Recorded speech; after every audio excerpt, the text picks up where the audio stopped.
The story begins in a manner where the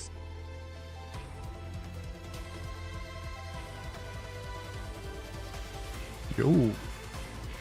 Okay, let me set this up. How are you? How are you?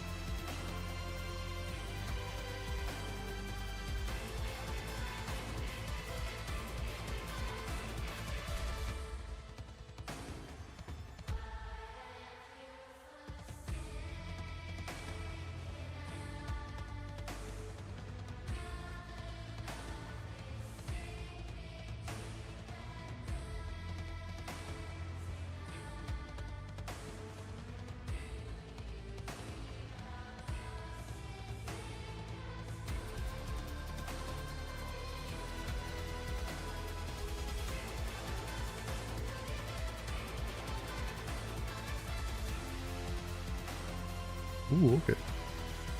Man, what's going on with FIFA?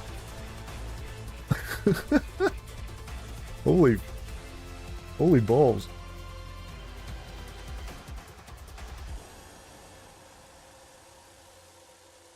I thought that was already all over and now it's on the news again. Hey, Charles. Hello, just going to Zinch Demons because I thought the Changeling was cool. It's crazy how many people start, like, entire armies because of just one unit. And this is the part where I have to, like, push the sale for the Red Butcher, World Eater Terminators. Alright, I'm gonna do my announcements on Discord. But how are you finding it? Have you started painting? Have you started building?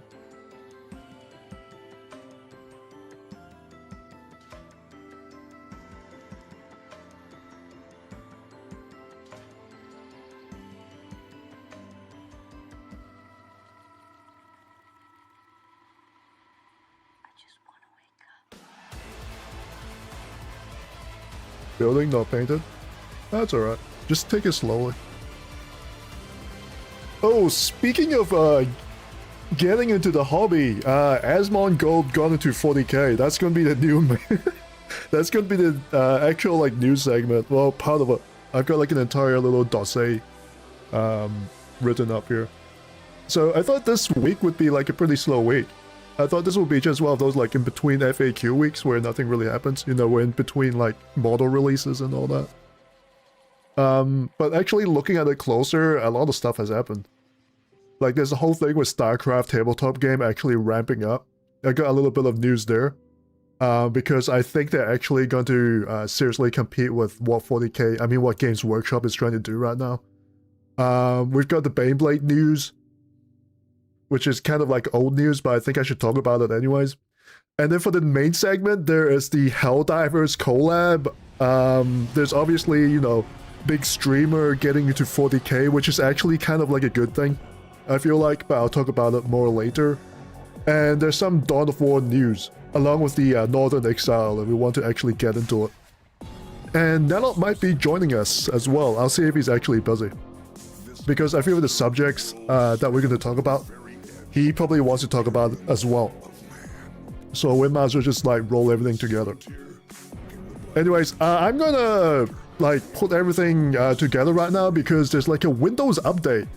And every time there's a Windows update, it screws with my audio and everything. So if my mic is like peaking right now, it's probably that. I might need to readjust a few things. I basically need to set up everything again. Thanks, Windows. Yeah, so basically like what Windows did is that usually I hold off on the update, at least after like the live stream or something. And I put my computer to sleep. And usually when you put your computer to sleep, it just puts it to sleep. But for whatever reason, like the machine spirit just roused itself. And then it came out of sleep, updated, and then shut down again for like no reason. I just came back home and I'm like, wait, I didn't shut my computer. Like it actually scared me. Because I thought the computer wasn't working, but it was actually just shut down. So I was like, wait, this is kind of weird. Because I put my computer to hibernate, not to shut everything down usually. And then I came in and all the stuff that I was writing that I forgot to save, like on my taskbar and everything, it doesn't even do the it doesn't even save everything for you before it goes ahead with the update. It's like an actual stinker. I don't like it.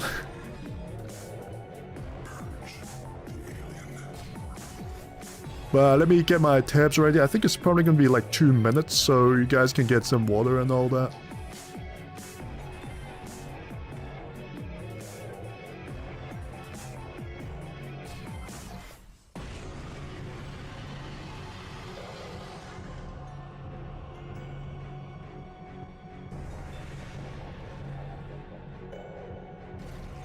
Am I even in the right Twitch category? I think I was doing Space Marines. Oh, and Space Marines. Yeah, I'm almost Prestige 4 now.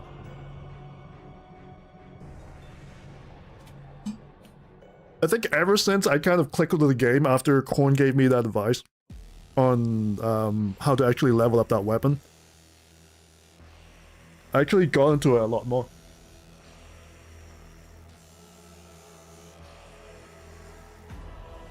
And man, the prestige for the technical class is actually dog shit. I really don't like it.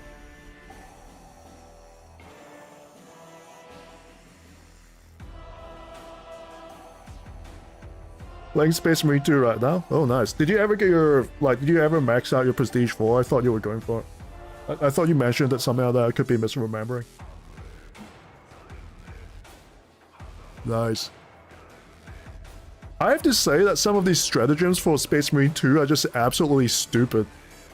Like, I hate the ones where it's like, oh,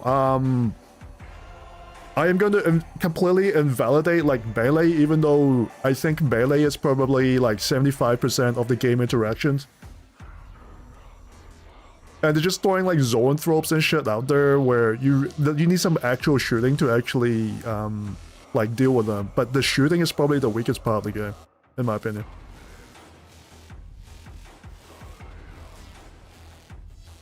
Volkite. Volkite is alright, but it's not like every class can have access to that. If they ever make like a Space Marine 3, I think they are making Space Marine 3, they need to actually like have some like weapon options and customizations. Like take a page out of Helldivers, make the weapons interesting. It's really sad how you've got like in Warhammer 40k, the lore is really wide, so you've got like all these like interesting weapons like Stormbolters. Like, I remember when Tactical Sergeants could have Stormbolters as like a weapon option. Or like Grav Guns, or, you know, Combi Gravs, Combi Flamers, stuff like that. And so the lore is huge, they can just make stuff up. They already made stuff up for the Melters anyways. And they haven't really done that. And if you add that along with like weapon customization, so just attach stuff onto like your weapons to like maybe affect the cooldowns or something like that, I think they'd have like a very solid like shooting game as well, on top of like a melee game. But I don't actually know if that's the actual direction that they want to run with. Anyways, I think I got everything set up. I'm just gonna double check everything and then we can start with the Baneblade news. And we are gonna watch some Auspex tactics, I'm sorry.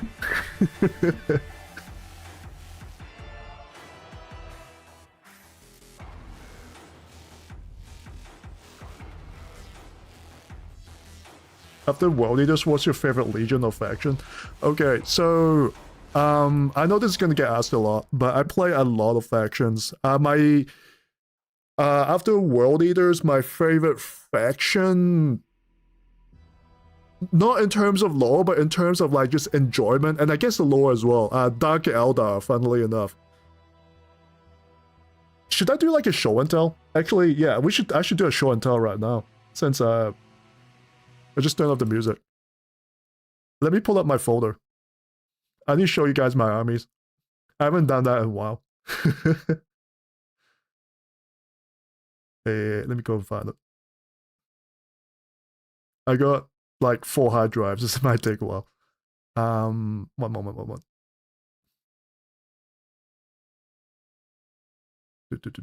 IRL photos. Oh, here it is.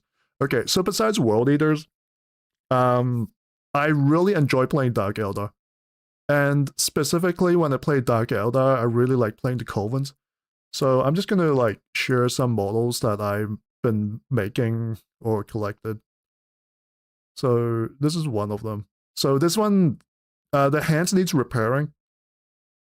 But it's supposed to have like 2 of these hooks, right? And this is completely like a third-party model. And it's supposed to be like a rack.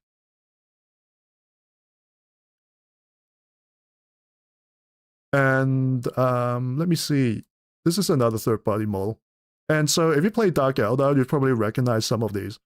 Like, this is a grotesque, and this thing is really expensive. If you want to buy like an actual one from Games Workshop, they're like $60 per model.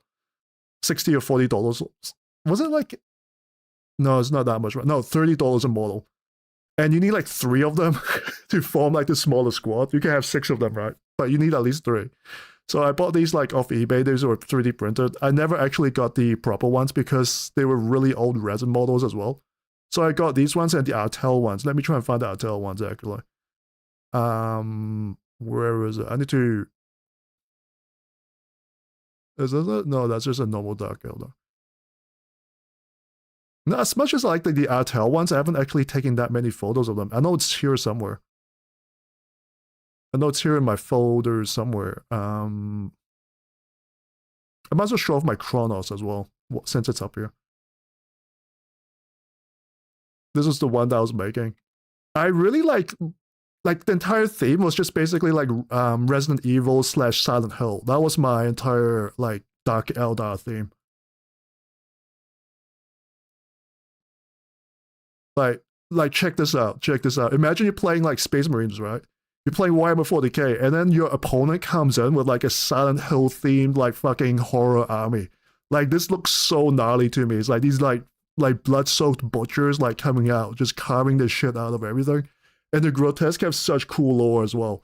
Like during like the War of Dark Revelations, they were just throwing grotesque out there, and they were like so good at like just butchering everything that they actually drove off like an entire hive fleet. If the tower, like, what the fuck were these things? Okay, so where's the Artel ones? I can't find it right now. I need to got too many photos. And this is the other one. So this is like basically every day in my Dark Eldar army, right? My Dark Eldar army, their everyday life. I just walk up in like a giant shambling line of like freaking grotesques and racks. They take an absolute beating. And I was grinding down the Death Guard over like 3 turns. It was like entirely epic because like in 9th edition, you can have like a Master Homunculus, and he just like revives 3 Homunxites every single battle round. And Homunxites had like was it like a 4+ feel no pain or some shit? So they were like taking absolute forever to actually die as well. They had like a 5+ invulnerable save and like a 4+ invulnerable save, 5+ feel no pain. And was it like toughness 5 as well? So they were like taking absolutely forever for the Death Guard to actually scythe down. And meanwhile, I was just trading with them. It was crazy. It was such a good game. And besides that, besides the Dark Eldar, right? I also play Iron Warriors. So Iron Warriors is my main, is actually my main Chaos Space Marine army. Because World Eaters is like their own little faction now. And so let me try and grab some image of my Iron Warriors. And I'll be real with you. I'm playing like when I paint my Iron Warriors, I do like lore accurate painting, as in I don't give a shit. As in like Perturabo does not give a shit about his Iron Warriors, and by proxy, I don't give a shit about the Iron Warriors as well. Well, when I want to throw a game, I'll just this is a work in progress. I'm gonna show you guys. Hey Glovak, what's up? No, I'm just sharing my army since I haven't done that in a while. So this is like an obliterator that's like a work in progress, and you notice that the bases are really small, right?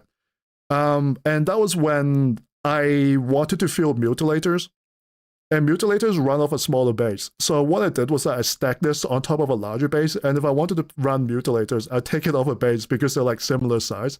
I don't need to do that anymore, but that was like a thing that I did. Because I'm just talking about like all the stuff that I actually collect. Oh, more grotesque. I love my grotesque. Yeah, grotesque engaging Turnus. Turnus having like an absolute shit time. In 9th edition, if you're trying to trade with like a Coven's army, you're gonna have a bad time. Because they're like they hit extremely hard, they're extremely tanky, and they get advanced in charge. Let me get more of my Iron Warriors. Where are they? It's probably going to be from a mega game. Whenever I have like a mega game and I don't really know what to run, I just run Iron Warriors. But the issue is that when you take a photo of a mega game, like everything becomes really blurry and I can't find the photos anymore because like zoomed out. No, that's not it. And I have one where it's like me plus Death Guard versus Dark Angels and like I think it was like White Scars or something. No, that's not it. Wait, is that it?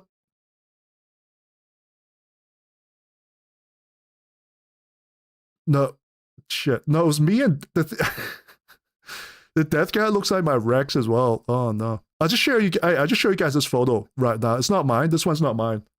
This one's not mine, right? This is from Orcs OP.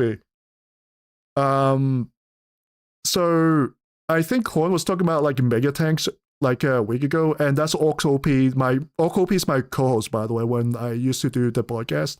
So that's his mega tank up right here in the upper right hand corner. That's the proper Forge World one, and he actually got that from Troll Trader for really cheap. And so he painted it and all that. It looks really good. I have to say that orcs look a lot better with the dark green skin tone. Like orcs with dark green skin actually looks a lot better than the yellowish skin that they have right now. And this is him versus wait, is it me? No, this is Custodes, I think. Oh no, it's Grey Knights. No, it's Ron. It's Ron. You guys don't know who Ron is, but I do. Yeah, it's Custodes. No, sorry, not Custodes. Grey Knights versus orcs. Let me try and find my picture of my Iron Warriors meanwhile. I know it's here somewhere. If I can't find it, I'll just skip it.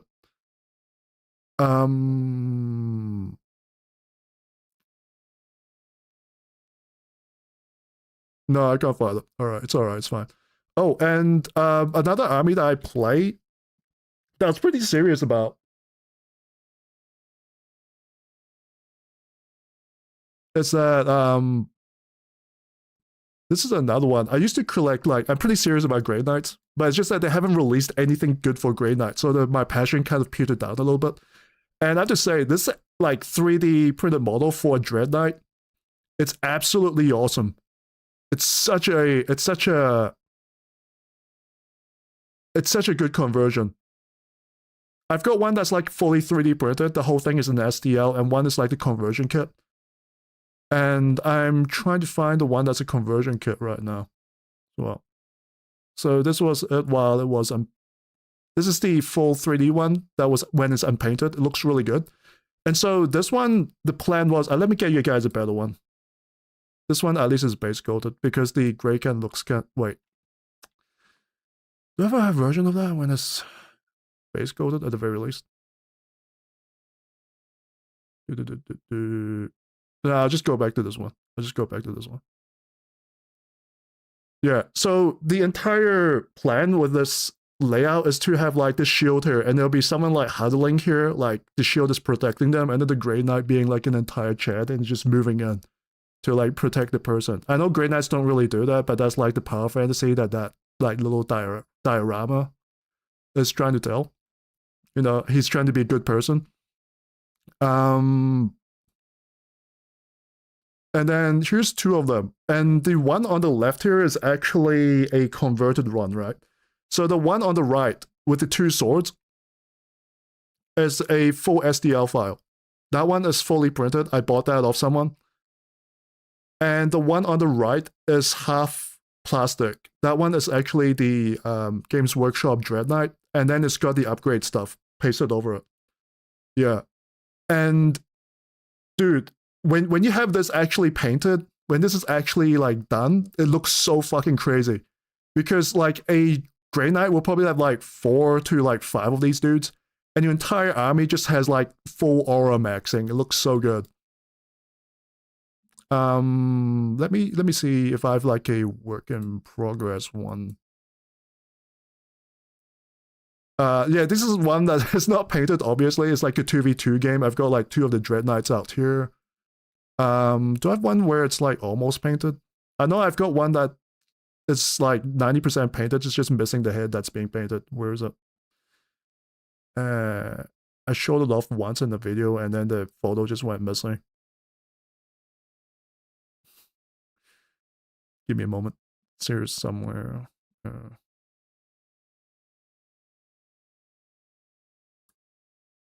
It's here somewhere.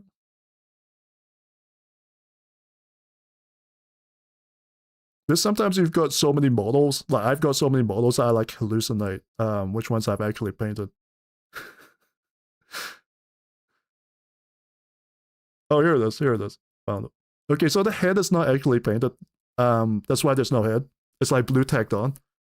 But that's like the third one. This is the third one that I worked on. So the body is plastic. You notice like the legs, the parts from the Dread Knight kit. It's just really the chest and the shoulders that's converted. And then obviously there'll be the head. I moved all the weapons onto like the top of the body. And so is there one with unpainted head stuck on? So there's like an actual like closer. Is this it? Yeah, you can kind of see the head here. So that's like a side profile. And I think like this entire setup looks really good, in my opinion. Okay, so that's like my third army, and then my fourth army is obviously Corn Demons, if I can find the photos. Oh, here they are. So my Corn Demon is actually relatively like completely painted. So my Corn Demons are my display army because they're fully painted or close to fully painted. And if you're wondering how I got the eyes to be like this bright, I actually used Vallejo fluorescent paint. I used what's that? Yeah, Vallejo fluorescent yellow and fluorescent red. And I did use a little bit of that what's that red shade? Kerbo Crimson to blend the edges together. My Emperor Ferris Manus. My first and last army is Imperial Guard, and I'm fine with it. That's cool. I think Imperial Guard is quite a large collection anyways. You notice that a lot of the armies I play are just sub-factions. Really. So they get collected really quickly. I saw a Saturnite Dread Knight conversion. It was beautiful. Yeah, honestly, if I did not have my own Dread Knights already, I'd probably go for that. Like if I'm a new Grey Knight player, I'd probably go for that.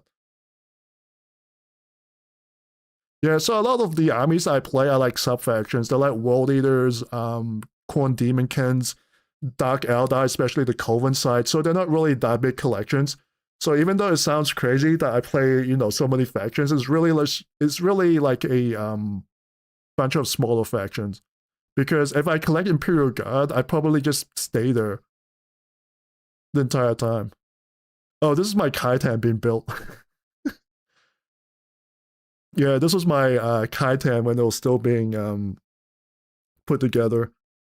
So I do have Custodes, but it's like kind of like semi-shelved right now. So I can't really show you guys too much about my Custodes.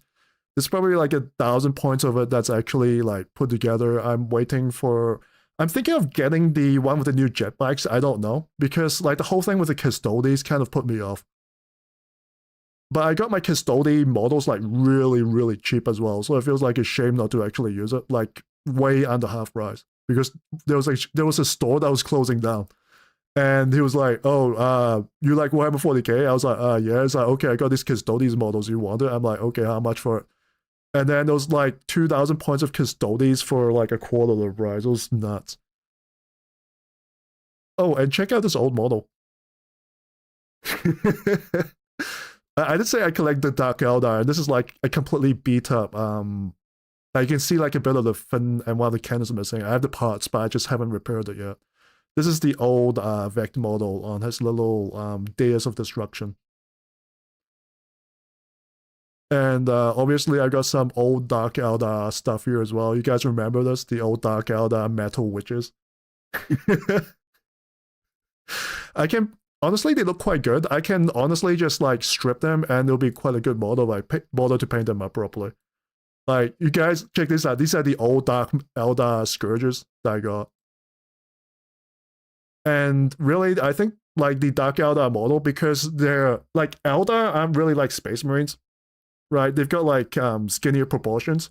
So I think it doesn't really matter if they get updated to like true scale or anything like that. It's almost like true scale already, in my opinion. Like if you look at the one on the left, it's almost kind of like true scale. Because it's just Eldar, they're not Space Marines. They're not really like I'll pull all these guys out, right? These are the new Dark Eldar that I'm working on. The proportions are pretty much there already. Like the proportions are pretty much the same. Like you can honestly play these ones and they'll just feel like normal Eldar models. They look like roasted. Yeah, I need to strip them and repaint them. But these are great. Oh, but there's only one problem with these old Scourgers is that they're all metal. And because they're flying units, half the time they're like on top of the buildings, so you have to be very careful with them. Like if they fall on anything, if they fall on any plastic models, you just break it.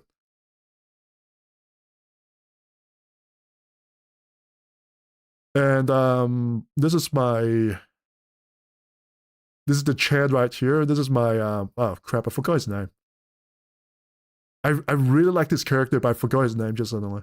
You know him, you know him. The he's basically like Khan the Betrayer, but for Dark Eldar. But I honestly just forgot his name. I got Lilith. I haven't painted this yet. It's honestly a little bit of a disaster of a model, so I haven't really been inspired to paint it. Yeah, and let me see, where are my other armies? You guys see my Star Phantoms? It's been on my videos quite a bit.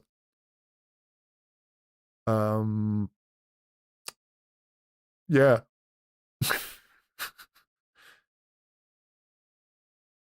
Yeah. You know what? This was kind of fun. Yeah, I need to do this like once in a while just to remind people that I do actually collect 40k instead of just complaining about it. A lot of people complain about 40k, but they don't really like engage with the hobby. So, you know, I'm not like them. Oh, old Vanguard veterans have that. They look really cool. Look at these. Look at these dudes. Look at these dudes. They're not well painted. White is a bitch to paint. But hey. And there's the Vindicator just hovering off in the background. Mm. I have no idea what to actually do with these guys because these all got updated. I really don't like how the new Vanguard veterans have no lightning claws or the storm shields. The storm shields were so good for the Vanguard veterans. I think Games Workshop was crazy to actually remove them. I have SDL for Vanguard veterans. I got enough of them. Okay. One of the last things I bought from GW were like a whole bunch of jetpacks. Like you know these ones, they used to sell them as upgrade spurs. The moment I got wind of them being removed, I just bought like 80 of them, and they were really cheap, really cheap. And so I'm pretty good on jetpacks. I can just attach them to like normal like intercessors, and I'll be pretty good. I'll be pretty gushy. And obviously I collect Space Marines. Here are some, you know, here are some. I almost said Helldivers, Hellblasters. Yeah, Hellblasters. And Star Phantoms, obviously, so they need actual plasma weapons, right? Because Star Phantoms deal with plasma.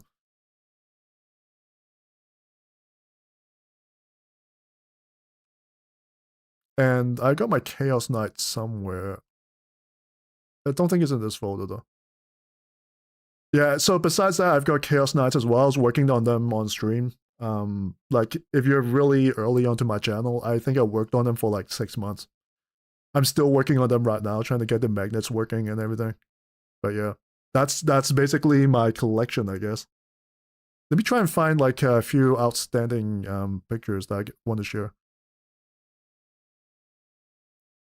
Because the funny thing is that like in Asia, the Warhammer scene, they're really creative about everything.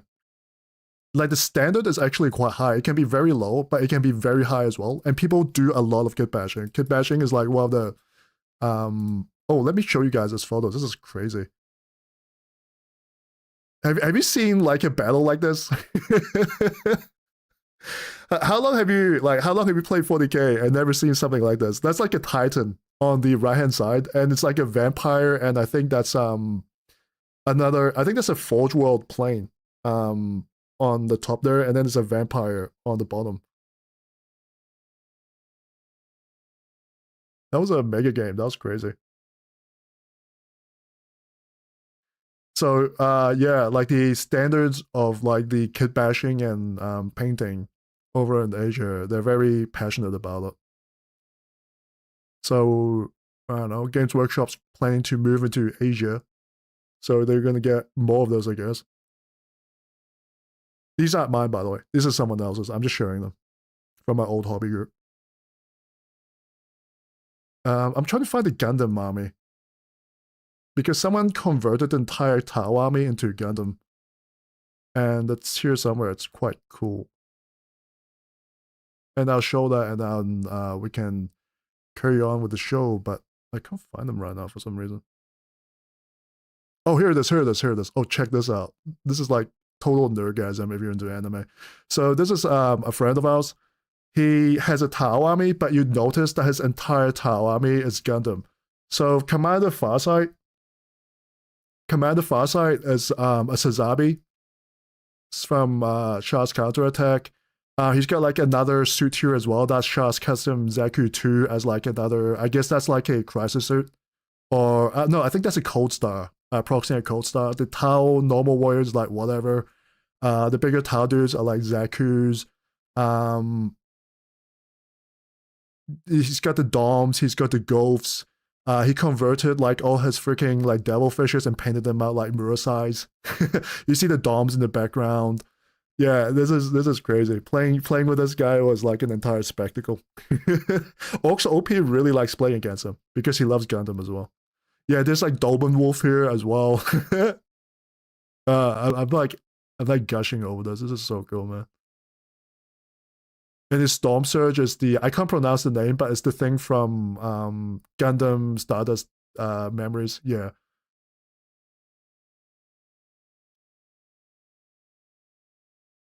Okay. So so with a massive nerding out of the way, that was a massive intro section. That was a 30-minute long just like nerd fest. Okay, with all that out of the way, we can finally get the intro going. And so today we're going to talk about today we're going to talk about obviously Asmongold coming into the hobby. There's going to be parts about the Helldivers and Dawn of War 4 as well if NELLOP comes in. And for the intro section, we've got like this whole Baneblade news and StarCraft as well. So let's get started on the Baneblade news because I think it's a little bit ridiculous, right? And obviously when it comes to news, I think Auspex Tactics is like the standard when it comes to news reading. I'm not sure if Valrak actually talked about this. Let me double check something. Did Valrak even talk about this? Before I start, I actually want to do a little bit of research.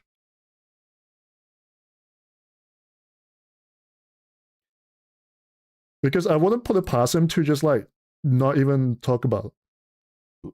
He's just talking about Astartes 2, taking a break, army showcase, hype, leaks. So obviously hasn't even talked about like the gee, I wonder if he's actually corpo, guys.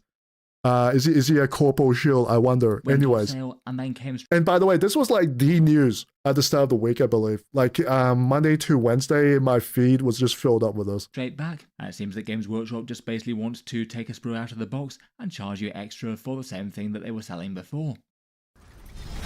So correct me if I'm wrong. I thought the Baneblade and terrain templates. So I'm gonna skip ahead a little bit. So correct me if I'm wrong, but I thought they increased the price on the Beyblade, but then added a sprue, and I guess they did they remove the sprue? I don't collect Imperial Guard, so I might be incorrect on this. I think they might have taken the extra sprue out, so they just basically the people just ended up with like a net increase on the price. Is that basically it? Or did they remove even more sprues? Because I remember the kit was really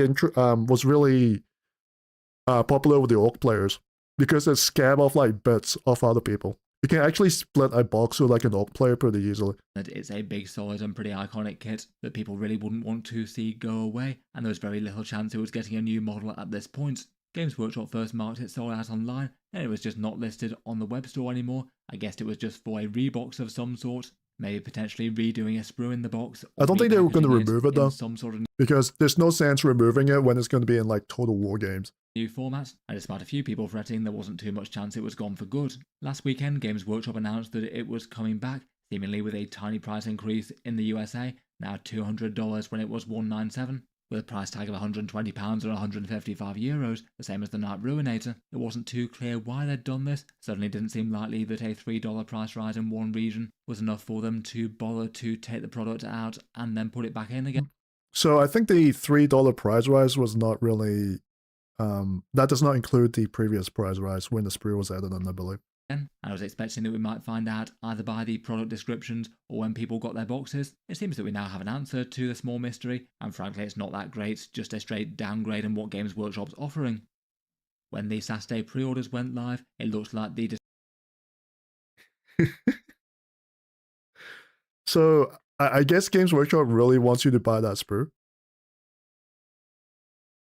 Oh, no, sorry, I thought that was the points. Never mind. Did I say sprue? I thought points. Never mind. Description for the new Baneblade had changed a little bit. The previous kit had 381 parts in it. Now it looks like it's just got 321. So basically we had a sprue in the box that's now been removed. At the bottom of the item description it says that this super heavy tank is compatible with the Baneblade sponsor and accessories kit, available separately. That also turned up... I think Games Workshop needs to release more tanks. And it's not even just for the Imperial Guard. I think Games Workshop need to release looted Lehman Russes as well. So we should get looted Lehman Russes. We should get like the Macarius. All that Forge World stuff should be in 40k. Baneblade sponsor and accessories kit. And the reason for that is that like the regiments have like a very distinctive look to them, like the Armageddon Steel Legion and Mordian Iron Guard and stuff. But I think tanks are more universal. So I think, yeah, like stuff like tanks will be more popular as well. Lieutenant Lehman Russ. Available separately. No, looted Lehman Russ for the Orcs. The Orcs need their tanks. I don't know why Orcs don't have tanks. That also turned up on the pre-order, and it looks like this one's an online-only one, which is why we didn't know about it from the discount retailers, as Games Workshop don't usually circulate prices of these ahead of time. It seems that the Baneblade sponsor and accessories will set you back £20, $35, or €25, and being online-only, discount retailers will have... I think Games Workshop should be more open to actually selling like proper upgrade sprues. And the thing is that, okay, so Games Workshop has been going after SDL sites, and a lot of those SDL sites really, like a lot of them are smart enough not to sell full models now. A lot of them just really sell upgrade sprues for stuff like knights and stuff, or like sponsons and all that. And so it feels sometimes like a bit of a waste where they'll go after a shop and they'll be like, okay, no more upgrade sprues for you guys. But then they don't really bring out like a product to fill in that gap anyways. And it feels like on one hand, if it's like a shitty thing to do to go after a shop. And on the other hand, it's like very sloppy that they're not even filling the gap in the market where they can be making money on. You guys get what I'm saying with that? Like, if you can actually fill in the market after you take down a shop, I can kind of understand that. But you take down the shop and then there's like a massive gap in the market and it's like, what the fuck, are you guys so sloppy? Like, limited. There's no excuse for the new Baneblade. None. There's no excuse. Yeah. Or no savings on it on their web stores. So you're not likely to get the usual sort of 15% saving or so that you might get elsewhere. And I'm going to give you guys my first conspiracy theory of the stream, right? I think every single one of my streams have to have a conspiracy theory inside.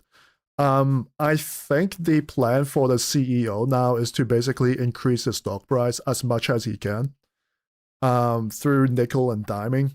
And I think he's actually going to retire soon. He's gonna bump it up like really high. And I think the one thing that will basically confirm this is if he ever like fires like a shitload of people. If he ever does the what's that guy's name from General Motors who basically set the entire trend? There was a guy who was called Jack Walsh from General Motors a few decades ago, and he's the guy who a lot of people said ruined capitalism. So he basically did the thing where to increase the stock prices, he'll fire a lot of people, he'll offshore a lot of things, he'll nickel and dime everything, he makes everything like and shitifies everything, right? That started from Jack Walsh. So I think if the CEO ever leaves, the main indicator of that would be him just firing like a bunch of people. The stock price will go up. He'll immediately like, okay, it's now time to leave. He'll get his severance package. He'll get the stock options. He'll probably like unload that straight away.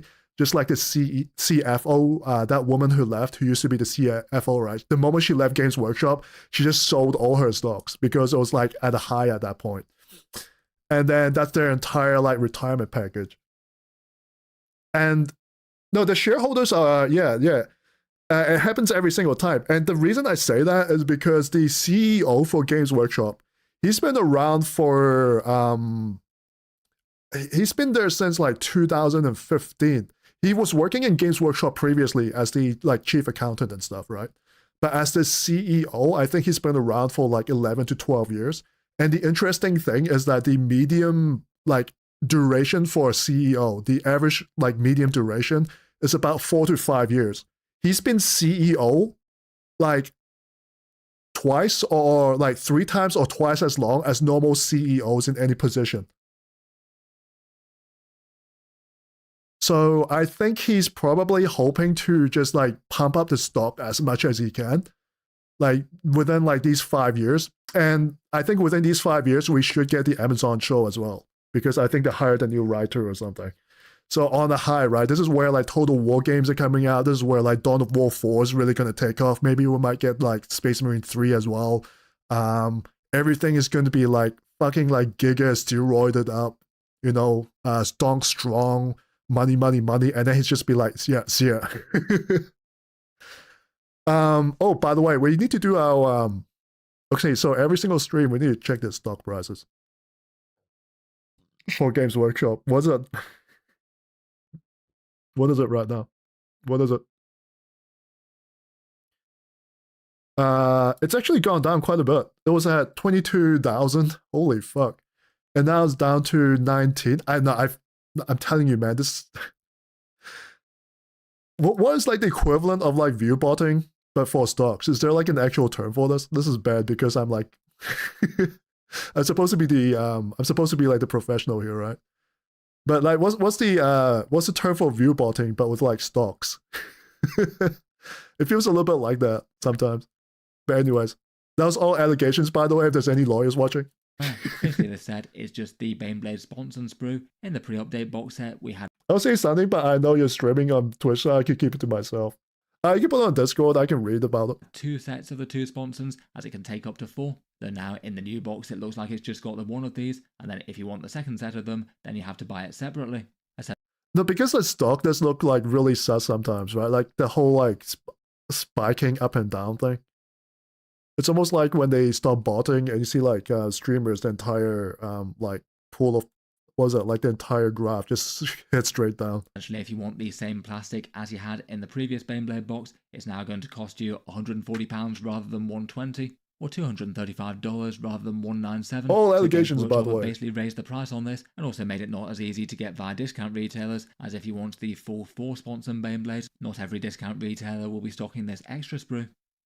It's really quite annoying for access to the kit. As for the Baneblades rules with its war gear and points as it is at the moment, you don't pay Didn't they any make the points for Beyblade adding a lot cheaper sponsons as to your well? model. I don't know if Games Workshop might eventually make this a points cost thing I mean, in points-wise. the future, but so far they haven't. And for the various Baneblade variants, you get 2 sets of sponsons built in for free, both of which were included in full in the previous box, but now there's only going to be one. Wait, hold so on. If you Sorry, one moment. I need to check if I'm actually streaming on Twitch.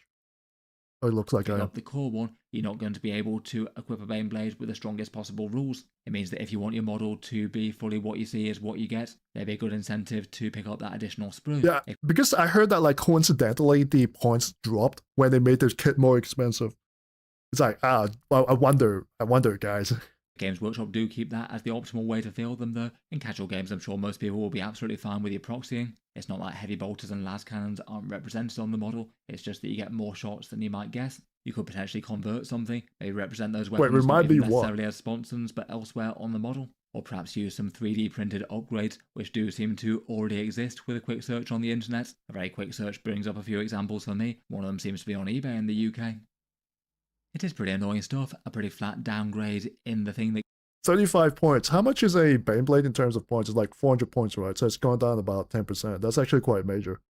I think 35 points, that's like almost half a squad of guardsmen who can be scoring. So I think that's pretty major. Battletech is a great hobby, no expensive, great game. I really like Battletech as a setting. I really do. And I still play Rogue Tech on the computer. So there's a Battletech turn-based game, right, on the computer. And you can get like a sandbox mod called Rogue Tech on that, and it's really fun. I think it's still supported. It's still being updated. That Games Workshop's offering to us, which is never great. I feel like one of the things that makes this just next level smacking it of trying to squeeze money out of people is it just so happens that at the same time as this has happened, Baneblade equivalents have got just about as strong as they've ever been for the Astra Militarum. They were already being played a bit more regularly than normal due to that steel hammer detachment and the combos that Guard had open to them, and in the last balance pass, which maybe helped Guard less than you might have guessed for an army that was struggling quite so much, it was pretty notable that the I noticed a lot of Mordian Glory videos saying that the Guard is really weak right now, and I can't tell if he's actually like serious or not. Because sometimes you'll be standing for one faction and you'll always be saying that it's underpowered, it's bad, we need buffs, meanwhile it's actually okay. Already somewhat usable Baneblades got a big 35-point decrease, when plenty of stuff that was arguably weaker did not. In any case though, I guess we have our answer for why the Baneblade went away, and it's now come back with a worse deal than it was before. Let me know your thoughts on it. So I think the answer is that we know what GW is doing, and the question is like to what extent? Are they going to keep doing something like this to every single model kit now? So every time model kit has like their points decrease, the price will mysteriously increase. I wonder what the comment section is going to look like. The ironic part is that they added these sprues to the box so this model matched the datasheet and increased the price. Now they removed the same sprues and increased the price. Yeah, that's what I thought as well. We thought you were having too much value for your money. The sheriff of not. Can we start calling Games Workshop the sheriff of Nottingham, because I think they're actually based in Nottingham. And certification, yeah. For that money, it should come with LEDs, wires, battery box, and a switch. Stuff like this is why I have no problems with printers. Yeah, and also comments like this is why Games Workshop goes after STL sellers. They know. I think it's very much on purpose right now. UW is really cranking the marketing machine for 3D printers. But you see, if the legislation in the US actually passes, then the 3D printers will be regulated. You know, watch that Lewis Rossman video. It's very important. Anyways, that's the first video on the intro segment. I hope you guys enjoyed it. And for the second video, we're going to talk about StarCraft. Okay. And they'll be like, whoa, why you talk about StarCraft in the 40K channel? And I think it's quite important because I think StarCraft is going after Games Workshop's booty right now. So I'm a big fan of StarCraft. I follow a lot of StarCraft casting. If you ask me in StarCraft right now, in competitive StarCraft, what happened in the latest few patches, I can tell you straight away, it was like the command center going to like 300 points, increased lava spawns for the Zerg, the warp gate changes with Protoss. You know, I'm not lapping here. I actually still play StarCraft, and I'm like a huge fan of it. Like, who are the best faction players? Like, it's for Zerg, it's Serral and Doc, but Doc is doing his mandatory like Korean army training right now. For Protoss, it has to be Hero. For Protoss, it's Clam and Hero, and for Terran, it's Bjorn and Clam. Okay, so this is how deep I am into the fucking StarCraft. This is how deep I am into StarCraft, and so I've under good authority. I've under like someone has given me like a tip is that a lot of StarCraft battle casters might be going to the tabletop game, and one of the biggest one might be covering the StarCraft tabletop game. And by covering, I mean doing stuff like this, right? You know, they do the casting and all that, but for the tabletop game, and they might be joining in playing the tabletop game as well. So I think Winter StarCraft is one of them. He talked about it on one of his videos quite recently. Um, it's fine. It's fine. If you don't know what it means, it's fine. Okay, I'm just nerding out. I'm just nerding out. It's just something I really enjoy. And so the interesting thing is that for StarCraft, it's a very lucrative niche for. It's a very for StarCraft. It's a very lucrative. My English is failing with me right now. I'm actually like fanboying out a little bit. It's a very lucrative side niche for content creators, because usually StarCraft content creators, they only do like the battle reports, and there's really not much else they can do. They just cover the competitive game, they cover the tournament game and all that. But this also gives them a chance to now sidestep a little bit, do some side content, and start doing hobbying stuff. They can start talking about the tabletop game. They can start doing like battle reports for the tabletop game. They can start doing like, oh, it's my first time painting my first plastic model, you know, stuff like that. So I think we might actually see like that entire place like spread out, might open up a bit. And it's quite interesting as well, because this kind of segs into like the Asmongold starting 40k thing as well, right? And I think that like overall it's probably a good change, because it's going to give Games Workshop, it's going to squeeze Games Workshop in like a different place where like STL sellers or like Archons do. Well, Archon doesn't make this game, but like besides the point, like Trench Crusade kind of does, is that like STL sellers and like Trench Crusade hits them and like the hobby sports, like the traditional hobby space. Whereas StarCraft coming in, this is a company that is very good with the production values, and they're very good at setting up tournaments. So you might have noticed that like Games Workshop has been trying to turn 40k into like an esports.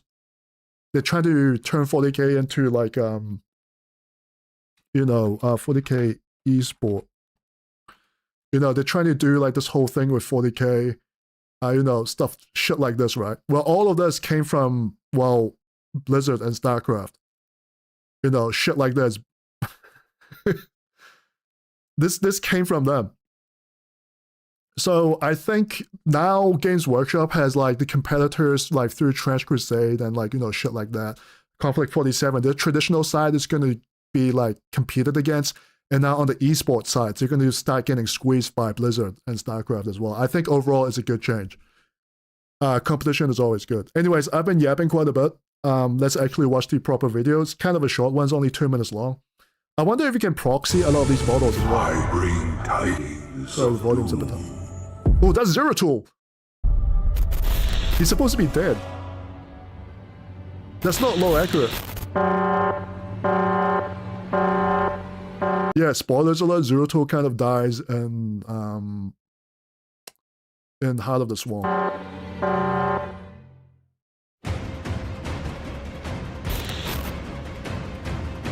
You know it's Zero Tool because it's got the gauntlet. Oh wait, no. Zero Tool does not die in Heart of the Swarm. He dies in Legacy of the Void, and then the gauntlet goes to Artonis. Sorry.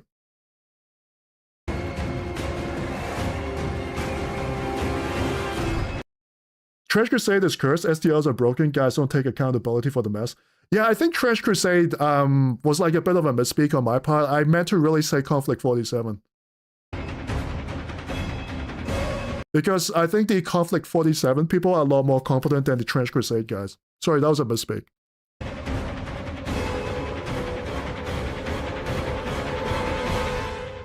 Oh, wait, let me go back. I got distracted there.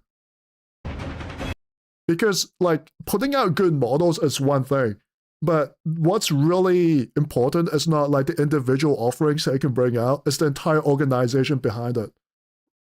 You know, when it's like building an army, right? The strength of an army is not like down to the individual warriors, even though it's very important. It's really down to like the entire organization and logistics of it. That's how you actually beat a war.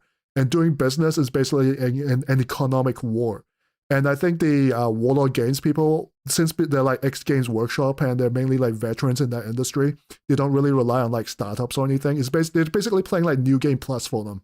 So I think in terms of like knowing what the market is and how to actually get things put together. I think the Conflict 47 team is a lot more, Warlord Games, yeah. What do you mean Conflict 47 team? Yeah, Warlord Games is a lot more capable in terms of that. And I think if they can get some like, not getting like listed on a stock exchange, but getting like actual private investors or something, and they can really like grow their company quite a bit. I actually don't want them to get stock listed because they'll just turn to Games Workshop. The moment you become stock listed, you just become Games Workshop. So I hope they don't do that. But I hope that like they get like private investments from like people who genuinely like the hobby, and they can like expand a bit. And I think it'll be quite good.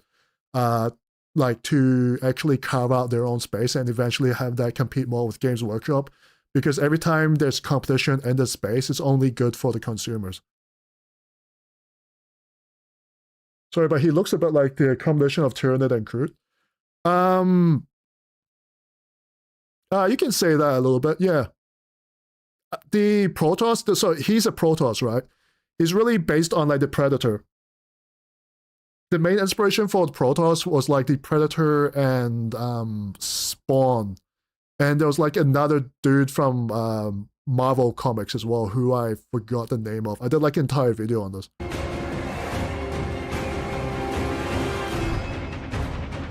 I'm trying to spot the new models. Were the Marauders always there? Like these are the Marauders, right? Were these always there?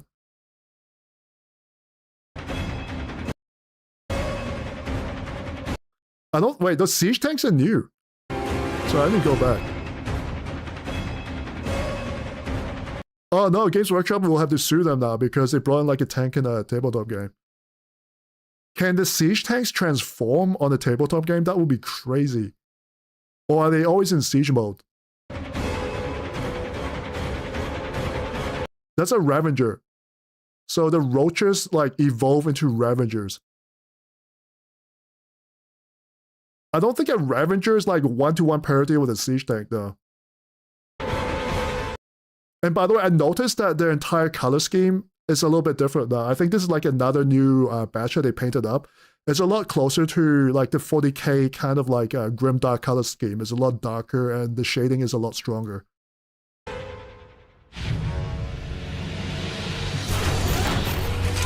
Dude!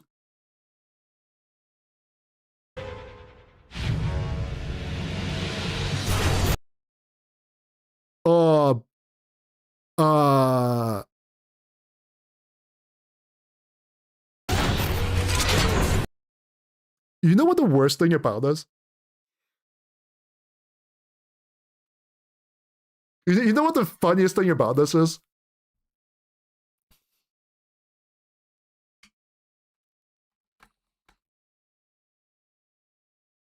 The funniest thing about this is that the leaks of Votann are gonna get cucked. So, for those who don't know, the Leagues of Votann, a lot of the aesthetics is like a straight ripoff of StarCraft, the Marines from StarCraft. A lot of their aesthetics has been quote-unquote borrowed from StarCraft. I mean, they can deny it, but it's definitely there. So I have a feeling that part of like the Votann like Wave 2 or something will probably involve like an actual tank, because the lore behind the Votann right now is that they're not actually on a war footing. A lot of their vehicles are actually exploration vehicles. They're kind of like Star Trek before like the whole like war phase, like when Star Trek was still like a exploration force. They're not really built for battle. They're basically there right now. So their tanks and stuff have not actually been deployed. That's the entire lore with Votann. What you're fighting with the Votann right now is really you're just fighting like dudes with mining equipment. And the spooky things about Votann is that like they could actually bring out some very like scary like tanks and stuff that has not actually appeared on the battlefield yet. But I think Games Workshop has taken so much time like releasing all of that.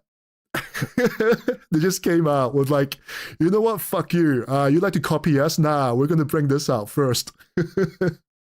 I can see that being the Hammerfall. Oh yeah. But I think it's too small. I think it's a little bit too small. I think that maybe when they like release a scale, I can definitely see the turret. Like if you replace the turret, the missile turret was just kind of stupid, right? With the siege tank turret, it'll look really cool. Like imagine the Hammerfall bunker. Yeah, you're right. Hammerfall bunker. Like imagine you replace like the dumb missile launcher here. This thing here. This thing. With the siege tank gun. That will go really hard. Oh wait! Oh! Bro, how big is this? Time to start an Imperial Guard army with siege tanks. I did not expect them to be like a 2-part kit. I'm actually nerding out right now. I like StarCraft. Not being able to deep strike is a crime. Yeah, like in every single game, that thing deep strikes. Like in Dawn of War 4 and Space Marine 2, that thing comes out of the atmosphere. Dude, this looks so good. You know what we did? No, okay. This is what they need to do to really piss off Games Workshop. Flip the fucking tank over and then show that it's not hollow inside. If this thing comes with a base, not like the Rogo Dawn tank, which has like a hollow like piece of shit like shell. Like if they flip this around and show that it's got like an actual base underneath, like the whole thing is like covered and shit. It'll be the meanest mog, I tell you. It'll be like, hey, Games Workshop, we don't cheap out on our models. The whole thing is fully modeled. The bottom is not like empty for no reason, right? That would be the funniest thing ever. It'll be like Wendy's going after Burger King.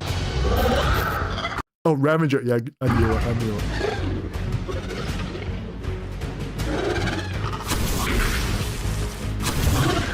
Oh, so those are markers.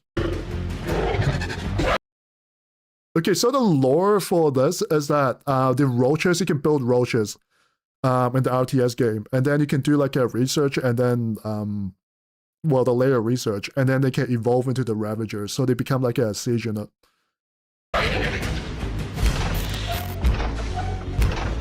I like the little sound effects. Protoss and Mortals.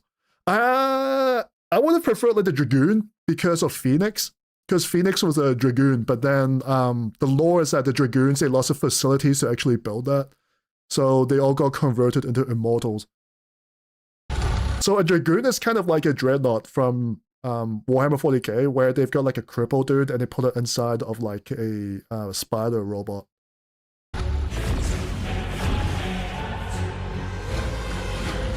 Oh, they even have the shell. Yeah, so their ability for the Immortals is that, like, in the original game, they have a damage cap. So what happens is that, like, anything that shoots them gets capped at 10. So you can shoot them with, like, a siege tank. And the siege tank did, like, 70 damage. It'll get capped at 10. But then, like, small arms will get through, like, the shield very easily, though. But I think they changed it in, like, the... No, actually, no, I actually know for a fact. That in the most recent game, they changed it so they get like a 3-second invulnerability window. The shield will just activate and they become like invulnerable for like 3 seconds. I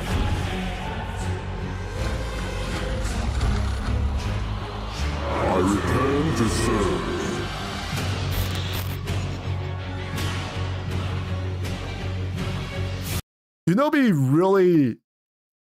You know, the funniest thing about this is that there's probably like some Games Workshop manager watching this, like their legal team will be watching this, and they know for a fact that they can't sue these people. There's so much like crossover with like the StarCraft Marines with like Space Marines with like giant shoulders, and you know the Tyranids and the Zerg. But I won't get into the discussion there too much. But I know for a fact that the legal department like probably wants to sue them, but they can't do anything about it. Because suing Blizzard means suing Microsoft. And they know for a fact that they can't fuck around with Microsoft. Wait, like, who owns Blizzard right now? Wait, let me double check. I could be talking my ass. Who owns Blizzard? Yeah, Blizzard Entertainment is owned by Microsoft, which acquired its parent company for $75 billion. So this company is worth like, let's round it up a bit, about $80 billion. Games Workshop is worth 8. Okay, so if Games Workshop goes over and tries to be like, hey, you know what, your tabletop game looks a bit too much like you're encroaching on the IP, right? This looks too much like a Lehman Russ. Or hey, this looks too much like a Space Marine. These look too much like a Zerg. We're going to cease and desist you. We're going to send like mark scan or shit over you. It'll be like a toddler picking a fight with like Captain Titus. I want to see it happen. I actually want to see it happen, but it probably won't happen. But it'll be the funniest shit ever. Like if they... if like mark scan comes over and tries to like copyright them and then like... you know, they try to do like by proxy, right? Mark scan is their proxy. They come in by proxy, try to take this down, you know, do like a little like angry toddler moment. And then like Microsoft will be like, no, I will now destroy your company.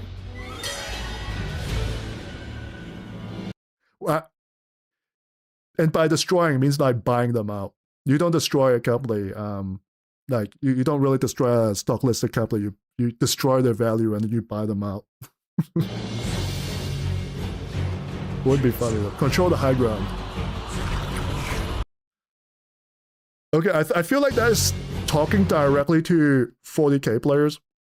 Because in Warhammer 40k, there's like the whole terrain problem. And in competitive play, you don't really use the high ground. With like WTC rules, you don't really, like, you don't really do like the vertical plays or anything like that too much. There used to be a little bit in 8th edition, but not so much now. And also this is like a really nice tie-in because when you play StarCraft, there is like the whole verticality of it. There's actually like a line of sight where units on like a higher footing cannot be seen by people on the bottom. You need like a spotter to actually see them. And that's actually one of the things that's not in Dawn of War 4, and that's why Dawn of War 4 feels a little bit flat.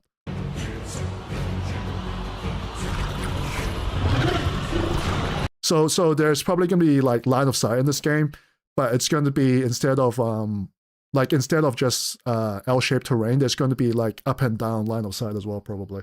And I need to ban this guy. Give me a moment.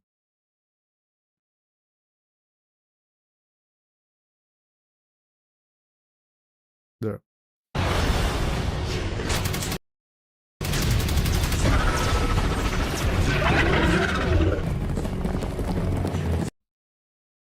I have to say that the Zerglings look a lot better than the Gaunts.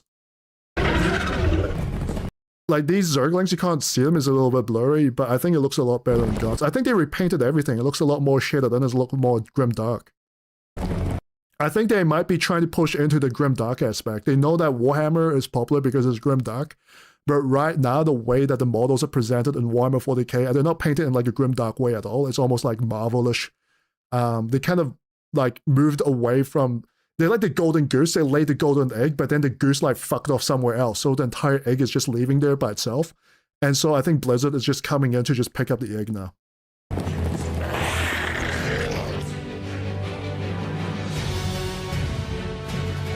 Yeah.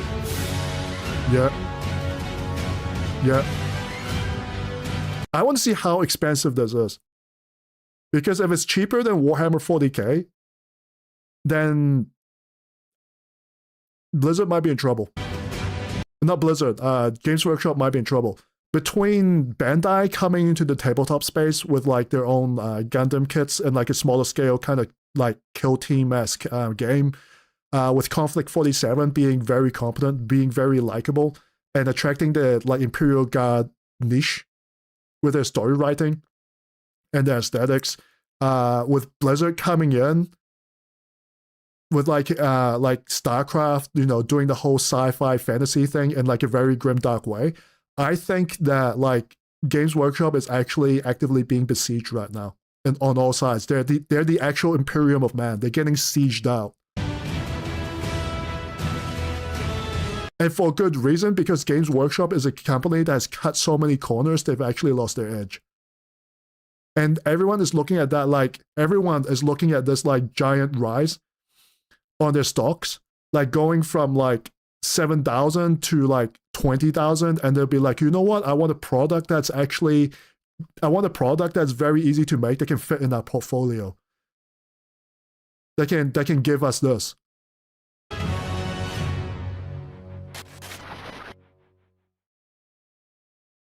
And I want to see the comments. Oh, yeah, I want to see the comments. So Loco TV, he's a guy who does StarCraft battlecast, battle reports, whatever they're called. Ramp for Dragoons and Goliaths. Ramps having those ridges to prevent minis from sliding down the smart. Oh, wait. Wait, did they actually do that? They added the ridges for easier movement. Wait. Oh, that's such a nice touch. Yeah, he's right.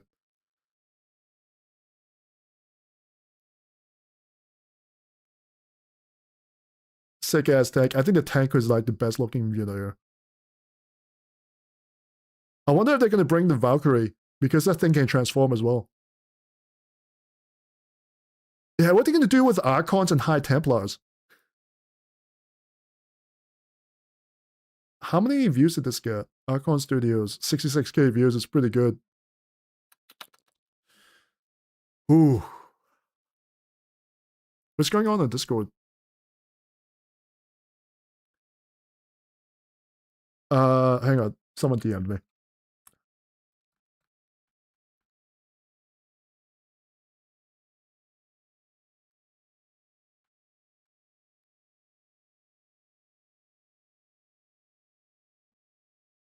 Yeah. Yep. So the intro segment is pretty much done. I'm gonna pop into the voice lobby because we got NELLOP. Hey. Oh, shit, forgot. This is actually muted again. Wait, I'm sorry. Let me let me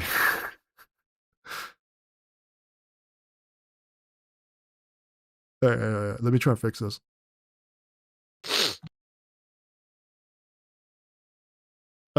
Say something. Let me see if it peaks. Hola, Oh, yeah, it's working. Español. Video English. English, no? Yeah, we got Does that work? NELLOP on stream right now. I need to pee, actually. Out of all times. Well, I've done like an entire hour-long intro.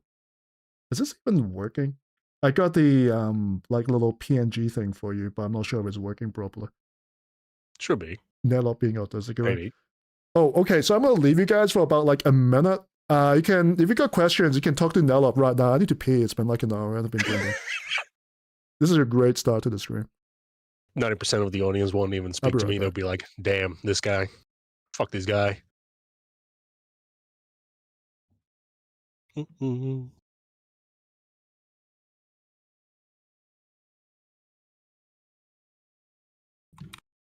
right, now I'm just grabbing all the stuff and links to check chat and all that. Just to see what everyone is doing.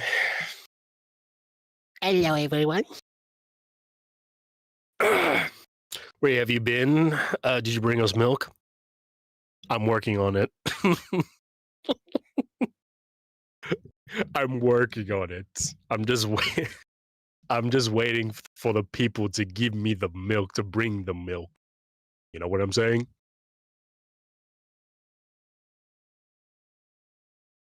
So, yeah. No, I'm just being busy myself, so... Or else I would have just been doing videos as I normally would. What's your favorite faction? Too many options. I would just say mainly just in, like, either in Space Marines. It's either going to be like Space Marines, Chaos, and Necrons. So. Started as an Imperial Fist. But then I was like, why not just play Iron Warriors and Imperial Fist? It's just mainly like I just like playing Siege Warfare stuff. And anything involved with, you know, a guy being super tanky or anything about Siege Warfare just brings me more interest than just going in the open battlefield and just fight. Ugh. Right, I'm back. I think Clovac was asking like last week what you've been up to, and I can't really tell him because I don't know either. So I'm working with the cartel. No. Iron Warriors are just the better fist, to be honest. I don't know, the way I see the Imperial Fist and the Iron Warriors, the way they do them now, they are one and the same. But obviously, the older you look at the old lore, they were a little bit more different. But each to its own. I just missed. Why? Let's see. Space Marines are pretty obvious why people like Space Marines. You know, they're the defenders of humanity and all that bullshit, right? You know, they go through harsh training, harsh indoctrination. They go through this insane amount of stuff that no human will survive, but it's also really cool to see them to do some cool shit. I'm being very vague right now because it's late. and I came back from work like 2 hours ago, man. So yeah. Thank you for joining us. Demon engines are goaded. Probably. I think like I mean, Imperial Fist it's players are like closeted Ultramarine fans. They want like they like the Ultramarines, but they don't want the stigma, so they choose Imperial Fist. I mean, as I even made the video that I did a while ago, I was like, it was either Ultramarines, Imperial Fist, or the Crimson Fist, if I recall. There was like a short while where I was like, oh, maybe I could do Black Templars. And then I saw the Black Templars fandom, and I was like, no, that's some gay shit. All right, let me go pick I was something about to else. mention the Black Templars as well. I mean, like for the Black Templars, they got some like unique models. No, I do appreciate the models, the story that they have, and all that. It's just the fandom. I can't stand them. They're literally the. Okay, maybe the word is not right, but at the same time, I'm like, what else can you describe them? They are the biggest LARPers that I've ever seen. Like, ever since 8th edition, I'm just like, okay, dude, you don't need to roleplay that fucking hard. It's not that deep. It's literally Space Marine Crusaders in space. But for some reason, they really want to be like Black Templars. I'm like, bro, relax. Oh, excuse me, They're like relax. they're like the people. How's my voice, by the way? I turned on voice isolation, so my breathing doesn't get more. I mean, you're still monotone, so what can I No, say? that's fine. That's fine. No, they're like the people who like post like quotes from like Marcus Aurelius, and then the only thing they watch on YouTube are like Crusader videos, how they like how the Crusade invaded like Jerusalem and shit like that. You know, those kind of people. Oh yeah, no. The only thing I can relate to that is because I used to be in into World War II topic a lot. Is those people that watch like World War II footage, but it's with AMVs, like music videos and all that. With Hell March playing in the Yeah. background. Yes, even with Hell March and all that. So, oh, I'm gonna watch this video about the T-34, but it's got the Soviet March from Red Alert 3 playing in the background. yeah, and then it's just suspiciously the Germans just going around and doing shit like they were fucking winning. Hi guys, you don't understand. I'm here for the uniforms. I just really like Hugo Boss, okay? It's I It's swear, not it's a my drip. It's the fault. drip. It's not my fault. They wear better drip than the Soviets in the US that are bland as fuck, okay? It's not my fault. Speaking about Soviet drip, I might actually get into like the Soviet Union for Conflict 47, but I think that's for another video. I think I am like 70% decided. I mean, like, dude, I keep getting suggested, like, well, when I was still around, they're like, oh, God, man, you should try Conflict 47. I'm like, you have zero fucking idea how much I got into World War II to the point that I don't want World War II. Like, where do we even start? Wolfenstein, Heroes and Generals, fucking Call of Duty World War II, obviously, and fucking Water War. So anything that was like World War II based. Indy Nidell that did like YouTube videos, Sabaton. Like, dude, I can go through the list of all the World War II topics. Okay, Conflict 47 ain't World War II. It's like saying Wolfenstein ain't real. The fuck you mean? Oh, you know what? Hellboy. You know, his backstory and all that. Oh, that ain't World War II related. No shit. But for me, from the outside, I'm like, is this Wolfenstein but tabletop? You should do that, Klovac. I think it's a good idea. I know that the comment section is going to disagree with you a little bit, but I mean... Disagreement? You mean my ordinary Tuesday? Here. Read the lore? Bitch, I need the hook to get into it, man. I'm sure there's like inspiration in there somewhere, but I don't think it's like in terms of lore, it's not the same, but I think aesthetically, like the appearance is definitely inspired that way. Absolutely, yes. Just like how what was it? Looking at the Baraka Elite from Project Morningstar, like you look at it, you're like, interesting Space Marines. But then when you look into the logic, into the lore, it's a little bit different. They accept men and women. Cringe. But yeah. So what is the topic of today that you have Well, my it's presence actually here quite for? interesting this week because I was not expecting that much. And then we got that, well, for one, we've got Helldivers. In fact, a lot of these subjects are actually right up your alley. We got Helldivers. Kill me. We got Dawn of War 4. There's Northern Definitely. Exile, if we want to talk about it. By extension, we also have Dawn of War 4 with Morty and Glory, who's your favorite. And I want to go over that chill video by Jefficus again because I think it's such like a outrageous video. I think it's actually worth like collabing on. So let's go for Helldivers first because I think that's a nice and easy one to actually get into. It's not a very long one either. It's like a nice little warm-up. Honestly, for me, it was not surprising because when they did that announcement like months ago, conveniently trying to tell people like while their reviews were going like downhill and all that, they were just like, "Hey guys, we are doing a collab with 40K," while they're painting the models right there. And those models that we're painting, I'm like, "Yep, that's the model we're going to have in Helldivers." And it is. So it wasn't really much of a surprise. The thing, sorry, shit, hang on, I was just opening up the video. Yeah, I think the thing with marketing is that like marketing used to be like creative, but I think marketing is like so telecasted nowadays. That's just kind of boring. So, I mean, before we start with this video, I mean, what do you really think about it? Like, do you think it's going to be like, for one, is it going to be like a good war bond? Is it worth the money, or do you think it's going to be slop? If only I can see the video, right? Oh, okay. You know what? Let's just watch the video first. That's a very good point. Peggy 18. It's just a short 2-minute one. If only I can see it through Discord, am I right? God damn it. Well, I haven't done this for way too long. You can tell. You can tell.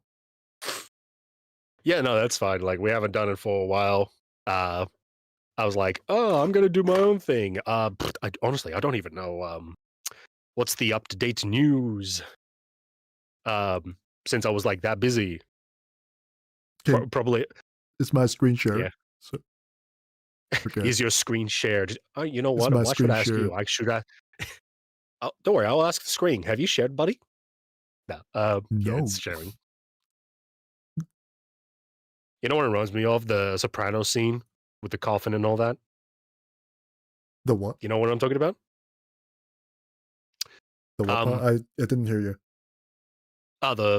So the show Sopranos.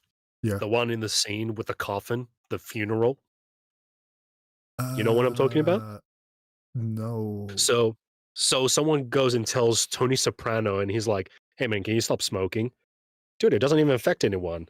And then he turns around and talks to the dead corpse. He's like, "Do you mind?" See? Oh, no, I don't know about that. Ah, fuck, okay, never mind.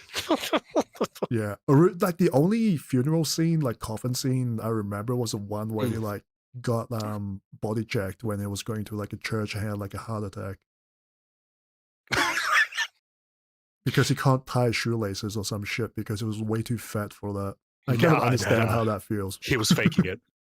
He was actually faking that one. Oh, okay. Because if I recall, he had like some firearms on him or something, and he was like, "Oh, me gabagool," falling down. Okay. All right, we can start. Yeah. Okay, let's go. 18. Peggy 18. Shocking. There's sex in the game now, there's Slanesh. It's 18 and no sex. Cringe. Oh no.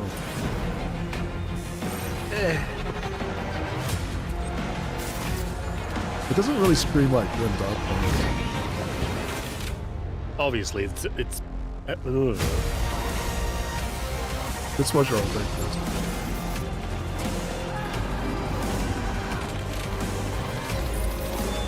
What the fuck? Have you seen this before?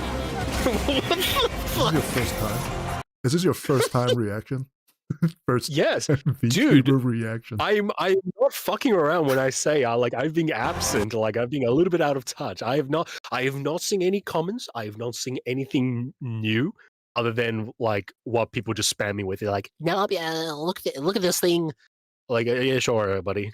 But I don't watch it because I'm No fucking wonder busy. everyone was so distraught. You just like actually left them like you went out for milk and just actually disappeared. I thought they were joking about it. No. I actually disappeared for a bit because I was like, dude, I was actually fucking busy. Like, I'm sitting there, I'm like, okay, I really want to do something right now. I'm not going to tell any of you fuckers what I'm doing. There's a lot of ideas in my head, so I'm doing like something that I'm telling people to do something for me, and at the same time, I'm making a video, or well, quote unquote, making a video. It's just like whenever I have off time, I just make it. Hmm. And then, I understand that. yeah, it's just like, mini project. I need to complete that. And then once it's finished, I can finally fucking release it and be like, hey guys, with all my fucking, with my bank account being empty, here you go. Join my Patreon. Sure, join my Patreon. Yeah, guys, he's being a hypocrite. He's asking for his audience to pay money for him.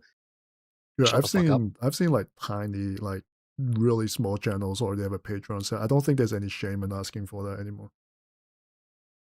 For me, it's, I don't know, my mindset is very different. For me, I'm just like, hey, here's my, look, if you really want, like, I know there's people that really like my shit for some reason, or they just want to give me some genuine support or whatever.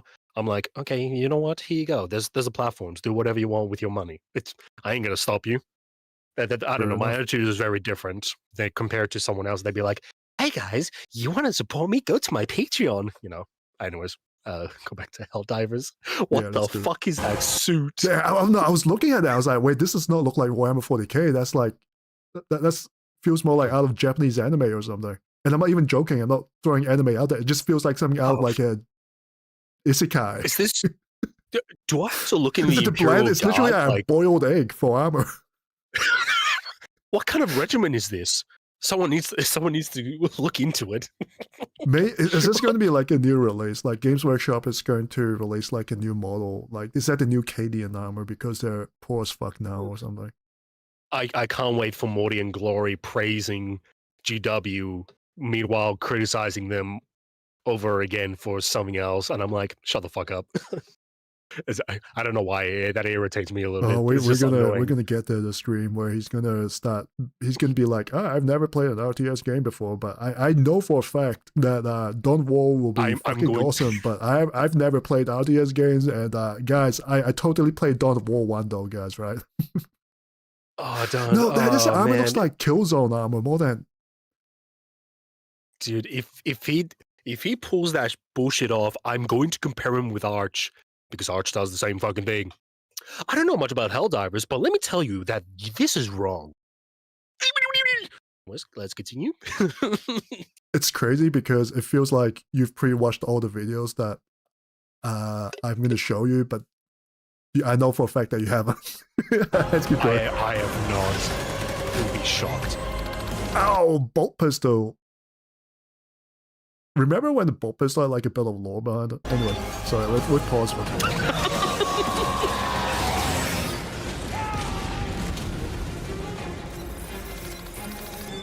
You know, be really funny. Wait, you know, be a really good little like cameo or tidbit. Like if a Helldiver sees like the Hulk coming at you, and they'll be like, "Wait, there's not a Space Marine." Oh no, fuck! Wait, that's. It looks a bit like a Dreadnought because. Oh yeah, no, the Dreadnought part. Yeah, that makes sense.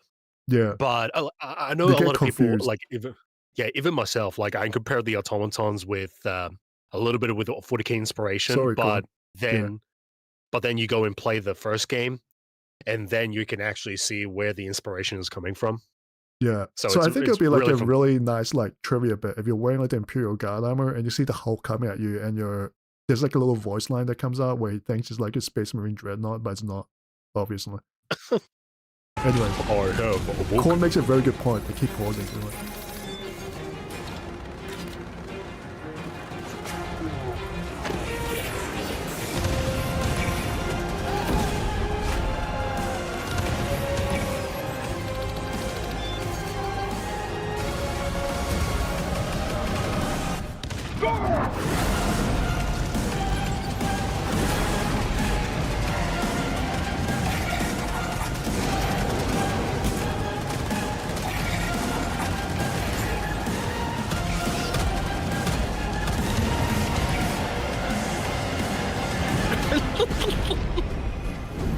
Okay, the Is the melter melter actually going to do that much damage?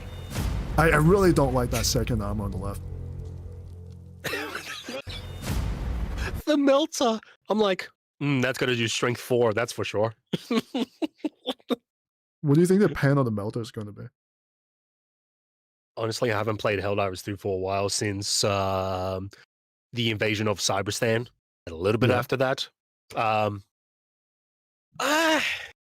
Honestly, from what I at the moment understand with the current situation, or well, not current situation. When I mean current situation, I'm talking about like Cyberstan situation, but they haven't changed that much. From what I understand from Arrowhead and GW, very similar. They're not going to put that much effort into it. Or if the weapons are too powerful, after everyone buys that fucking war bond, they'll be like, we're going to nerf it now. Kind of like what GW does. Like, I know I say this over and over again, like the Leagues of O10. It's just one of the biggest examples where they're like super powerful, bullshit fucking ballistics. Oh, And the then- Leagues of and then they were like, Votan "Oh." was so overpowered. People were actually like, even the meta chasers were like ashamed for even trying to buy that army. Like, have I told you bullshit. the story where, at least in my hobby shop, the Leagues of Votan had such a bad rep. Like, you buy this if you were like a meta chaser, right? And actually tanked the sales because Absolutely. no one wanted the stigma of being like a meta chaser, even though they are a meta chaser. Like, no one actually wanted the label. Interesting. But yeah. So, But yep. yeah, the way goggles are interesting. The gun is a little bit custom, I would say, because that's not how I'm used to with the Corsican gun. You know what I'm talking about, with the big backpack and then Yeah. shoots fast. Because I was thinking of that. like, what was this thing even called? The Hotshot Marksman Rifle. This thing is not even like a las gun. It's a Interesting ballistic gun. design. I think it's a ballistic gun.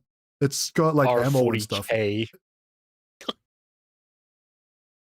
Because the ones that the Kaskins have like a backpack. There's like a cable that goes off the end into like a backpack that they have to connect it to, like a power pack. Is it laser? It could be like a energy magazine, right? But then, Or just a hot bullet. Just a hot bullet. yeah, it's just a hot bullet. It's just no. I'm going to say it's very low effort. Oh yeah, no, definitely. It's very low effort. If I recall, I think someone just randomly pointed out like most of the skins they're using are very reused, if that makes sense. Yeah. So they didn't really put much effort into it. And I just noticed at the back of the helmet, it has that port of the helmet. You know, like the ordinary Helldiver's helmet. They got that back part. Yeah, for some reason it's on that helmet as well. Interesting. I mean, it's not exactly like these guys are going to be like the Imperial Guardsmen, right? They're just like cosplaying as Imperial Guardsmen. So I think the argument is going to be that because they're not actual Imperial Guardsmen, then so that's why the equipment is like a little bit different, and that's how everything kind of fits in. Because having like actual Imperial Guardsmen and Helldivers kind of like breaks the narrative a little bit. I'm sure that's what the counter argument is going to be. That's going to be very difficult when you have other bundles like Killzone and Halo, where they represent exactly for what it is. And exactly, and then you have the Hellzone armor and the Halo armor, where things are like modeled out properly, or at least like as respectfully as they can. Okay, so there's like a little lore bit right here as well. Is that like for the hotshot las guns? I'm not sure if this is even a hotshot las gun, right? But there's a reason why there's no bayonet sticking out like a hotshot gun. Is because the beam that comes out of it is so hot, it actually melts anything that's remotely near the barrel. So like having the bipod stand like flipped out like this here is just like an entire liability. I'm not sure they like thought about that, but that's one of the things that I've noticed. I doubt so. Yeah. Yeah. Like again, from what I think is most likely like GW is like Yeah, no, you're gonna have our thing, but we're gonna have some royalties out of it, if that makes sense. Yeah. It's just part of Games Workshop like whoring out the license, right? They don't really care about how like quote unquote low accurate or how it even fits in as long as there's like the branding Yeah. and the money comes in. Melter gun. This is the stuff that you were laughing quite a lot about this. I can see. I don't know why, because for some reason I've never seen. There's never been a consistent theme with the melter gun. It's always a little different, like either from color or from how it shoots and all that. From what I saw from that small section, the way they shot, I was like, yeah, it's almost pretty accurate. The color's a little bit off, but then again, it could be just for like really hot plasma. Um, Space Marine 2 fucking melter guns. That one was a bit off. That shot like in burst. I'm like, what the fuck? It's meant to be a beam of light. It goes kind of like the Dawn of War 1 melters. Yeah. So it's weird. And I could be schizophrenic. I don't know. Is that handle meant to look like that? I don't know because I don't play Imperial Guard. Maybe there's some Imperial Guard players in chat, right? I'm specifically Klovak. Does the melt again for the Imperial Guard actually look like this? Why does it look like half bolter with a silencer at the front? Like, I don't know. I know that the tip is supposed to look like this for the melter. Like that part, the silencer part is accurate. But the rest of it looks a little bit off. It looks like a child drew this. So at the same time as Warhammer 40k, so... Hey, DB, here you go. Yeah, it's weird. Sure. Okay. So it's like, eh. I mean, at least they're showing it, like depicting it as like an actual anti-tank weapon, not like a weird flamethrower. So I guess they at least know about that. Even the barrel heats up, so that's good. Yeah. Yeah, nothing to comment much with the armor. I mean, it's just like a war bond, but it's nothing really that groundbreaking. I would say like the one with the minigun that came out with the like backpack and everything, that one was like a lot more exciting to actually.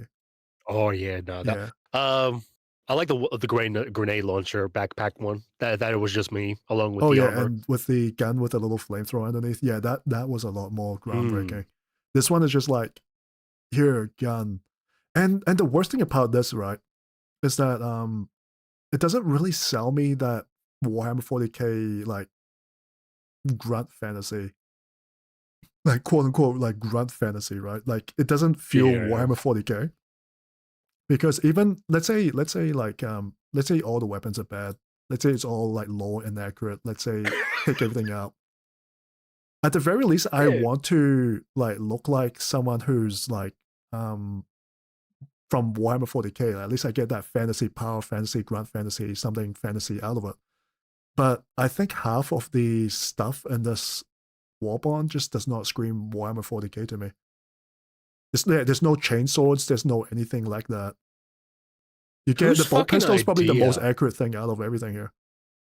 Whose idea was this to think, guys, maybe we should collab with 40k and do this? Like this has been the most low effort, this is like Dawn of War 4 when you have those developers playing their own game. They sound so excited when they're playing it. So that's the same feeling that I have with the armor. It's just weird. I feel like this armor is supposed to be like with a metal leg, so it's supposed to be like, oh, the prosthetics from the Mechanicus, but Games Workshop is not allowing us to do Skitarii because it might compete with Darktide or something with their DLC. So we're not allowed to do that, so we have to do this instead. This is probably the oddest looking piece of armor. Like if you take away the bolt pistol and you ignore the markings, it would not look like Warhammer 40k. Not really. It would just look like a custom early design before Helldivers 2 would launch. That's how I will see it, at least. Is that supposed to be like a bad Space Marine armor now that I look at it? It looks like a very shitty looking Space Marine armor. If you like look at the shoulders and like the chest plate. I would look at the mouth. Oh yeah. It looks like Mhm. very bad Space Marine cosplay. It's like, okay, you can either look like the Mandalorian or you can look like this. You can choose. You can choose. You know, you can What's spend next, your money Star over. Wars? Yeah, you can look like the Mandalorian helmet and all that shit with the jetpack, or you can just look like this. You know, it's really up to you. For me and you and probably someone else, we look at this, we're like, this is fucking weird. But for obviously for the new fans, they won't know any better. And they will look at this, they're like, oh yeah, that looks like 40K enough for me. I'll just buy it. You know? Yeah, they It's the just buy it just to display the same fact that shit. they like Warhammer.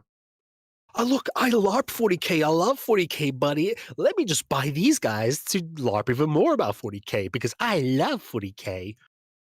I can't, and this is just me, as like a guy who makes video. I can't wait for the Warbond to actually drop. For everyone else, it's like a disaster. For me, it's just opportunity. I just look at it, I'm like, okay. I'm not Yeah. gonna touch it, but it looks shit to me. Oh no, I'll definitely touch it, and I'll probably make a video out of it. You know, just to recoup the cost. But for everyone else, it's probably a waking nightmare. For like a true fan, I feel like this is. Look at the hand like True. clipping through. Nah, that's not nothing to do with the Warbond. I just know there's a hand clipping. If I'm correct, you could just do the Vestroyan God and then they have those masks at the front. Or am I It thinking could of be someone else? anything else other than the Cadians. Yeah. Yeah, we're never seeing a Helldiver with their face showed, so they always have a helmet on. So you must have Why to not think, Krieg? okay. I know Krieg has been like hoard out already. Like it's been like the Reddit's favorite regiment, but why not Krieg You know though? what? Like of all time. That is the one positive thing for that one board. There's no fucking Krieg, no shovel. Thank fuck. that is the one thing that is good. Check Discord. I just saw it. Yeah, I know what you mean. Krieg would have costed more for the licensing, but I'm just getting Okay, no, I can see the references. Yeah. Yeah. No, that makes sense now. I'm still saying like I'm gonna can I save this and then wait, hang on. I got Discord right here. I can just throw this up. I mean, Sorry about that. yeah. No, that makes sense. Now I can see where they're getting the ideas from. I Yeah, still kinda argue makes about it sense. because like it's stated like specifically on the lore, like with the hotshot las guns, nothing is supposed to extend remotely close to the barrel because it'll melt whatever's near it when it shoots. And so I still don't buy that. That's still Games Workshop's fault, in my opinion. And no But I get where plasma the armor guns reference either. are coming from, though. What? No plasma weapons either. Interesting. Plasma would have been really good, but I think Plasma plays like shit in Helldivers, though. Like, there was like the accelerator something plasma rifle. I never liked using that. I guess it depends what you use. I used to use that slug shotgun plasma thing. So, For me personally, what was the build I was playing before I stopped playing? I was playing the tank hammer with the shotgun. That's right, with the maxed out armor, the Tin Man armor. yeah. Yeah, I really like the tank hammer. I thought it would be like a gimmick, but it's actually very good. It's amazingly good against the automatons. With the jetpack as well. I love doing that. Yeah. Corn pointed out because I just thought about it. I was like, actually, we have other weapons that have backpacks and all that, but not specifically the Karsakin one. Yeah. No, I'm doing 100%. No, this is on purpose. I just thought of something. That will be the next Warbond. What? So you know how the Warbonds never like fully fit together? So there'll be like a flamethrower Warbond, but then the big flamethrowers on the other Warbond with the trenches and all that. So if you want like the full flamethrower fantasy, you need to buy like 2 or 3 Warbonds to get the flame dog and then the primary flamethrower and then the backpack flamethrower, right?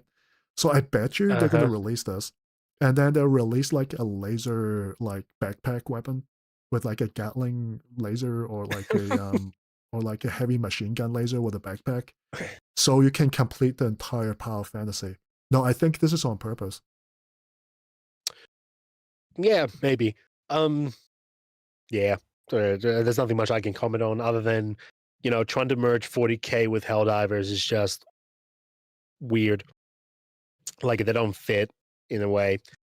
Because as you said, like how So 40K is meant to be grimdark, and then you have Helldivers that are meant to be this satirical looking thing. So it's just, yeah, it's just all over the place. I'm not going to rant about it. All right, what's next on the menu? What's next on the menu? So that's kind of like a mini little entree. So we can either talk about Asmongold getting to Warhammer 40K, and that's a 30-minute long video, or we can talk about Dawn of War 4 with Mordian and Jefficus. And since you're here right now, I feel like the Asmongold video is probably going to like gas us out because it's 30 minutes long. We can talk about Dawn of War 4 actually. Sure. While we're still fresh. I was going to say, yeah, sure, we can go with that. Yeah. Sure. Let's go with it. Yeah. I'll see who I have to slaughter. With the let's start with the Jefficus one first because that one's pretty short. That's like 10 minutes. Where is it? They can't. Oh wait, never mind. That's Morning Glory. They can't. What an interesting pause. There should just be a thumbnail. Imagine you make like a thumbnail with what was the thing that he did? It might actually like it's so bad it actually might get me in trouble. Like this one, and that's your thumbnail. Oh yeah, no, I already did that for one of my stream thumbnails, where the GW icon was the ice cream, and he just sucks on it. Oh, dude, why would you debase yourself like? I know it's like for the haha money, right? But like doing it over and over again as like an intro is just a little bit cringe. Just like I said on the stream, I'm like, does your dad know you do this for a living? I'm like, damn. They probably do, It's just, but it's like the flip side is like, okay, how much money are you getting though? It's like, oh, okay, like $500 a day. All right, fine, sure enough. what's next? Mordian Glory OnlyFans? All right, so before Yikes. that, we're gonna get into the Dawn of War 4 segment, and we're gonna specifically talk about like the Dawn of War shills because I think the shilling is getting quite out of control with the Dawn of War 4 space. We're gonna go back to the Jefficus video, and I've watched this in like the previous stream, and this one is like as a Dawn of War 1 fan, as like an RTS fan, it's actually quite a devastating video to watch because let's talk about our RTS credentials or Dawn of War credentials, right? You really like Dawn of War 1 right now. You're a big fan of it? Yeah. It's probably your top game up there besides God of War, I suppose. Yeah, pretty much. Yeah, we can go with that. Yeah. Sure. And for me, I'm quite a big fan of Dawn of War 1. I played that very frequently when I was younger as well. And I'm a big StarCraft and War Games Red Dragon friend. Not friend. My Asian is leaking out. Fan. Okay. How well do you drive on the street? Depends on how much traffic there is. Just think about that Family Guy theme. And so let's watch this video and why Dawn of War 4 is worth the hype. We really love Dawn of War 4. Okay, Dawn of War Is this 4 really? is such a Let's really think about this. Is this the really like? Is this? This is not the first time that people just shield the shit out of it. It happened in 10th edition with Varak and all those people. Well, the devil is in the details, and it's specifically how you shield it.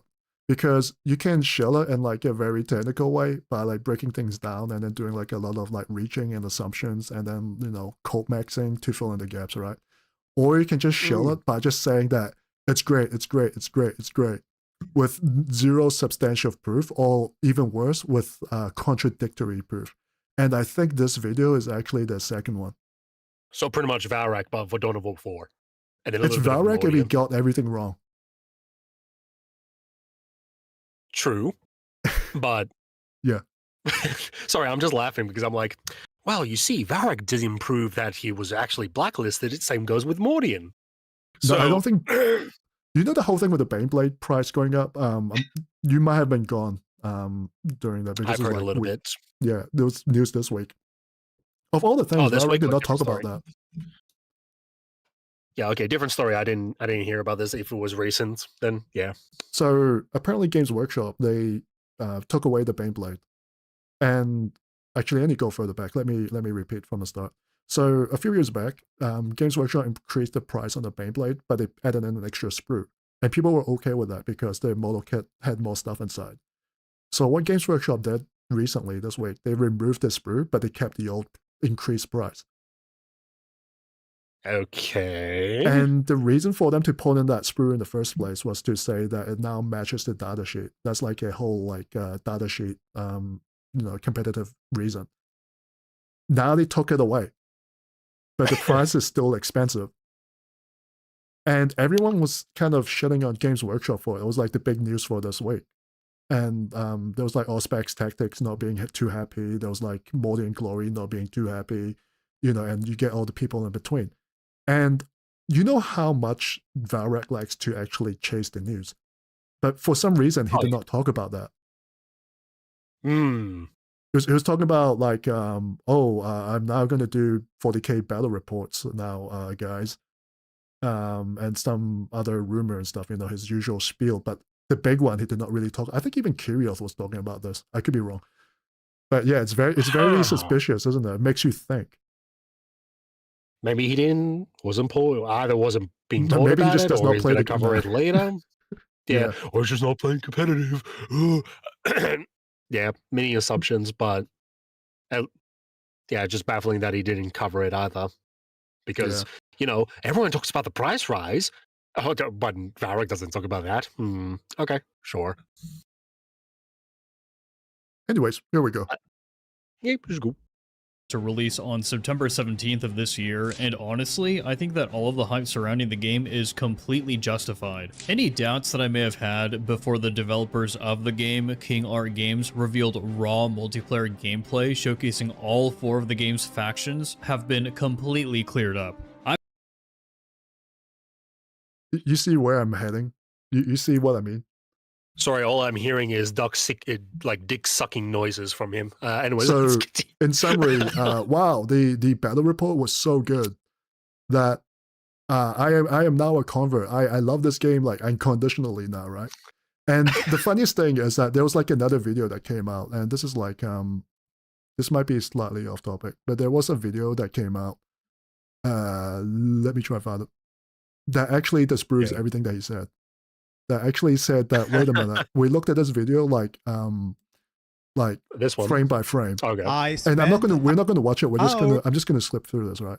And he actually talks about like massive pathing issues, units like animations not playing, units not interacting with each other. There was stuff that was promised, the mid combat animations where people like the models were supposed to like nudge, like bump into each other with like interactions, stuff like that, right? Like mini kill animations, but not quite, that kind of stuff that weren't really playing. Bodies disappearing, the map being like very flat and boring, stuff like that. And this is a good video. It's in my reaction channel if you ever need it. It's a very good breakdown of like both battle reports. And this is something that he just glosses entirely over. And like the entire 20-second intro where he just said, dispelled all my misconceptions of this game. This game's going to be great. It's going to be playing for like 9 minutes. And chat, I know Korn is going to get really annoyed by that, but this is like, I feel like this is like a PSA. Like if this is like the responsible and ethical thing to actually address at this point. I'm Jefficus. The only questions I would go with is like, what did he say? Ethics? Fuck the word. I can't get the word. Basically, disproved whatever he was thinking about. Okay, what did you really think about that actually disproved it? Like, it was shit, or was there something that you were worried about and they finally showed? Because I have a feeling he's not going to explain that in his video. I don't think he actually is. He just like breezes all of it over. It's just a straight glaze. Been a Warhammer 40K fan. Damn, fake. Yep. Oh, and this is another thing that he actually does. He's gonna start talking about how much he likes Warhammer as well. Like throughout this video, he's gonna be like, "Wow, I've been a fan for a long time." It's like a tourist going to Greece and they're like, "I love Greek yogurt." Yes, who the fuck doesn't like Greek yogurt? Shut up. It's just one of those moments. And I made that comparison like previously, right? Where it's like at the Game Awards when they release what was it, High Guard or something, and they were like, "Oh, these were all made by industry veterans who worked on these other games." It's very like performative signaling. Sure, buddy. We heard that about Bloodborne, the one that apparently people worked at Valve. The Bloodborne? ones that did left. Yeah, No, was it Bloodborne? Basically, the ones who made apparently worked for Valve for Left 4 Dead, and they made their own zombie survival game. Well, this is like years Was ago it now. like Killing Floor or something? No. Yeah. No. It's The not a Bloodborne's blood another something. game. Yeah, I realized the moment that I said that. It was blood something. But yeah. Must have been very obscure. Yeah. No, it's just like Action. you brought that up, so it was something similar. Anyway, let's It's go. my fault. Yeah, all right. Let's keep going. Have been completely cleared up. I'm Jefficus, and I've been a Warhammer 40k fan ever since I played the original Dawn of War way back in 2004, and I'm excited for another generation of gamers to experience something similar here. But what exactly is Dawn of War 4 bringing to the table? Why should we be excited for this game when Dawn of War 3 was so awful? Why you should be excited? It's like such loaded like show language, isn't it? Even though Dawn of War 3 was so shit, but let me tell you how Dawn of War 4 would redeem itself. No, it's shit. I don't know. I'm like, as you guys know, I'm just a bit of an asshole as I usually am. I'm just like, no, shut the fuck up. It's dog shit. Let me explain to you why it's dog shit. And let me show you as well the developers being so excited with their game. They weren't. And the other thing that was really questionable was their the one with the orcs where they're like, oh, you can just build anywhere you want. I'm like, huh? Whoa. That's gonna turn very differently. But yeah. Oh yeah, Back have you 4 Blood. played Yeah, thank you, Clovis. StarCraft 2 by any chance? You'll be surprised. Nope. Okay, so you would know what I talk about when I say like proxy pylon and like bunker rushing. Okay, I didn't play that competitively, but I'll probably understand it though. So I feel like it's like very badly thought out because like every single orc building has like a machine gun on top. And so Yes. if you give that to someone, what are the chances that like a person would just rush down the map because they're quite small and start immediately boxing in like a Space Marine player? Yeah, I can see that happening. I can honestly see that happening. I won't be surprised if they have to do like a patch update where they're like, oh, the one with the orcs that have to build anywhere, now we're just limited. But I guess it depends how it's played. But Yeah. I don't see that. I don't see that as a good thing because there was a reason in Dawn of War 1, every single faction were limited based from their HQ space or any other buildings that was giving them space. Yeah, you had The like only thing a you were allowed. proper build zone and all that. Oh, and by the way, I think Yes. another promise that they actually broke from the battle report trailers is that the base building is actually very limited, in my opinion. Yeah. I can only talk about what I've seen the first battle report they did, the Space Marines versus Orcs. I did a stream on that, and I looked at it. I was like, "Yeah, no, it's very boring." And then their the outro where they play the Dawn of War 2 music, but it sounded like it was remix. Like it. How do I explain this? The Dawn of War 2 music that was replayed on the Dawn of War 4 game, it is the perfect example. Which all they did was just reuse some assets and then just run with it. It like ever since like around 2016, where we had this whole microtransaction shit, all this live service shenanigans that has happened.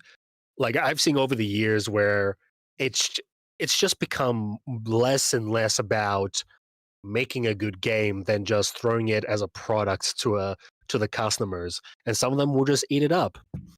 I remember that you music. could I thought it was just like straight from Dawn of War 2. It's a remix. It's a remix? Oh. So Whoa, it's meant to kind of be a like remix. Mechanicus 3 then, where they just remixed the entire OST and just called it a day. Well, it was Mechanicus 2, but yeah, I get what you mean. Yeah.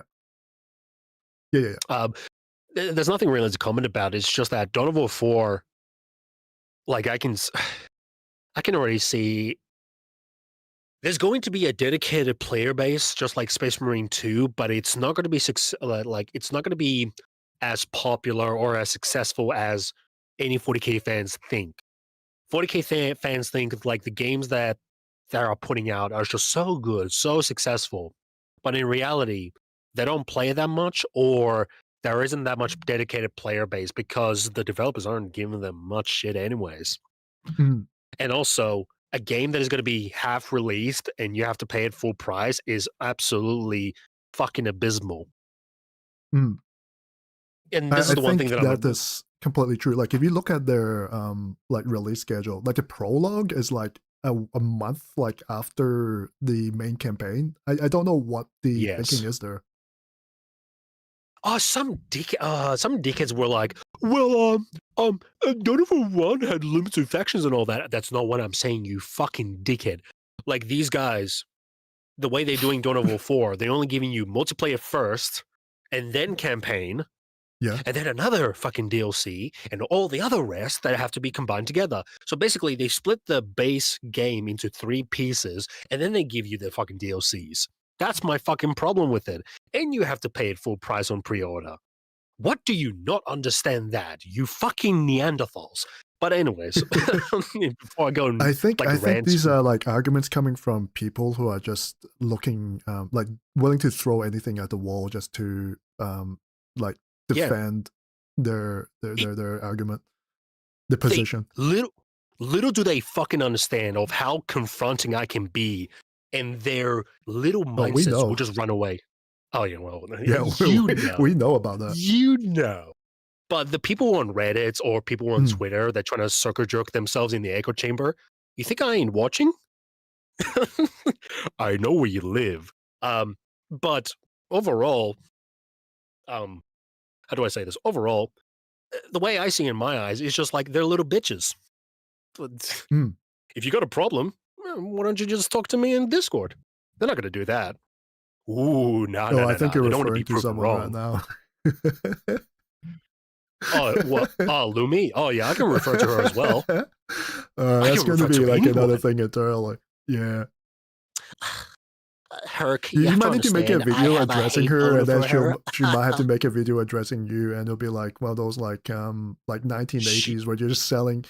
Have you seen like really old newspapers, like letters to the editor, and then they would have something like 2 people be arguing, and then they'll be arguing through like letters to the editor, so the whole letters to the editor page is just like a medium for 2 guys just sending hate to each other. Have you seen those like 70s, 1980s shit? That's kind of like that. Yeah. Hey, Saudi Panda, what's up? How are you? Why does that name sound familiar? It's like I saw him once and then never saw him again. Probably vanished. Unsubscribed, maybe. I don't know. No, he does Space Marine 2 stuff on the Discord. He's very nice. He's very nice. He likes old Marines as well. Yeah. Maybe I should skin him. Yeah, fair enough. No. I think he's been missing for like a month because they did like a PvP update, and he just, I don't know. It's like the first time the devs gave PvP any attention. So he's like, yes, my time has come. And the baby brother allows you. I'm good. Oh yeah, congratulations. Congratulations. Baby very nice. Nicely done. Yeah.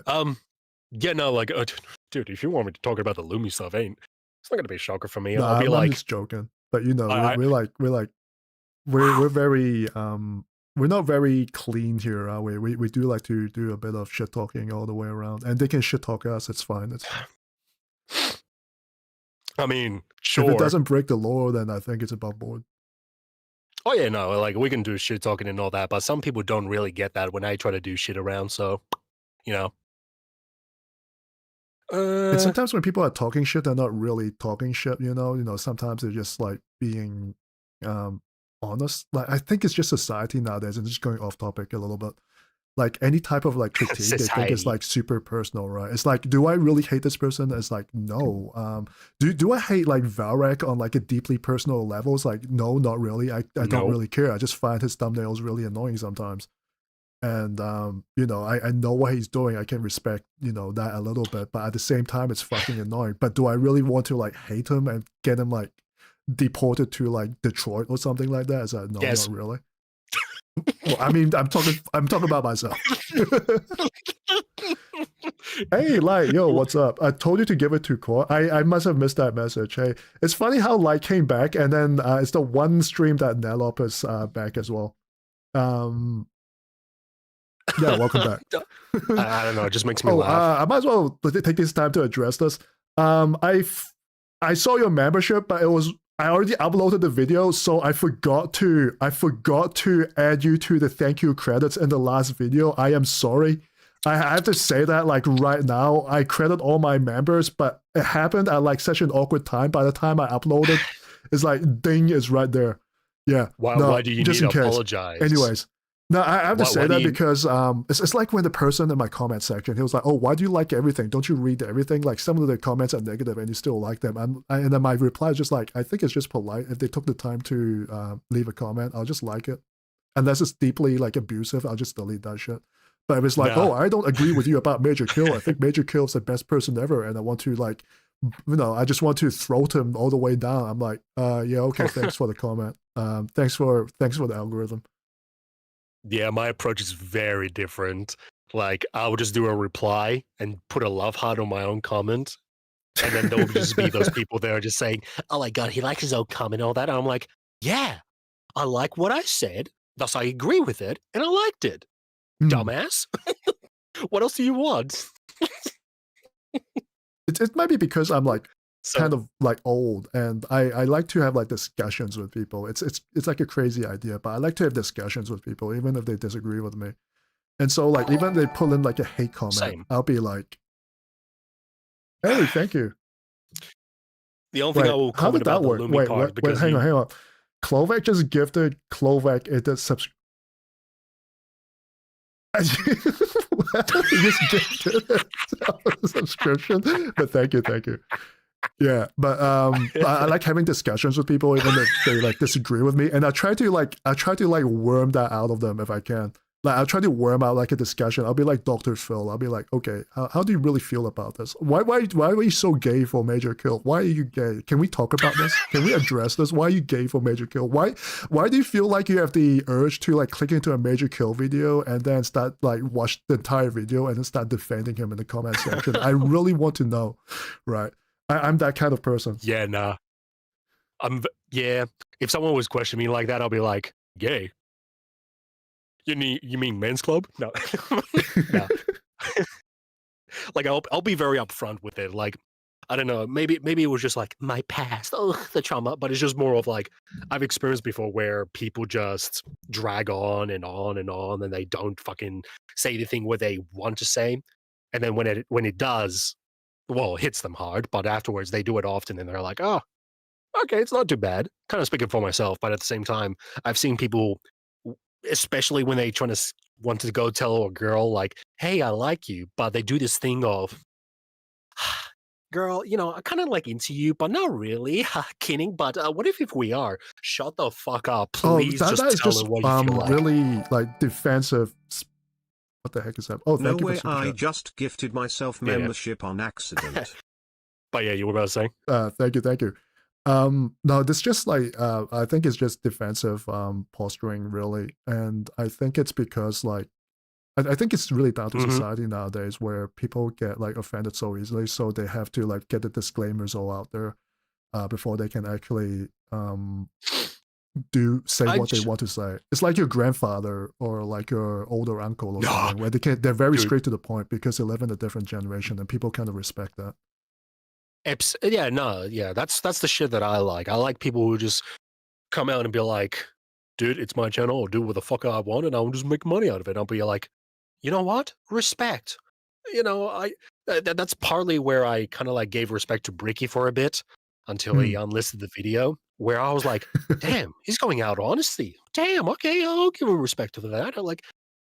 It's rare to find that. And then he just unlisted the video. I'm like, respect gone. Just reverted.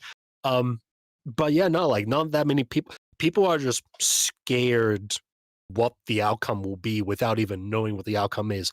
They may think what they know the outcome is, but they haven't even tried to validate that fucking outcome. And even if they fail that outcome, they just have like the wrong mindset of how to improve on it. And most of the time it's just to be like, oh, that failed, so I'm going to avoid that problem. I think it's a doomed prospect anyways, because if someone really wants to come at you, they'll just insult you like whatever they like, however they can. Like if they can't insult you by what you say, they'll just insult your appearance. They'll insult your you know, how your vernaculars, right? Your accent and stuff like that. There's no point really covering up for everything. You can be very be very respectful. That's one thing you can always do. But that's different to that. But at the same time, there's no like real point really to like, hey, covering all your bases and all of that. And at the same time, you're just really making yourself like less as a person as well. You're just diminishing your own ego by just you know, I love doing it. all that stuff. You know what it reminds me of? Like, you know how like Black Ops 2 got into the PS4 and PS5 ports, right? No.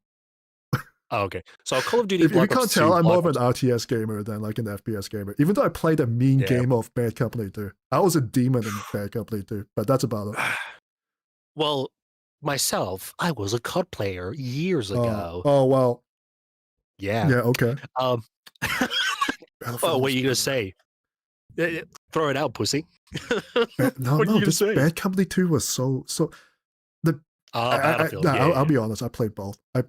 But Bad Company 2 just gave me like the whole it's like different vibes, you know. Like if you want to go home and you're like, hey, I just want to shoot something, like COD is a very good game. But it's like you wake up, you're full of energy, you just want to hear shit blow up like for 3 hours straight. You just want to see the entire map get demolished. Then Bad Company 2 was the game. Yeah. I think the peak of my experience with COD was Black Ops 2 because it was actually the most social game ever. And Clovic is actually wrong. I didn't live in America, so I didn't get much N-words. But what I did get is lots of shit talking, lots of loud words, and someone playing P-Hub on the background and pretending that they're doing it with a quote-unquote girlfriend. Yeah, guys, I'm laid. Like, I'm so manly. I never had those experiences. Was this on console? Yeah, that was when I used to play like on the PS3 on console. Oh, okay, because I played on the computer. Okay, I get really confused. So I play on the computer, and I never have like any of those interactions where like slurs or shit came out. Like sometimes people get really annoyed if I don't like repair a tank or resurrect someone or someone, and they get like they respawn and shoot me in the kneecap, and that's about it. Yeah, PC is a little bit different because you have your microphone, they can be muted and all that. But in the console, like the 360 era or the PS3, they had the force chats system. Oh. So you better be lucky that you had a button on your own headset to mute it or not. If not, they're just going to hear everything. I feel like I missed out now. Yeah, I mean, dude, there was a lot. Like, I can explain a lot of shit with COD. But basically, point that I was going to make is Black Ops 1, Black Ops 2 were ported to the PS4 and the PS5. And let's just say the people who got into it are very flavorful. We even have a custom. Sorry, I'm laughing. Because I saw the images in my head. They have the custom image editor. Oh, where you can just make whatever you want. Oh no! Whatever I know what you're talking about. you Yeah, want. I've seen that shit in Armored Core 6, where You the got decal maker, and then you have like, yeah, yeah, oh, dude, oh, dude. let's say they're great fans of Holland and their windmills. Let's just say that there were two ghosts that had a fishing rod, and the bait was a piece of chicken. They really like eggplants for some reason. Yeah. And yeah, there were two ghosts with a fishing rod, and they were fishing while the bait was chicken. And there was some black dude. They were like, "Dude, why this image? Like, why did you make this?" And the guy replied with, "Wow, just in case if you're hungry, man." So. I love that in Dawn of War 2, you could custom your badges and banners. Well, you see, in Dawn of War 2, I was trying to be like, I was younger, so I was a little bit more like low accurate in my more loppy in my headspace. So like all my all my colors and all my emblems were like they follow the codex, let's say. Wow, why do you think I like Dawn of War 1 more? You 17 people? Wait, huh? I didn't even check. I mean, that's cool. Cool. Yeah, people are watching for some reason. For some reason, is it that bad? Yeah. Who the fuck are these people? What the fuck? Dude, why would you do that? Um, Like, it's your weekend, and you're spending time with me. That's crazy. Like, you could be doing anything. You should right be drinking. You should You be could be drinking playing like Dawn of War Bundaberg. 1. You should be drinking Bundaberg Drop Bear, and then make a very interesting Dawn of War 1 faction. What is that? That goes white, black, and red. And I thought it's not the Bundabergs Blood make ginger Ravens. beer. Oh, sorry. The Bundaberg Drop Bear is a rum drink that has with pineapple and spice, and That sounds like a horrible Jack Daniels. Maybe, but it's served better on chilled, and Wait, when you is it drink it, you alcoholic? have that. Yeah, just look it up. Bundaberg. No, am I this much of a no? I only know Bundaberg for the ginger beer, and it's quite good. But I did not know that they made actual alcoholic drinks. It sounds like one of those like horrible like Jack Daniel bottle. Like you get like a bottle that's like a Coke bottle, and it's like Jack Daniels with Coke or something. I love doing streams where we get so off topic when we're meant to watch the video. It's Oh so yeah, amusing. and meanwhile it's like I mean this video is supposed to be like roasting this person, but like now he's just staring at us just to. You know what? Like he's playing Space Marine 2, and I'm just like gay. Now, honestly, I saw someone putting a mod for Space Marine 2, and the mod is changing the armor that I have them as firstborn. Yeah. And I look at that, I'm like, that looks 10 times more better. That can fit with chaos in a PvP game. That would have been so much better. But because of the whole fucking Premiere shenanigans, it was just so out of dog shit. And yeah, honestly, the hate at the beginning with the Primaris was pretty much justified, honestly. For me, I don't hate Primaris, but the way they did the whole lore about that was so stupid. And then after that whole shenanigans they did with the Primaris, only to bring back Firstborn gear back to the Primaris armor, I'm like, are you fucking kidding me? Like, I'm gonna switch topics a little bit. I know why there's 17 people. It's because Asmongold was on the title. They're actually waiting for the Asmongold content, guys. If you're waiting for the Asmongold content, it's gonna come after like this video and no, actually 2 videos after this. You know what? I apologize for the rant. We should have been going for the Asmongold. Nah, no. Yeah. So, yeah, the point that I was making is that, oh, now they're bringing back the Firstborn stuff, and I'm like, are you fucking kidding me? So this whole time, you could have just made bigger armor, bigger Space Marines, and we would have had the same shit. I think Warhammer 40k. There's so much mystery. Like before, like these 2 editions, a lot of things were not explained. They could have just came out with the Primaris Marines and not explained anything, and just let people. You know what? I that would have been fine. I can fuck with that. They could have brought back Rebute Goleman and then just like leave some of the gaps like unexplained.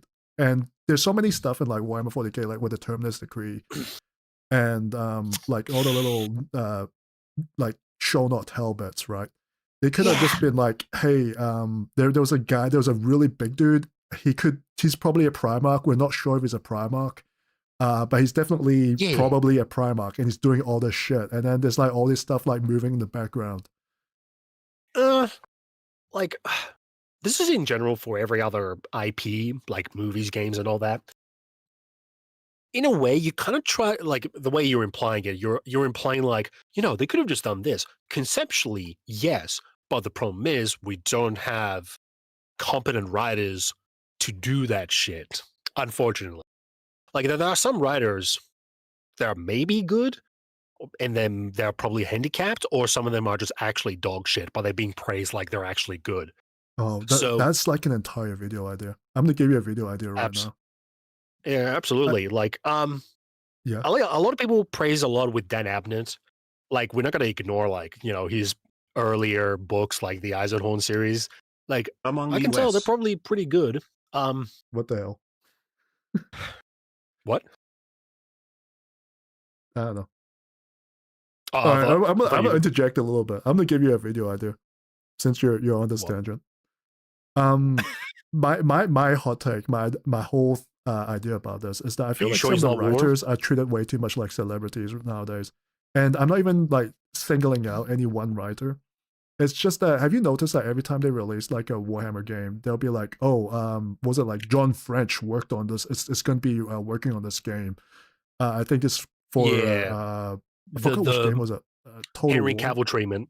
Yeah. Basically, I feel like a lot of the writers are getting like wheeled out now, like they're celebrities, right?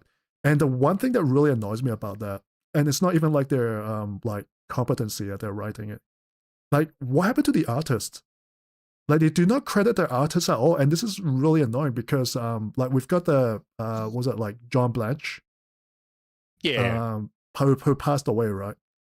And besides him, like no one else really gets like credited at all. And I feel like in Warhammer 40k, the people who make the art, the people who make like the whole like feeling of the settings are like very important as well. I think in every single way they're like as important as like the people who are writing these books, but they don't get credited by Games Workshop. And I feel like it's very unfair. I think I know why. Most likely they outsource their artist, so they don't have to really credit them. They Maybe just have to go to Fiverr. Yeah, or that. Or yeah. And then they'll just be like, okay, we want you to make this art. Here's our references. Go make it. And then they go and do it. And they're like, okay, that's good enough. Here's your money. Shut the fuck up. Move away. To be fair, that kind of shit used to exist even in older days, like in the 80s, the 90s, with animation and all that, specifically like Transformers and all that. Yeah. So I'm not saying, oh, it used to exist, then it should be a still thing.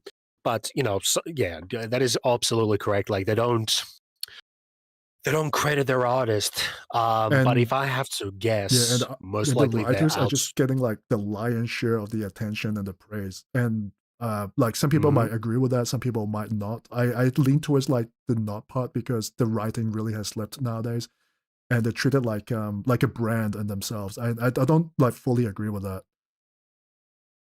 Okay, my question will be then, okay, what makes their writing so good? What are the things that make them so grim dark, right? Because remember, Warhammer 40k is meant to be grim dark, right? And obviously there's some levels of grim darkness, obviously, but I really want to see what people want to bring up, because some people will just say, oh, you know, the Infinite Divine is a grimdark book because, you know, these Necrons just jumped up on one world to another, pretending like it's nothing. Meanwhile, everyone is suffering and all that. I'm like, that is the most milquetoast grimdark shit that I've ever heard. Meanwhile, the book is mainly focusing, these two funny Necrons are bickering with each other. It's funny.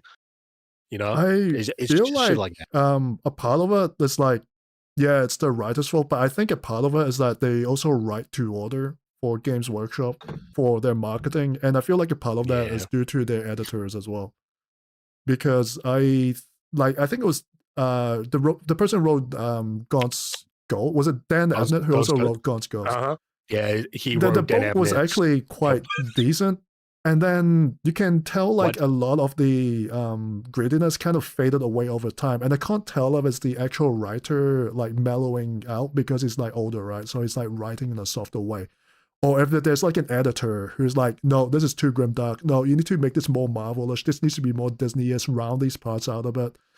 You know, stuff like that. I've been thinking about it because he started Gaunt's Ghost like in the 90s, like early 90s or the early 2000s, either one of them, like basically early days.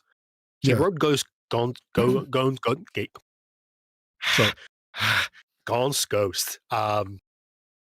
He wrote those books. Maybe I might get into it. Who knows? And then for a long time, nothing was written about Gaunt's Ghost. They were written. He was writing about like fucking Eisenhorn, but for some reason it takes way too long, and it makes you question: is this the writer just can't get the same like same hit that he wants to, or as Clovic said, it's a more of an editor thing?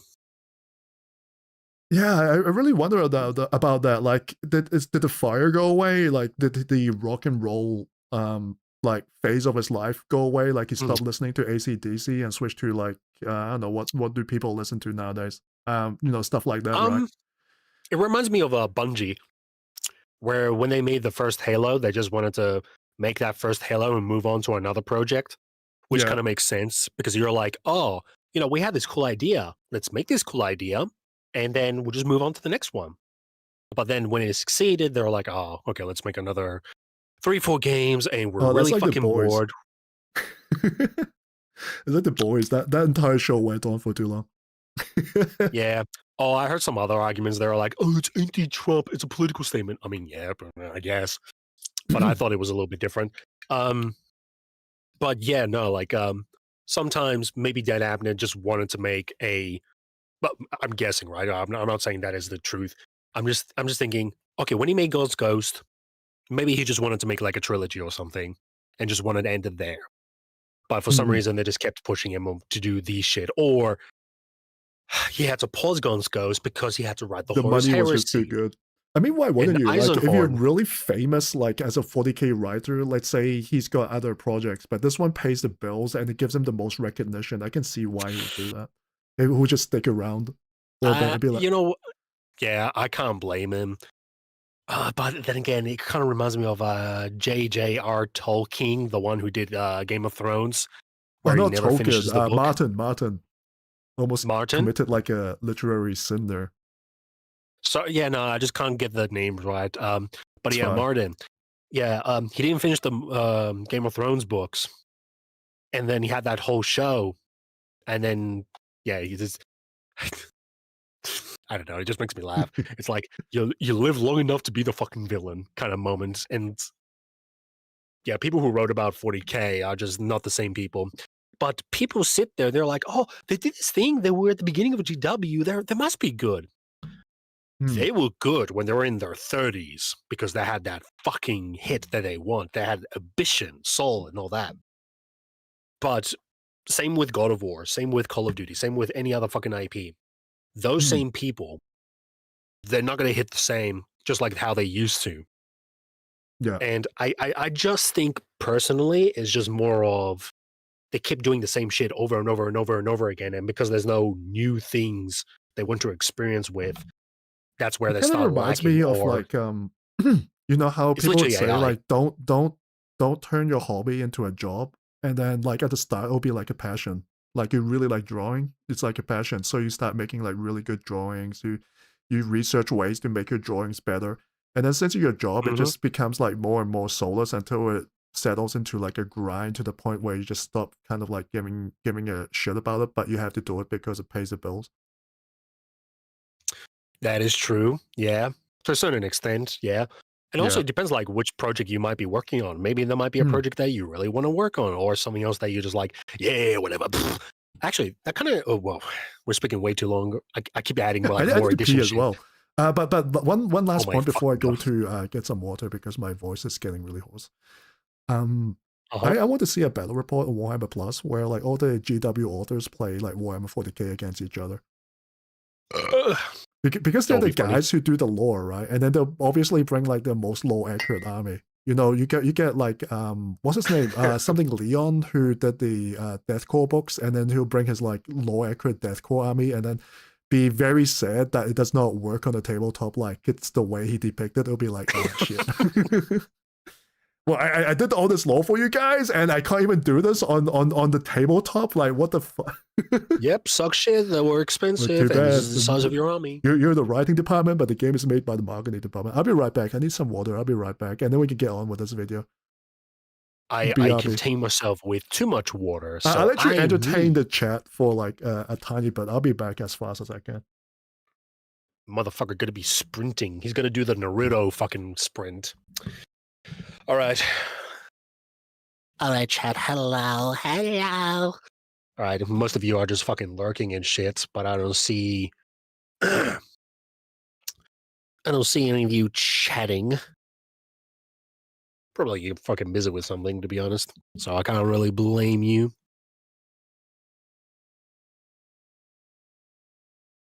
Having a bottle of water near your PC is an impossible task for Hereticus. Dude, I have like a fucking 2 to 3 liter bottle right next to me. And I drink the whole thing like it's nothing. And then after I drink that whole thing, I go straight to the bathroom and come back.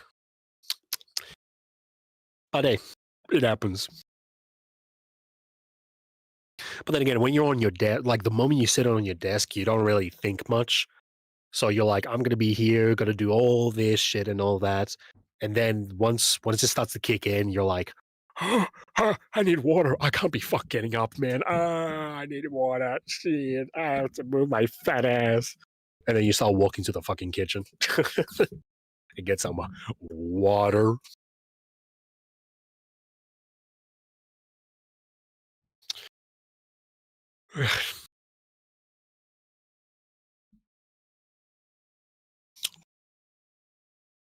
Two battles. The battles of what? Hey guys, you want to see another fucking Battle of Armageddon for the 5th fucking time? Alright, sorry about that. I forgive you. Yeah, I Now need you're like a here. lot of water because my voice gets hoarse really quickly. Like it breaks really quickly, so I need to like hydrate every 2 minutes. I don't know. I'm just a little bit different. Like for me, I just need like 4 liters of water or 8. 4 or 8? I can't remember specifically. Basically, there's like a daily thing of amount of water you need. Depends on your activity and all that. So, if I it could be my brother. I think he takes like 4 liters of water per day because he's active and all Hey, you that. got a fan So, in chat. Yo, NELLOP. Quickly ask him a question while I'm thinking. fan, my fans, dude. I Yeah, never you got have fans. fans. What do you want about? Never heard of that fucking phenomenon. Usually, whenever I see on my channel, it's just people just hating on me, man. Like, new shit. But yeah, Nah. it's growing. Yet people are subscribing, so... I don't even know what my channel is doing right now. Probably doing it's going okay. Yeah. They're probably just wondering where the hell you are. Like, where's my content? Where's my videos? Yeah. Hey, welcome to my world when I stop uploading for like 4 months. I mean, I used to upload very slow, like every month or every 2 months and all that. So Yeah. it's not really a surprise. Yeah, yo, NELLOP. Hey, Wonder Waffle. How you doing, my good man? Hello. Hi. Should we actually like watch this video?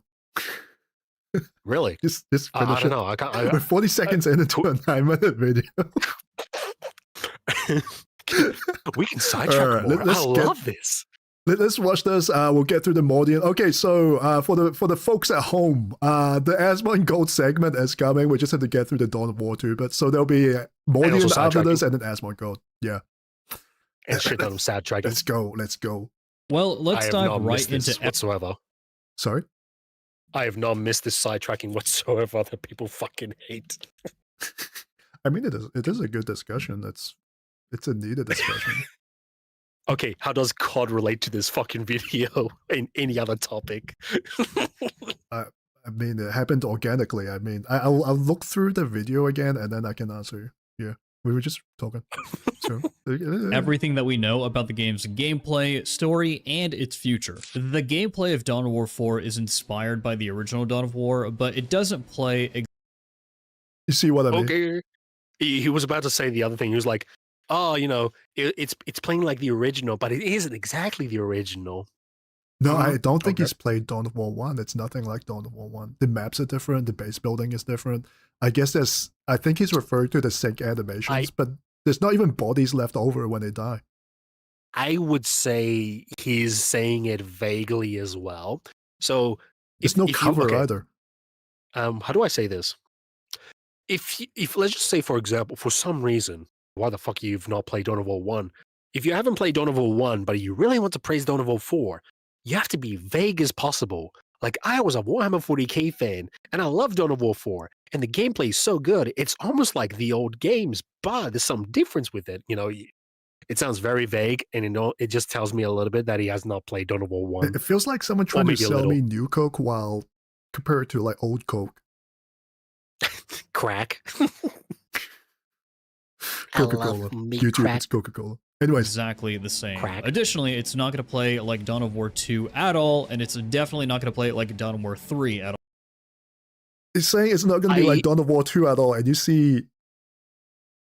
Yeah, all the animations, the power system. You can't build power plants. You have to capture the power plants. Yes. The Oh map. yeah, and also when you capture it, you build fucking generators like Yeah. a Dawn of War 2 system. Yeah, you mean what I mean when I say this like video is just like catastrophic shelling, and I really mean the word like catastrophic here. Maybe I should kill him. Yeah, but it's we're Maybe only I should. 40 seconds in, and we're already sidetracked by like what they said for like 2 hours. Maybe I should kill at him. all. I'm not sure what Relic Entertainment was thinking when they made Dawn of War 3, but it really seemed like they wanted to make the game into an esport. Whenever you were playing it, it felt like you were playing a Warhammer 40k variant. I'm gonna pause right here. You know what the issue with Dawn of War 3 was?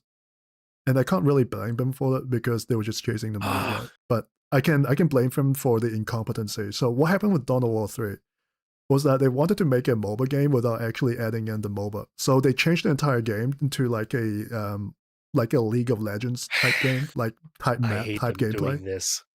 But there Yeah, was no League of Legends game mode in that game. So they basically just built like a McDonald's and they stopped serving burgers. Do they at least serve the fries? They were so incompetent. I don't know. For me,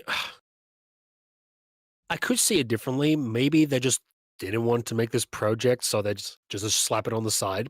Because for last couple of years, it was just Relic making Space Marine 2, Dawn of War 1, Dawn of War 2, and I don't know if they made any other fucking 40k games, but those were the very common ones. And so when Dawn of War 3 came in, they're like, oh, this shit again?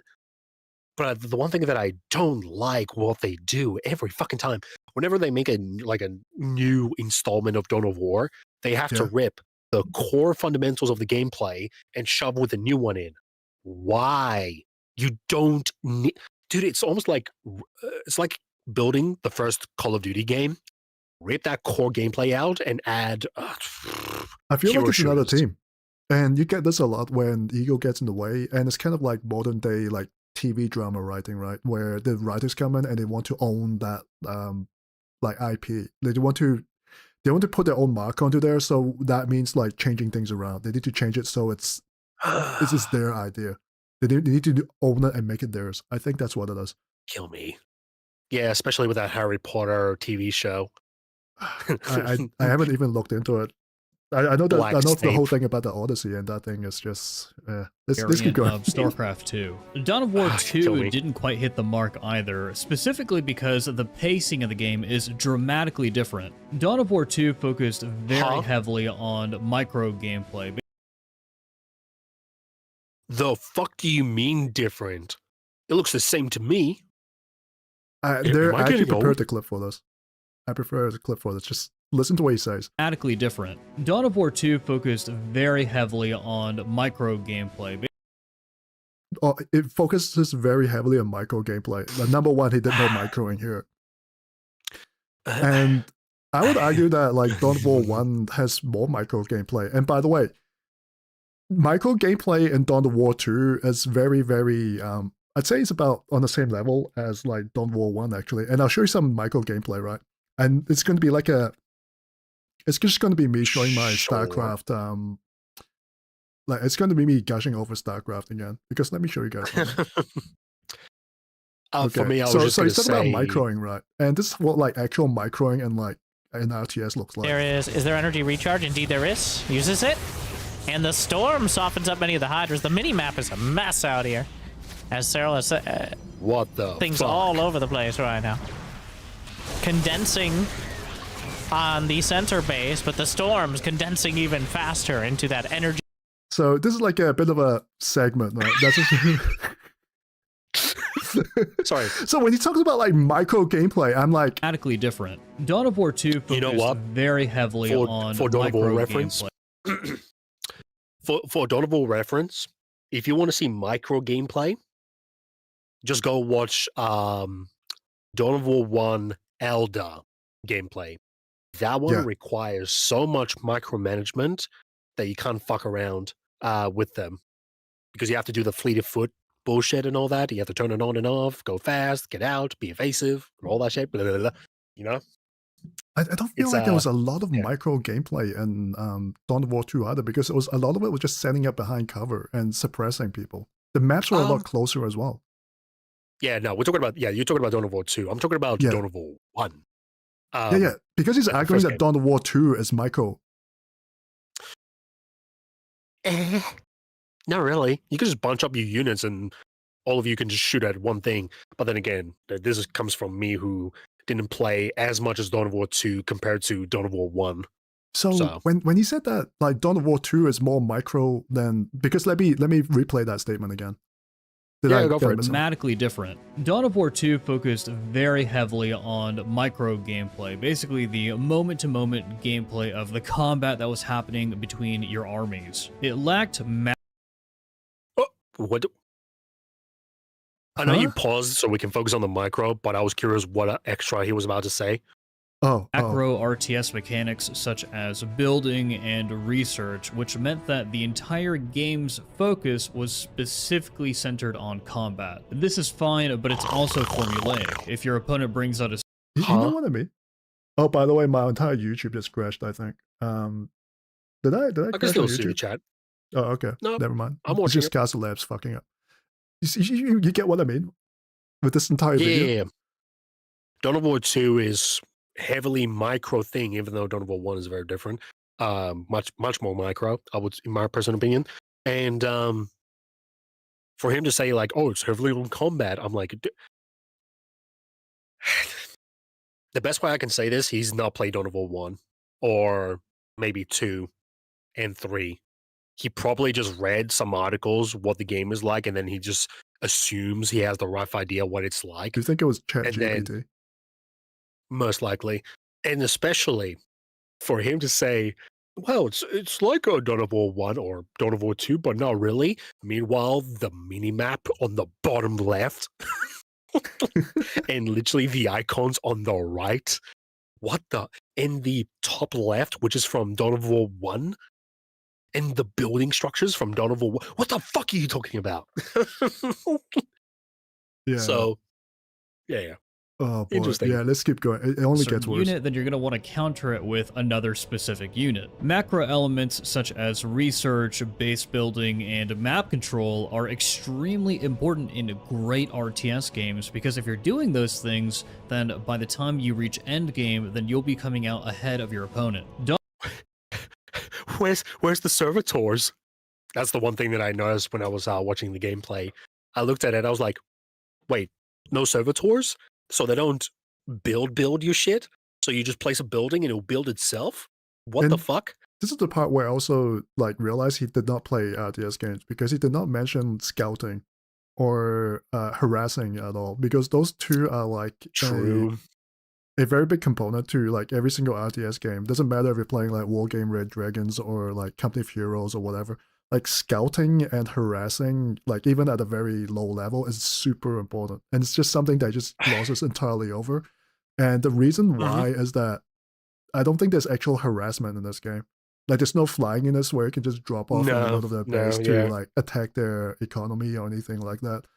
It's very flat, and it's just like from what I've seen, it's just death balling from one side to the other. I could be wrong, but no, you're correct, because when I saw the first battle report they did, I looked at it, I'm like, this is not how I would play this.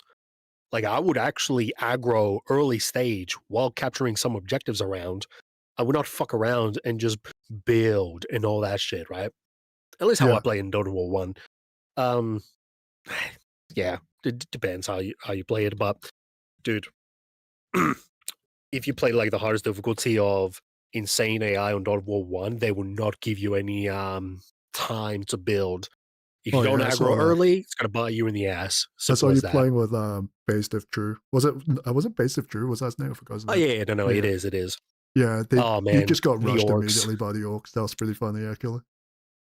Okay, you know what? I practice on that game a lot, and then I figured out how to beat them, and I won on that fucking map. Did it involve any harassing and scouting and, you know, decapitation strikes and stuff like that? For me, because I already knew... you're playing Necron, so you can't do that. Yeah, Necron's okay. Necrons on a 2v2 is a little bit more difficult, but I succeeded having my quote-unquote teammate, which is AI, and myself playing as Space Marines. Chloe Because asks, how do you how- find this guy? What, NELLOP? I found him off the street. No, I'm just kidding. Wait, what do you mean this guy? Sorry, Hola, español. let's keep going. Yeah, sorry, I interrupted you. I think he's yeah. Yeah, no, like yeah. Oh, me and you Base, we mean had this a channel? trouble. No, I found this channel through an even more devastating video, which was he was defending female space marines. I did not even get to there yet. No, I found this channel because he had like a collab with a VTuber where he was defending female space marines. And then I was like, oh boy, oh gee. And then I saw this video came out and I'm like, oh wow, this guy's definitely trying to get the bag. Yeah, I knew it. I can smell it. I can smell it. He wants the bag really bad. He wants the early access. He wants the bag. I shouldn't. It's not alleged, by the way, but that's how I feel. Anyways, So the meat is fresh. Yeah. Especially when you mentioned VTuber. oh, they had like an entire video talking about like how I think the title was called as Warhammer 40K overtaking Star Wars, something like that. And then she was talking about okay, yeah. how it's going to overtake Star Wars because it's more like like inclusive and stuff like that. Fuck off. And then at that point, they were arguing for, like, okay, we've got female guardsmen, then why shouldn't we have female space marines? At that point, like, I was live streaming this, by the way. I was watching that with on Twitch with my Discord people, and they would just like turn that shit off. bro, Corn was like dying in chat. He was like, I'm not watching this. If you're gonna keep watching this, I'm gonna leave. Then fucking leave, bitch. But yeah, no, I get it. I get you. Holy shit. Even I want to. Even if I look at it, for me, I'll be like, put me in voice chat. It was actually like Pontius material. I think it. Okay. Funny thing about Pontius was like his latest Lord Destroyer video. I sent him that. Anyway, a little bit behind the scenes there, but yeah, let's keep going. Let's keep going. For me, I'm like, for me, I'll be like, put me in voice chat now. Like, there's nothing so much better just to get in voice chat and be like, so you think females should be in Space Marines? Why? You know, you just go at it. Oh, there was no lol reason given. It was just more like a IRL meta reason because it said, oh, it's good for the franchise. It's good for the modern day. I may be misremembering stuff, so I'll send you the link and you can watch it. I don't want to make baseless accusations. It's not good to do that, even if you don't disagree with them. Even if you disagree with them. Yeah. But let's keep going. Let's keep going. Dawn of War 4 takes these elements from the original Dawn of War and introduces them into the modern era. 4 different armies with 4 distinct playstyles, but also with various research paths and building paths that you can customize and fine-tune to the exact specifications that you want your strategy to be played at. Researching in I mean, that's like Dawn of War 1, I guess. Yeah, Dawn of War 1, and it has the mechanicus dude, build structures and all that. What the fuck? Dawn of War 4 doesn't cost any resources. What's going to separate a good player from a bad player in this game is the ability to keep up with your research and with your buildings while you're micromanaging your army on the other side. No. What makes a good player is to... Okay, this is just me. Again, Dawn of War 1 style. It's not... Okay, resources is one thing. But attacking and harassing early game to drain those resources is a very different story. If you can just take them out early game, it's a completely different story. It's not just, oh, it's just resources in building. No, you need to harass them early in scouting, as you said. Who does scouting? Oh, but it's just like being aggressive. Players who play sometimes RTS that are not aggressive enough, and if they lose the aggression and die, at least they know what they did right or wrong. That's just me. No, I think you're right. Every single RTS game I've played have some way to reward taking the initiative. The moment it loses like an initiative, you kind of die. Okay, there's one reason where you might not have the when you're not initiating anything is when both sides are beaten. Like you get points where like both sides get really bruised up and they both retreat back into the bases to like engage the macro game a little bit. there's that. But usually, like most people, like even in single player, will try to attack as much as they can. It just, yeah. Never played an RTS game. Dude, I've played aggro early games, and especially the one when they're heavily fortified and I have to keep sending troops like it's a siege warfare and all that. I'm like, dude, I love this shit. Oh yeah, that's why I like Dust Front so much, because you can just keep like applying that pressure, and that pressure can keep going. Like the game does not have any like lulls really. Yeah. No, you just choose the level that you want and you just play as it. Yep. Of the battlefield. Additionally, unlike Dawn of War 2, information becomes extremely important. You have to keep up with how your opponent is. Information becomes side of the battlefield. Additionally, unlike Dawn of War 2, information becomes extremely important. You have So it's trying to say that okay, that's very vague as well. Okay, what kind of unlike Dawn of information War you're looking 2, for? information is very important. I feel like information is very important in Dawn of War 2 as well. N1, N2. Basically, in general, information is very important. And what does he bring out? Very vague information. have to keep up with how your opponent is macroing and what strategy they're building into. For example, are they trying to... He keeps using the words like macro, and I don't think he knows what macro means in like an RTS game. And also, look on the screen. The screen or before? Is that no, the one that you're looking at right now. Okay. What is that? Is that a mechanic from Dawn of War 2? That isn't really Dawn of War 2, but it's not like Dawn of War 2, it's like Dawn of War 1. That's what he's claiming. Oh, yeah, no, absolutely. Oh, yeah, it's not like Dawn of War 1. Meanwhile, the top left UI has WA. I'm trying to ignore I wonder where that came from. I wonder where that came from. Oh, beats me. Oh, you mean the little abilities that you get in Dawn of War 2 where it builds up and then you can like throw a rock at someone or something, right? You know that thing in the bottom right, the little ability bar that builds up. I don't remember that in Dawn of War 1. Oh, beats me. To rush the highest tier. Yep. I try really not to add extra. I was really trying not to add anything extra. I was just going to say something along the lines of Dawn of War 4 is literally a combination of 1, 2, and 3, but it looks so fucking weird, like a Frankenstein kid. I think that Dawn of War 4, there's a reason why they're rushing this out before Total War 40k. I think Total War 40k will just completely cannibalize this game. If they do it the other way around, if this comes out after Warhammer 40k, I don't think this will get as much sales. So they need to get this out, like extract as much money as they can right now. Yeah, hey guys, pre-order the game at full price. And what do you get? 4 factions and shitty multiplayer. Yeah, and you get 3 days of early access if you get the Commander's Edition. Yep, and you don't go in the water where oh sorry, I was gonna say like there's no terrain that makes it more difficult or slows you down or anything like that. Yep. And I bet you, right? Because I feel like I'm obliged to get the Commander's Edition for the 3 days early access, and I got a running bet with someone, like a $20 bet, that it's gonna be fun. The early access is gonna be like a beta, and there's a big chance where, you know, during the 3-day early access where everything is just like lagging, performance issues, you know, stuff like that, right?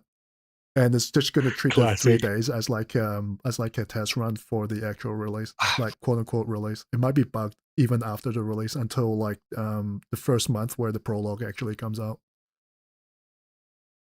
I love modern gaming. Yeah, so it's a $20 bet. It's a $20. I'll let you guys know if I win. Well, I mean, you guys will find out because I'll probably be live streaming it. Let's find out. Woohoo! The game, or are they going to stop at tier 2 and then just invade your base and end the game as quickly as possible? But don't let these micro and macro RTS elements intimidate you. The pacing of Dawn of War 4... I like how you're saying like micro and there's no micro going on right now. So I'm going to go back again. I have to like StarCraft 2 Morg this gameplay. Look at this. That melts through so much Zerg. Look at this. This The is Hydra's micro. driven back over to the right flank. Is he? The storm's Look at softening it. up He's down doing the shit center. everywhere. He's stutter stepping his fucking. He's got overlords for creep spread. We're being another round. He's doing Zerg creep Hydra's there caught to by a make them move stasis. faster, and But then he's who's probably going to the stutter Zerg step. now? Okay. He's going to stutter step his Hero? Hydralis. Look at this. Dodging This back is that microing, Oracle, alright? getting a little ahead of Alright, himself. he started and now stepping headed his to the fucking unit's units, lost alright? tab. This is But wait, there's microing. more. This is Another Oracle microing right knocked out there. of the sky, but He's the turning charge around bots here, are he's chasing. moving. Okay. Alright, so that's hiding. microing. What the fuck Looks is going on very here? approachable for new players. From what we've seen of Dawn of War 4, the game is proving to be quite dynamic and versatile. Yay! Yeah, great esports game. On launch, the game is going to feature And by the way, I keep attaching like the esports label to this game, but I know for a fact that they wanted this game to be like an esports. They really want a space. Oh, yeah. I mean, not Space Marine. StarCraft 2, really badly. Mm. But I don't think this game is that. I will. Okay, the only argument I could try to make against you is like, well, not everyone's going to play so professionally in that game and all that, but then, like, it's a straw man, but you know someone's going to make that stupid fucking point. But the game does not actually enable that gameplay. You can tell because exactly. the HP bars are way too, they're too bullet spongy. There's no way to actually harass. The gameplay is very linear. There's no resource extraction. There's no like tells or like tech tree branching in this game, from what I can tell, right? And so I don't think it's like a very competitive like esports product. And I keep attaching, like I said, like, right. I know people be like, oh, maybe it's not an esports product. You really think that Games Workshop does not want like their own version of StarCraft 2? Like they're even trying to turn the tabletop game into an esports, man. Like, come on. Why do you think that the first two like actual gameplay footage from Dawn of War 4 is like a battle report? Like this entire like background image that they're going right now is just basically this. I keep showing that. It's just basically this. They're just trying to do that, right? The entire Zerglot's here. You know, was just the entire trailer was just that. They're trying to appeal to that crowd. That's why they made it into a battle report. Have you ever heard of a YouTube channel called Shredded Nerd? This is outside of 40K. No. Okay. Maybe I might. Oh no! Is actually, you know what? It's on the bottom left.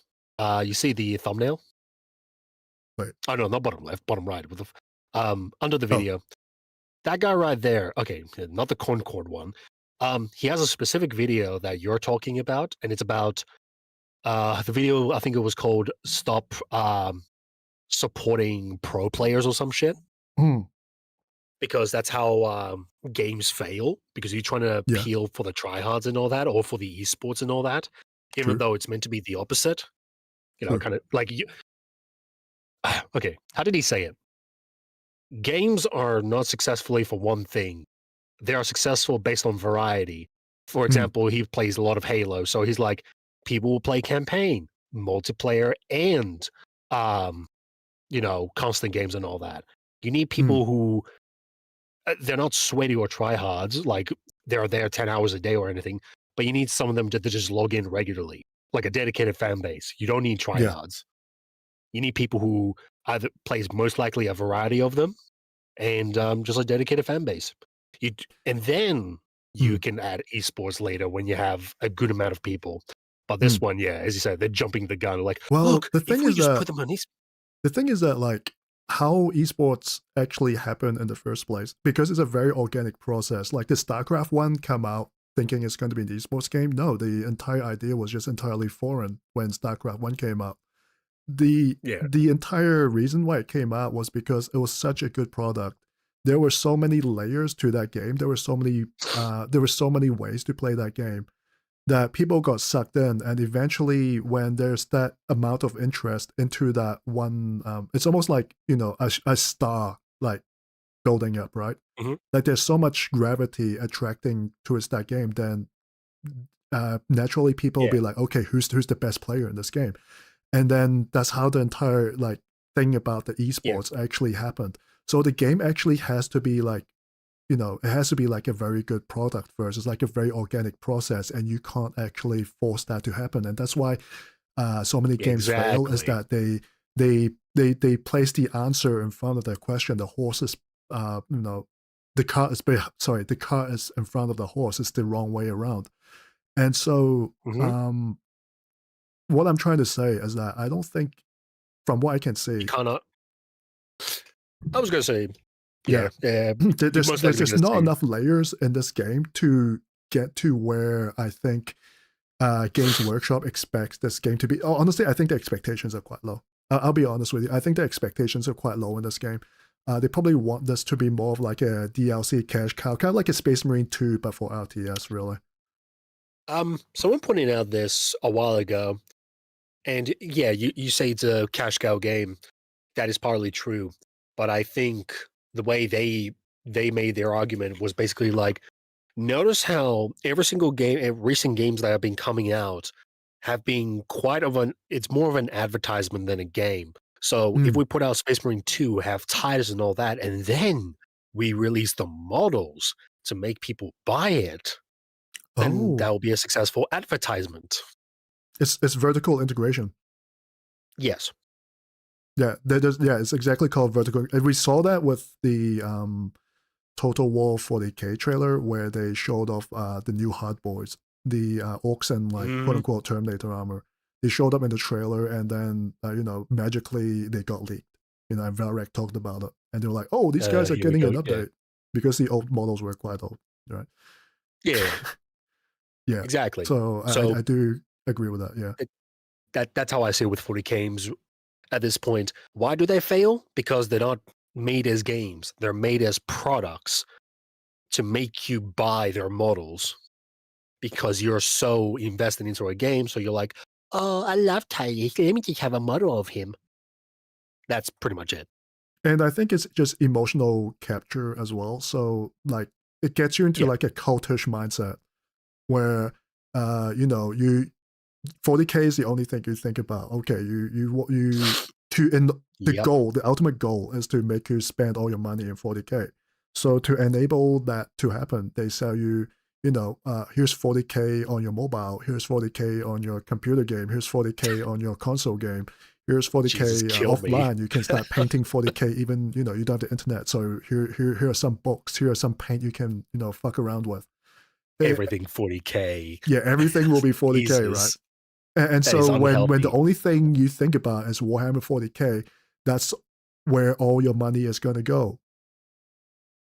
Yeah, and it's got to feel foreign if you hear any other factions or people talk about any other thing, because all you know is 40K, which is, that's weird. And on top of that, it becomes like tribalism. It's almost like, I'm going to pull a very weird example. It's going to be like Genshin Impact, where like this entire, everything will just like gravitate towards like a me versus them attitude, where eventually people will just accept any shit they shovel at you because it's your side, right?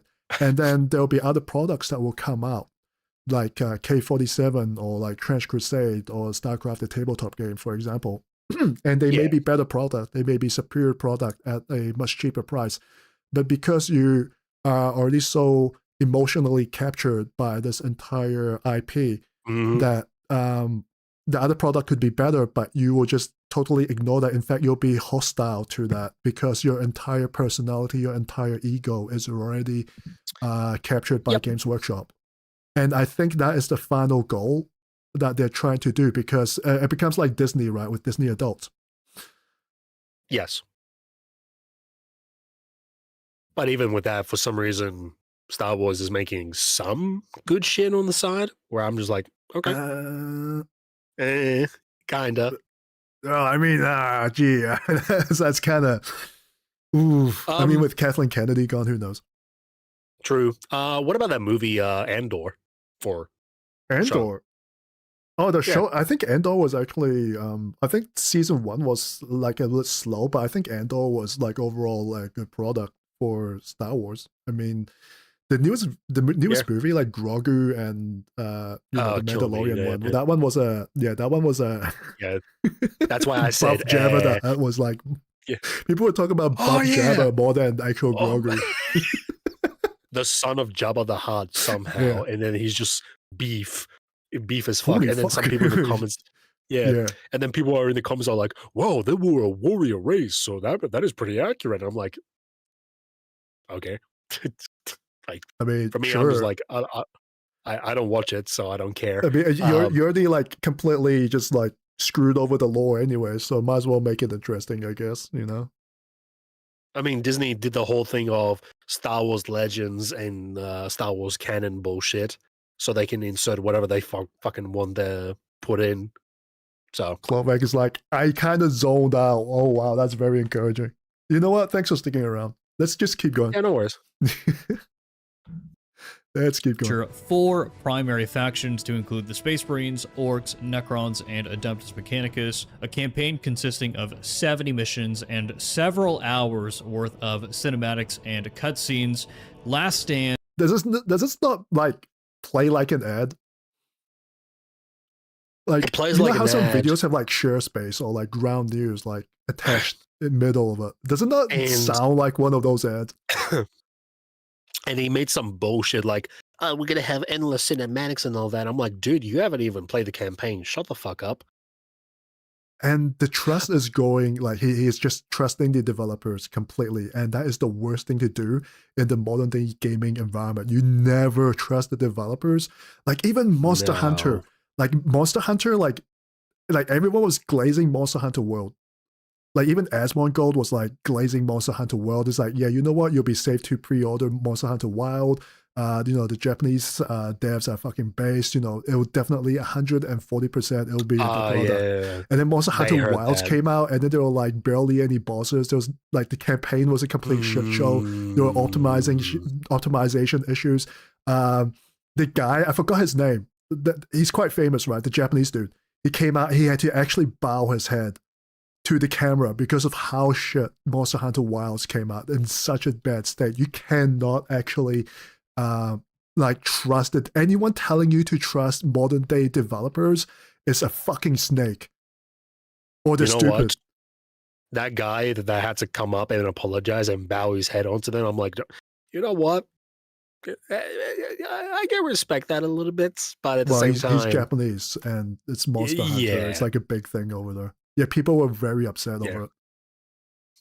I mean, can't blame them. Like the moment they heard Japanese, that immediately equates to, oh yeah, I've heard Yakuza. Yeah, they make good games and all that crazy shit. They take things like, you look at the Korean soccer team. Like they fucked up a FIFA tournament, and now there's like a parliamentary investigation on how badly they fucked. Do you guys have like what the fuck?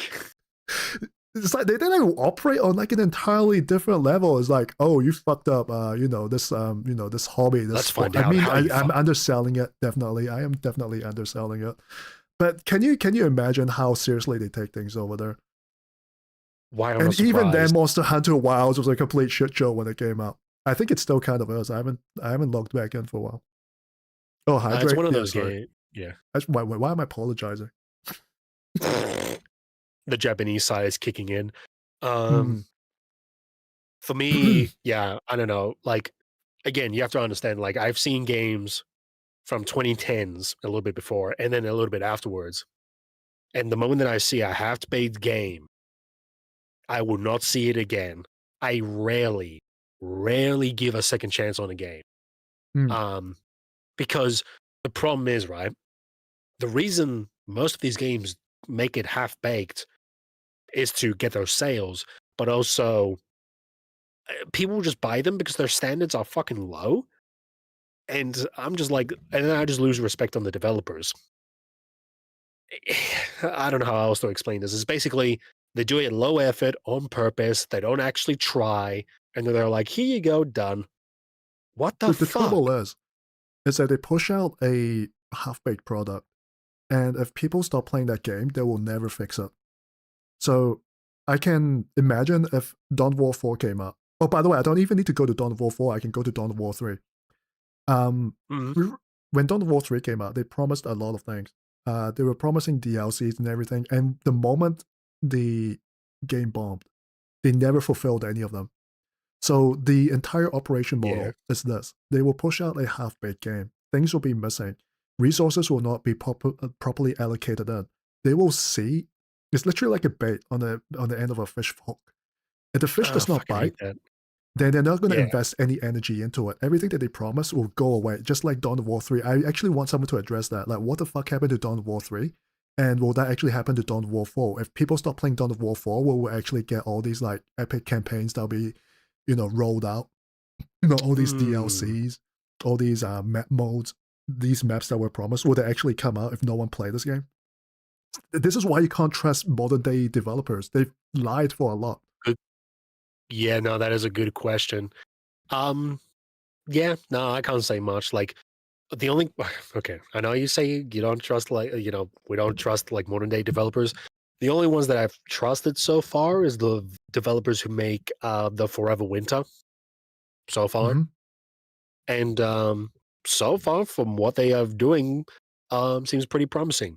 They announced their game on release that is an early access game, so they're gonna work on a couple things, and it might take years, who knows. I think And that's also more when of you an go exception, though. it is the exception. Like, yeah, Yeah. I'm not saying it like, oh, this is the standard. This isn't an exception to the rule that there are developers who generally want to make something. And obviously their resume was like, oh, they've worked on AAA studios before, but not as in like, oh, we made famous games or teach me anything. about But it's just Forever Winter, one of these streams. We need to do one of those. My first experience with Forever Winter, because I've looked at that game and honestly looks really good. I have no idea what it's about, but it looks really good. I see lore videos as well, but I got no idea what it's about. yeah, there's no But not now, actual, obviously. We're going to go on forever. We're there's no halfway lore. done with a 9-minute There's actually video. no lore. It's very mid. All right, let's Very keep going. limited. And skirmish mode and multiplayer. And all of these modes support co-op. This is the widest range of game modes I do like the co-op bit. Like, I have to come in and say I do like the co-op. I like games with co-op. That's ever just me. introduced in a Dawn of War game, I have let not alone seen it, in the so Sorry? I have not seen it. RTS industry in general. So if you've never played an RTS or the entire genre just intimidates you because of how complicated it can be, Dawn of War 4 is actually going to be the ideal game to start off with. Additionally, this wouldn't be a Warhammer 40k game if it didn't have a great customization that allowed you to live your best 40k life. So of course, King Ar- I feel like this is... I'm dying. Yeah, he's saying like this is like a new thing, but it's been there since ever. Dawn of War 1.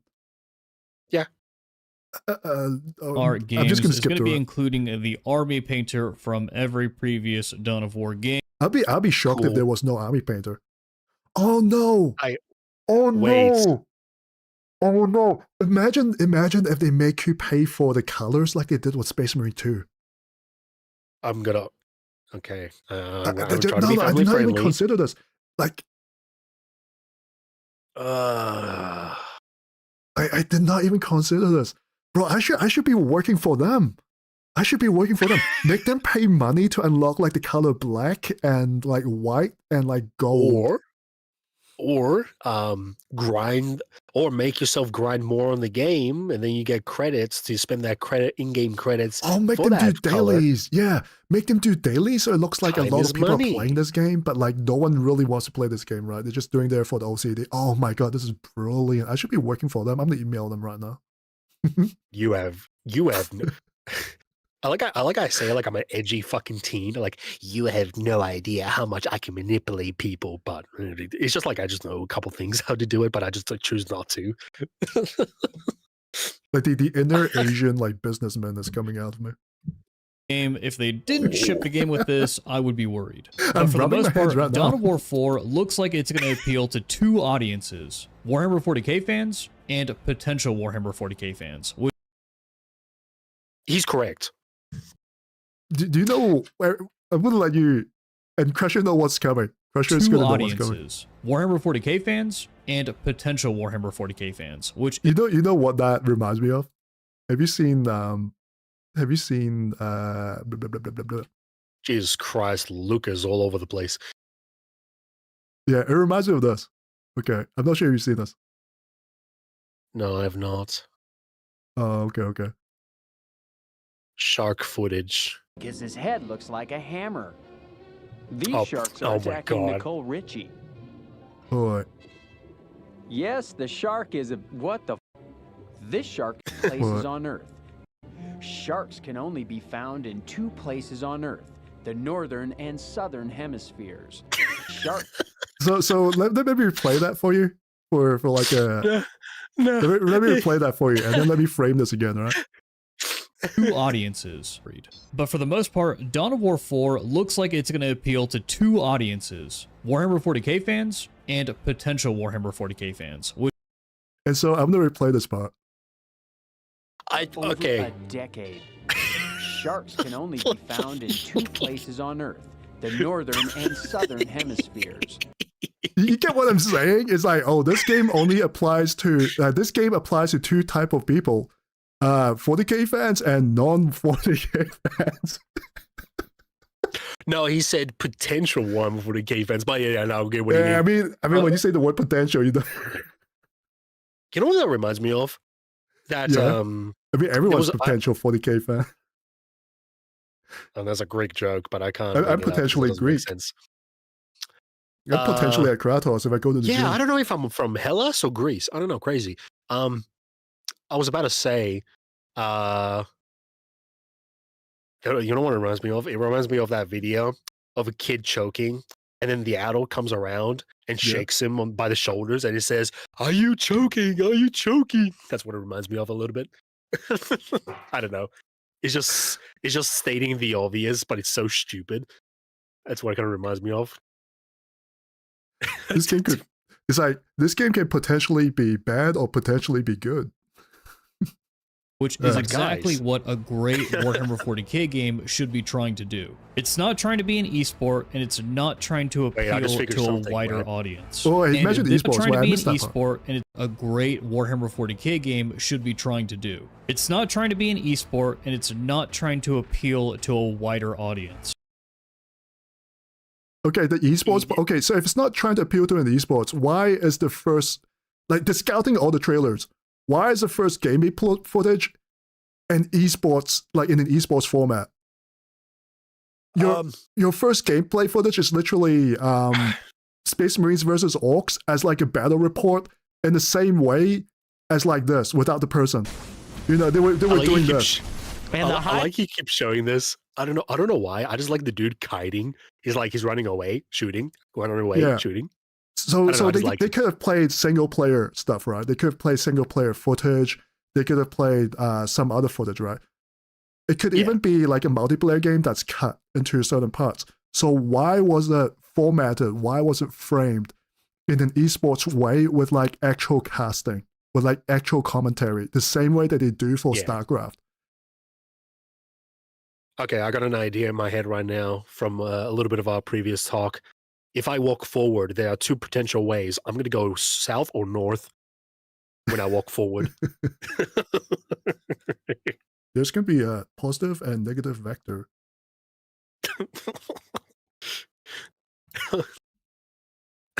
when I walk, there's either a positive or negative magnitude involved. Anyways, when I walk forward, it's either the left or the right foot.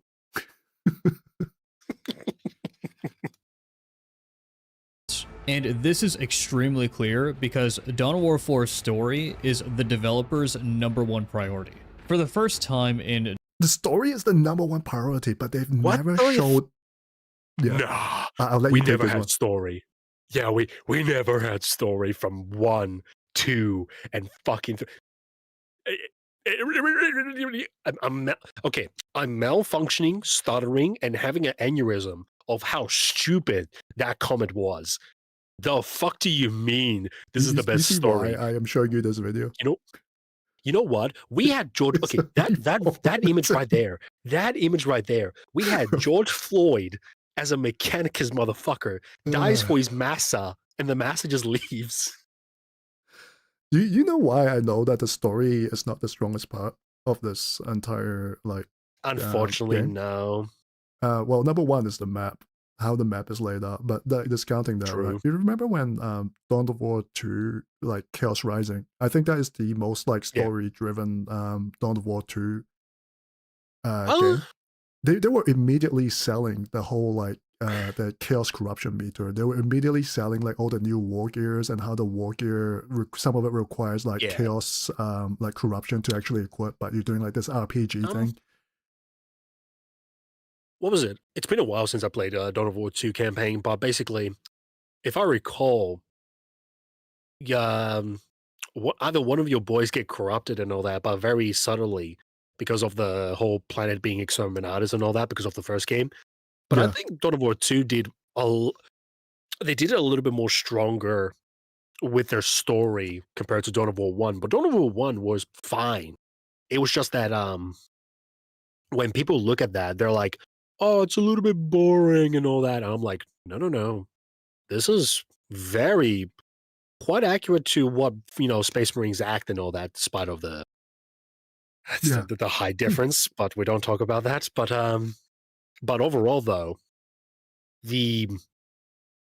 how Space Marines act, how they talk, and how chaos corruption can influence even the strongest librarians and all that is, I don't know, even though it's simple, it makes so much sense. It's just that Dawn of War 2 just spiced it a little bit, but they didn't do too much. Was revolutionary in my mind because it laid out the entire theme. It laid out the entire like framework of how like a Space Marine sounds, like how a Space Marine reacts. Like you have to realize, like before Dawn of War 1, we had those like really budget like turn-based games with like really low budget, and it's just like any sound effects you have is like a guy it's like speaking in a shed, right? It's like very amateur level. And Dawn of War 1 was a game that did not have like a lot of budget in there. But at the same time, if you besides like the artworks and stuff laying down like how the grim darkness of like 40K. Outside of that, Dawn of War 1 actually laid down a lot of the backbone and a lot of the framework. And even the memes. Like there were so many memes that came from like Dawn of War 1 that we would not have if not for that game. Like a lot of that stuff like was like a development of Dawn of War 1. It was like an actual like renaissance of how people actually saw the entire franchise, and stuff like Dreadnoughts going like, even in death I still serve, and then becomes the meme where it's like, even in death I still serve, and he's like holding like a tennis racket, or he's like on a little like surfboard or shit like that. Like all the memes and stuff that came out of it, laid out the entire fabric for how people imagined Warhammer 40K. Absolutely. Even though the story was not good, it laid down like the entire fabric of everything. It just in my mind, it was amazing. It was amazing. Like you did not have to read the books or anything like that. And you have to remember, like the game probably had no budget either. Like for what they had and how much came out of it, it was crazy. It was amazing. And also, it brought 3rd edition look into life as well. And people don't really think about that. Like most of the time they think about like this a turn-based slop where they're like, oh, they have really good acting and all that, but it's like making turn-based as a tabletop, but on a video game, because you couldn't get your ass up and play with your friends on a table. But I think that shit is boring because that doesn't make the game alive of what Warhammer 40K universe looks. Warhammer 40K is not like a turn-based thing.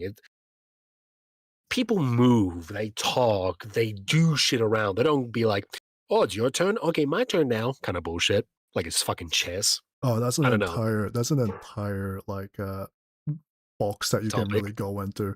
Yeah, because a lot of people are saying that like 40K tabletop needs to have like alternative not alternative, I forgot the actual term, but not like my turn, your turn, but like you do it as like units, like reactive movements and stuff like that to make it more organic.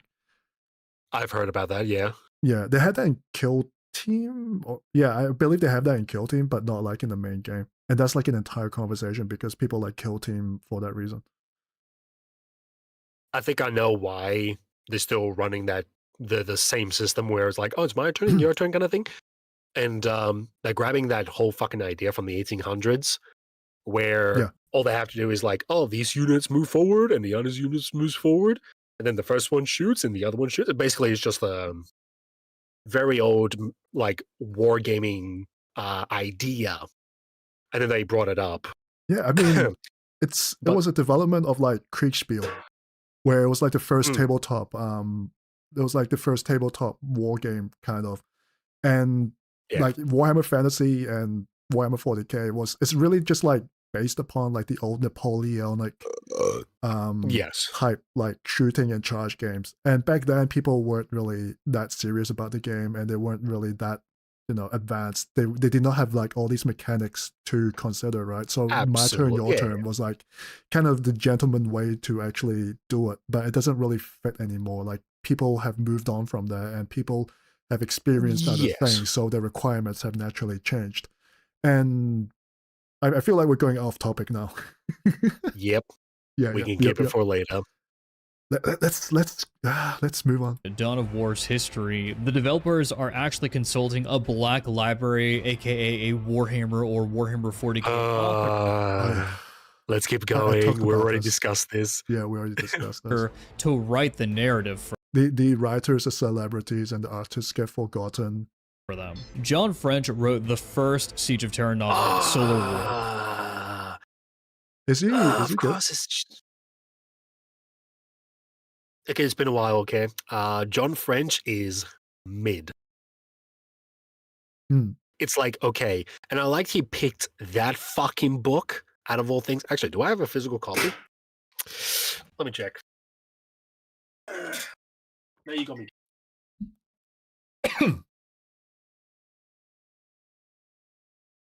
Yes, I do. Okay, my fucking Are you okay? Yeah. Something was about to hit the floor, and yeah. Models. No, it wasn't my models. It's a audio box thing. I forgot the name, but yeah. That's where I plug my headset instead of directly to the PC. But yeah, that book. Excuse me. Yep. Is okay. It's mid. It's okay. The whole context. That whole context in that book was about the preparation of the Siege of Terra because Horus is coming and all that. Yeah. Art style wise, I want to know who drew this. Like it should be like cover is by I don't know. Yeah. Chef Mike. I will say Horus Heresy should be different to the 40K space, in my opinion. But at the same time, I'm gonna look it up.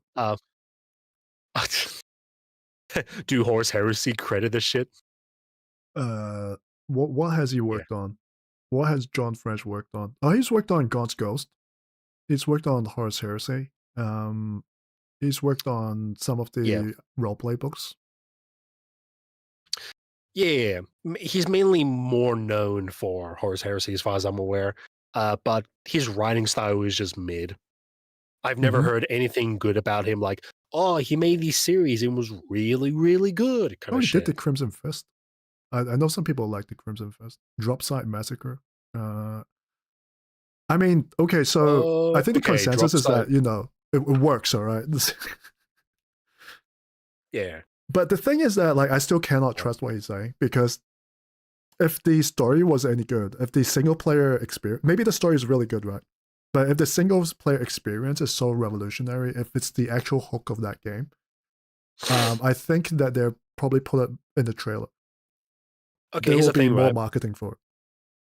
Problem is, they did that same fucking thing with Darktide. Yeah. Where they said, oh, we got this writer called Dan Abnett, and he's going to start writing stories about it. And we didn't get any much story progression for months. Oh, and yeah, you just brought up something very, very interesting. Yeah, it doesn't not matter how good the story is. If you're going to chop it up and release like one paragraph every single, like twice a year, no one is going to care. Yeah, no, there's not much progression. You're just gonna keep repeating the same slop. Nobody's investing in the story because there's no story to begin with, and Dan Abnett writing the thing is irrelevant because there's no story or campaign. It's just bleh. If they're going to lock the story progression and all the little like twists and turns over like DLC season pass content and split it up over like 10 years, no one's really going to care. Yeah, no, like that. Look, Dark Tide for me was such a massive disappointment, and I just don't touch that game. Not because of just the game itself, but because of Fat Shark. They repeated the same shit like how they did with Vermintide 2, and people, I don't know, for some reason people don't understand this. Fat Shark has repeating the same shit how they did it with Vermintide 2. It could look aesthetically pleasing and all that, but their launch was so astronomically dog shit, and they keep doing the same work on their game where they just make anything that was conveniently could have been at the launch, didn't do that, so they just spread it all over the place after 2 to 4 years or whatever, and then finally they get a full game. But even with that, it's not enough. Like it's not a good game. Yeah, I don't know. I'm just gonna go with that. I'm just wondering right now if they can a good story save a bad game? Like if Dawn of War comes out, Dawn of War 4 comes out, and it's all clunky, it's not very fun. You know, there's some optimization issues and stuff like that. Does having a good story save the game? Does it factor in at all? Gameplay is usually a priority. Because it's a game, right? Yes. Oh, dude, it's like, I'm not going to add too much, but gameplay is king. If you don't have good gameplay, then story doesn't matter. But at the same time, it depends where your priority is going to lie to, first of all. Do you want to be, kind of like story driven, but how are you going to complement that with the gameplay and all that? Question for the people to think about. All right, let's keep going. When it comes to setting the stage for massive battles and legendary wars, he's the guy for the job. Additionally, Games Workshop has come a really... I like it. There's no example. Hold on. No. Yeah, just let him it's show, right. man. It's just like a quick video. Maybe that's why. Yeah, probably. Long way since the original Dawn of War game. Many of the more massive 40k games are crafted. Imagine like getting into Warhammer 40k. You watch the secret level episode where they just level, like the Space Marines just level all these counters, and you go back and watch this cutscene where one Space Marine just gets like absolutely destroyed by one Orc boy. I wonder how people would feel. Of war game. Many of the more massive 40k games are crafted to fit into the mold. Fair, to be fair, Secret Level wasn't like peak, okay? But for the normies, I mean, I've seen enough reaction channels where like all the normies go absolutely like their jaw like falls down to the ground, and they're like, "Oh my god, this is like the best thing I've ever watched." You know, shit like that. For me, it was a little different. Like for me, they were very stiff when they were fighting against those combats. When they were fighting against the chaos. Fucking humans. It was very... Is it just me or does most 40k suck? Yeah, most of them suck. Stream's over. Yeah. I mean, again, like I wasn't sure. I'm not sure if you were here earlier when I mentioned it, but 40k right now is not about making a good game. It's just a direct advertisement to their models, so you can go buy them. And Dawn of War 4 is going to be no more different. So it's kind of like Hasbro with Transformers. Okay, you don't talk shit about Transformers. I love that shit, man. Oh, actually, funny. Actually, you know what's funny? Yeah. Transformers 1? Yeah. Are you going to talk about the Japanese ending and the Hasbro ending? Okay, I have not gone on to that part yet, okay? I've watched the original one. But I was about to say, Transformers 1 had such a shit marketing. Yeah. That... Oh, I thought you were talking about G1. No, sorry. Yeah. The movie. Yeah, Transformers 1, the movie, had shit marketing, but it was so good, man. It was actually a good movie. I liked it. I really liked it. But It was weird. It's like the opposite effect. Like GW is putting all these advertisement, but the game is shit. But then you have Transformers 1 that does the exact opposite. It's just weird. But hey, look. Transformers I ain't gonna 1 say was much. a tragedy. The fight scene at the end where Optimus Prime, like actual Optimus Prime fight, like actual Megatron, that was such a good fight. Like what's the word? Choreography. I'm mispronouncing it. Oh, but yeah. how it's set up with like how he trips up Megatron and the swings, and then the fight feels so organic. That was like a masterpiece in animation. I think if you hated secret level fight scenes where they're like really stiff, you probably love the fight scene in Transformers 1, how fluid it is. They did the opposite. So instead of just using like motion cap or anything, they literally animate the whole thing where they're like, okay, it's mostly the director, right? The director was responsible for that, where he was like, okay, let's do the opposite of not doing motion capture, or else it'll just be two dudes just clobbering each other while, just punching each other while rolling on the floor. Yeah. So they were like, okay, they're Transformers. They can transform. Let's make them actually look like Transformers and fight like Transformers. And you'll see, and they like transform and like into like a truck and like ram Megatron and transform back and start like fighting it like a humanoid. That was really good. And the exhaust on Optimus, that they've never been mentioned. Now they're actually flamethrowers. The director came up with that. And you know what? It's probably like when you're like a kid, you probably think of that as well. You think like the jet engine can fire missiles. I mean, I didn't know it was good. Yeah. Like I know when I was a kid, I lived next to an airport, and I did not know what a jet engine was, so I naturally thought like, oh, those are plasma projectors. Mm-hmm. Because you're Can't blame you. You must shoot something, right? Why does it look like a barrel? I know there's Bayformers, but that's a different story. But without Bayformers, no Transformers 1. That's all I'm going to say. Yeah, always lead up to something. I wonder where Dawn of War 4 is going to lead up to. Will we ever get like the pot of gold at the end of the rainbow? And I'm using the word rainbow quite metaphorically, if you know what I mean. They're not going to go for gold. They're going to go straight to the ground. Sorry? At the end of the rainbow, they're not getting gold. They're going back down to the earth. Because it's an arch. It's an illusion. You're never actually going to get to there. Of Warhammer 40k. Well, I mean, I thought, no. Never mind. I did not know that metaphor worked out so well. Anyways. With how Space Marine 2... Sorry? You understand metaphor? Shit, man. Yeah. It's crazy.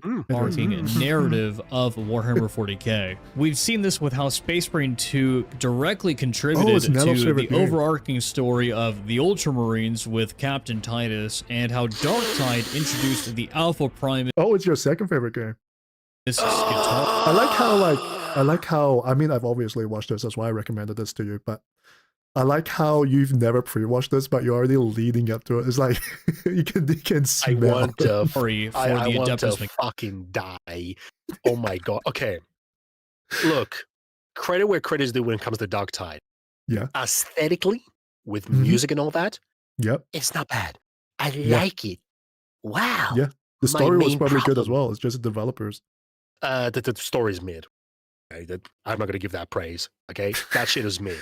I mean, if they actually like, I feel like everything's been chopped up. If everything was kind of like released ready at the same time without like all the DLC nonsense, I think the story would have flowed a lot better. I'm sorry. Are you saying Fat Shark should do effort? No, thank you. But they're a big company. They're taking my money, guys. Why am I paying them? I'm paying them again with the DLC. I'm paying them again with the I cannot pronounce it. RBDs, yeah. Diabetes. You know what? Nah, you wait for them for 6 years and then they fully release the game. No, they'll never do that. That's very dystopian. That is so dystopian. You should be writing 40k novels. NELLOP exists, dies, the end.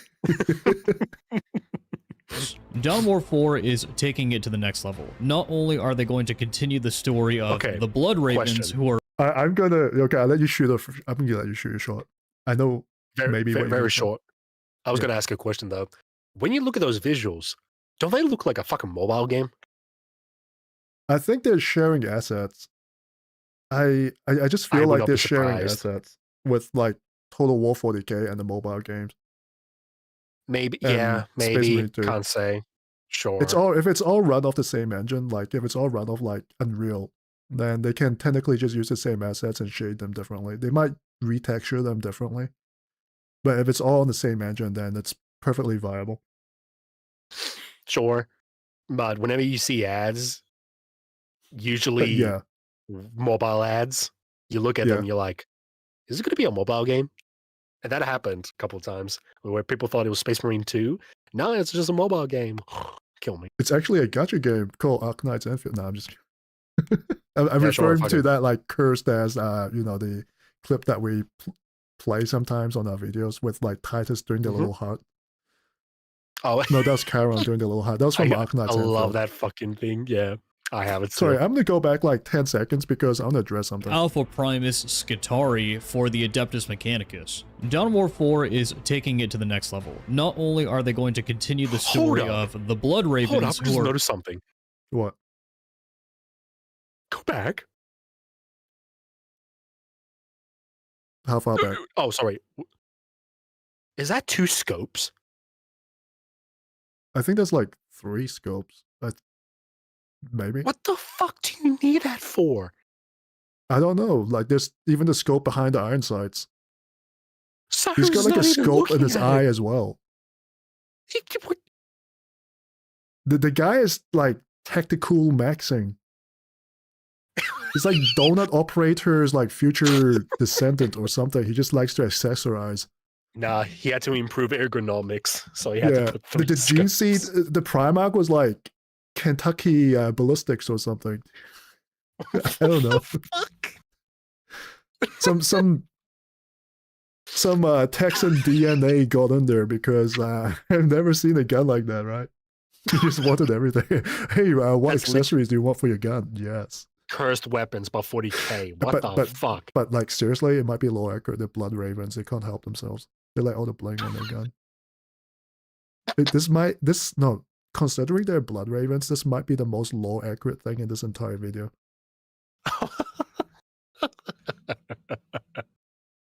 God damn it.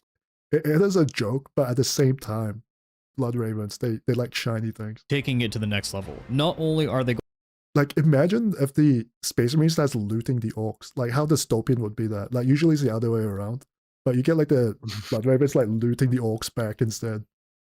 going to continue the story of the Blood Ravens, who are personally my favorite Space Marine chapter, but Anyways, the point I wanted to make is that, like, he talked about how they're going to develop the Blood Ravens, right? But then he says that while there's no Gabriel Angelos anywhere, and he does not mention that one bit. I keep forgetting about that, and I think it should be mentioned, but I don't know if it's too late already. No, this is the perfect time. I'm going to go back again, I'm sorry, for the audience, because I think it bears, like, repeating. the story. Dawn of War 4 is taking it to the next level. Not only are they going to continue the story of the Blood Ravens, who are personally my favorite Space Marine chapter, but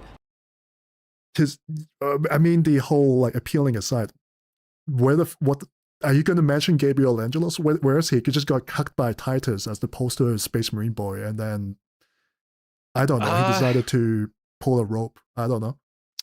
Just like how they did with oh my god, I forgot his name now. Yarrick. Where they killed him off screen. They're gonna do the same thing with Angelos. They're like, oh, he died. Anyways. You know what? You know the prologue that they're gonna release after the main game's released? I feel like that might actually be it. I feel like the prologue would be like the quote-unquote prologue that comes after the main game.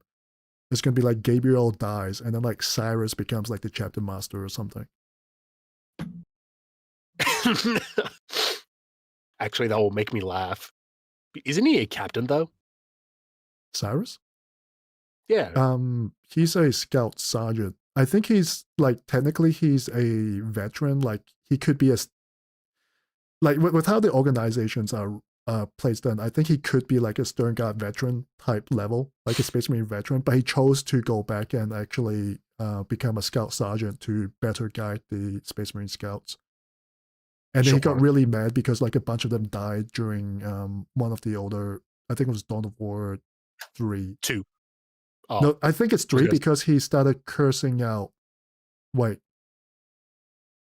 no, Dawn of maybe War I 1 just- Soulstorm, because he started cussing out the guy who got everyone killed with his deep strike shenanigans. What's his name? Like Boldstorm.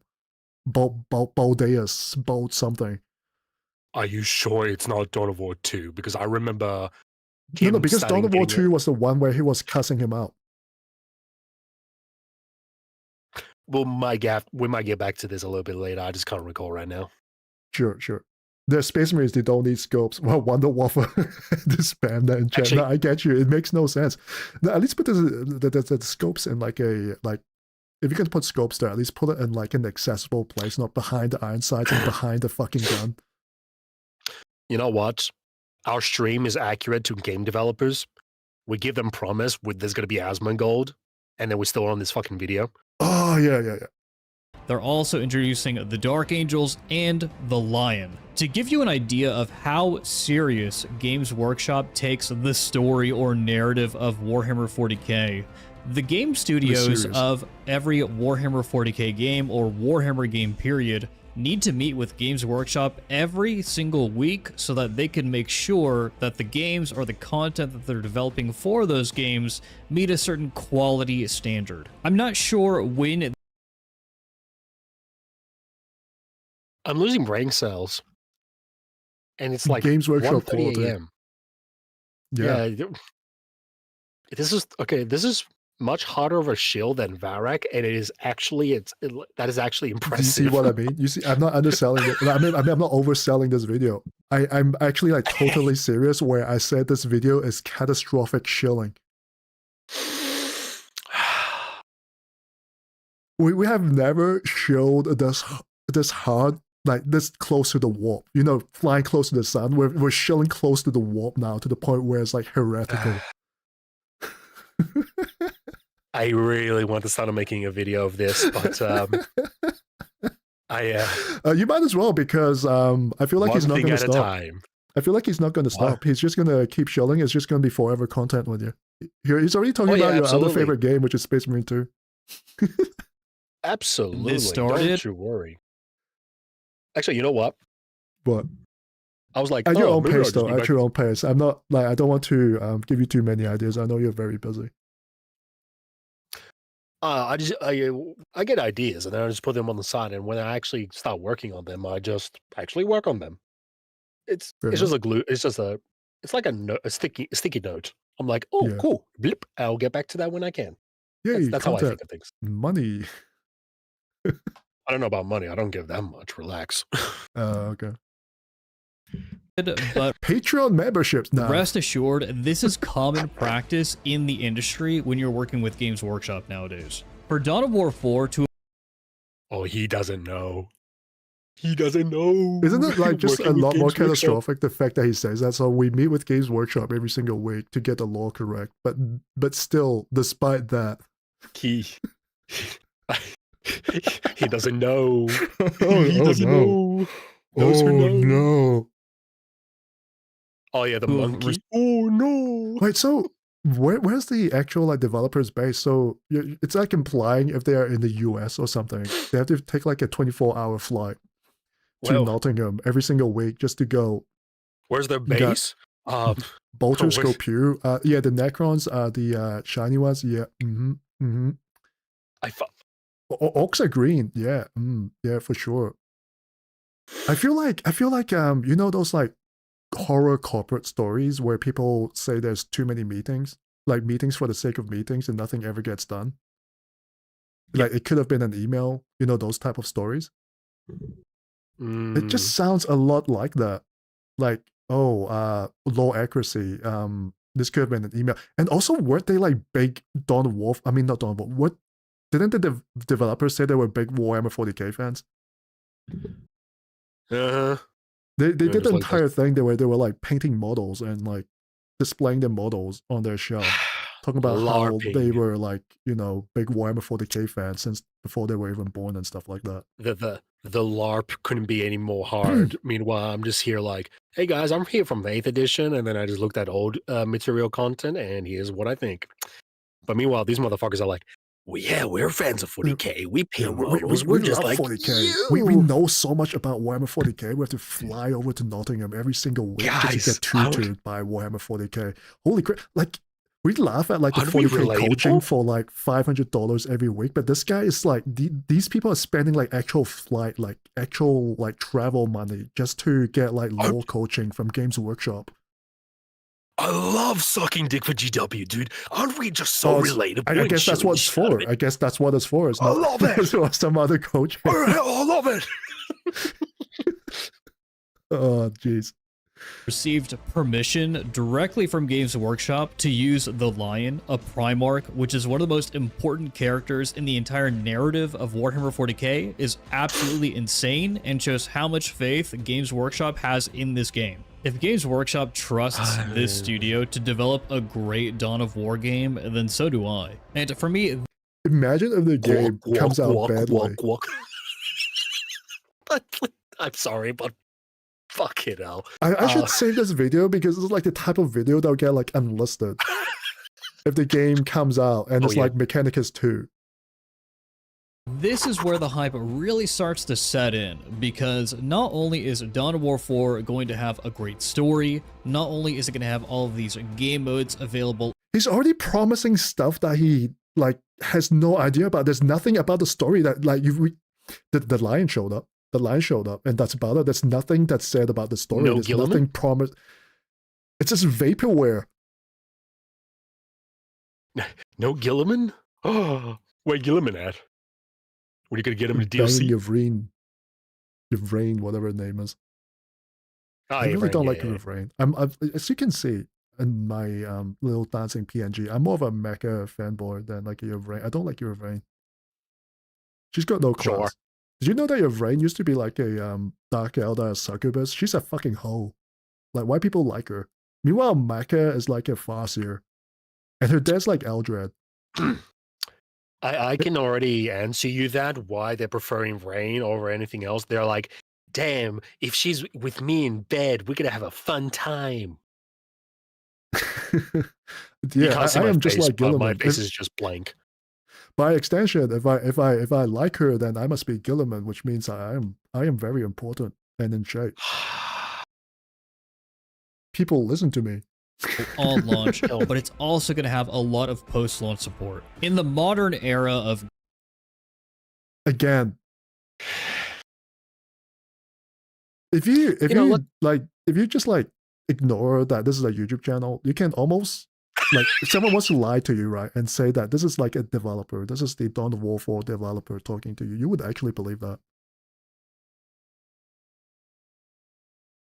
Is the word cynical correct? Sorry? Is the word cynical correct? Like, I will be very cynical just questioning that By shit. the way, these bikes look stupid as hell. Like, how do they... It's so flat. I can already tell why bikes weren't added in Dawn of War 1. It would be very awkward, to be honest. Yeah, unless you've got like a charging mechanic like in like the Battle for Middle-earth game. They handle charging very well in that game, but I don't see how this will work out in Dawn of War 4. Fuck, I lost my train of thought. Yeah, sorry. Because for me, you were talking about the bikes. They look so flat. Oh, no, before that. It's not a fine. point. It's fine. No, I was just going to say... Oh, yeah. I was just going to say, like, the bikes, like, if they were added in Dawn of War 1, the maps probably have to be a lot bigger to give those bikes a lot more space to run around the Space Marines or something. I think the maps are smaller in Dawn of War 4. Sure. Yeah, no. I'm not saying they're not. It's just more of that.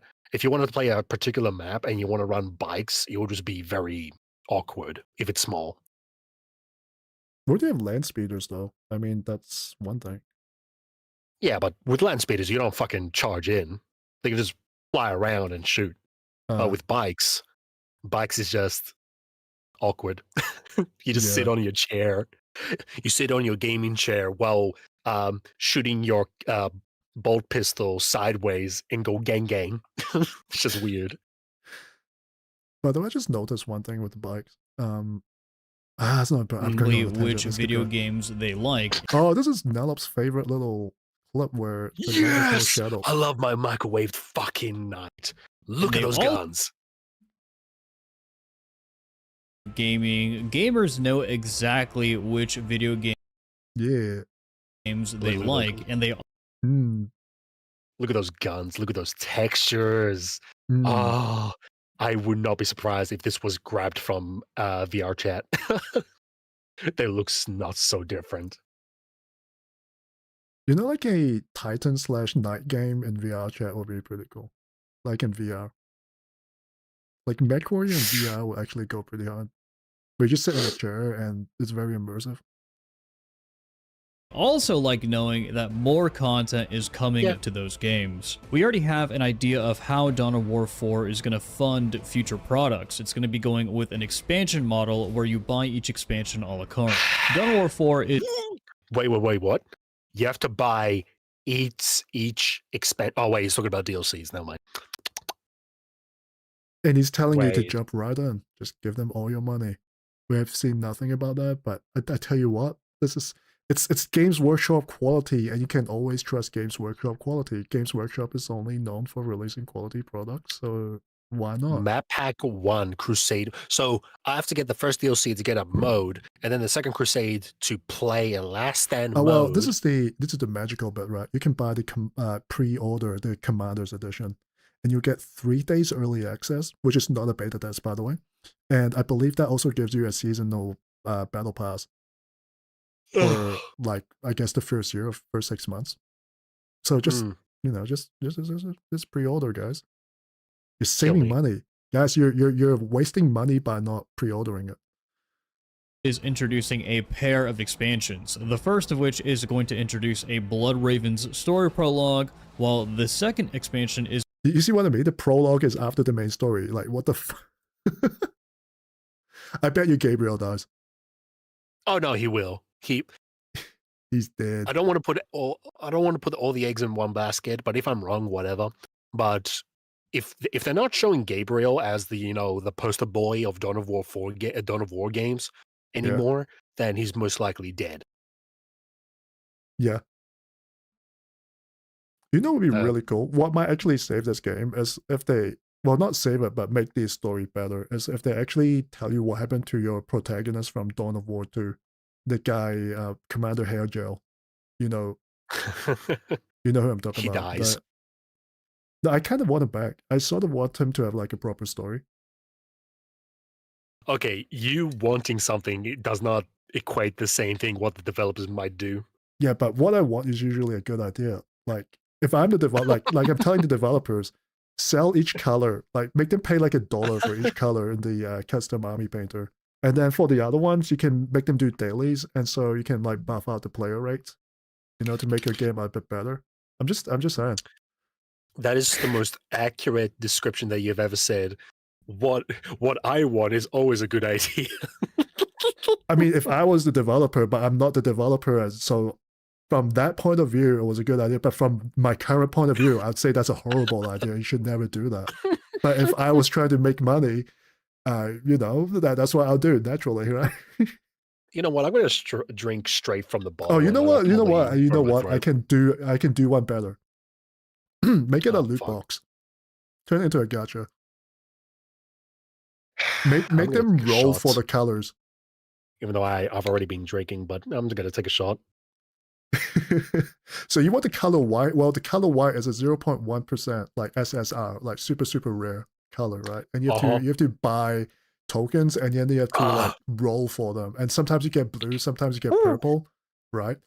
And so you have to spend, maybe we'll give you guarantee it after you do like 80 rolls, and each 10 roll is maybe like $100, something easy like that. $100 is quite low for like a gacha game. Yeah, $100 would do. Anyways. Is going to expand the campaign and introduce a new faction. My bet is that they're going to introduce the Chaos Space Marines, because Warhammer 40k does not exist without the struggle between the Imperium and Chaos.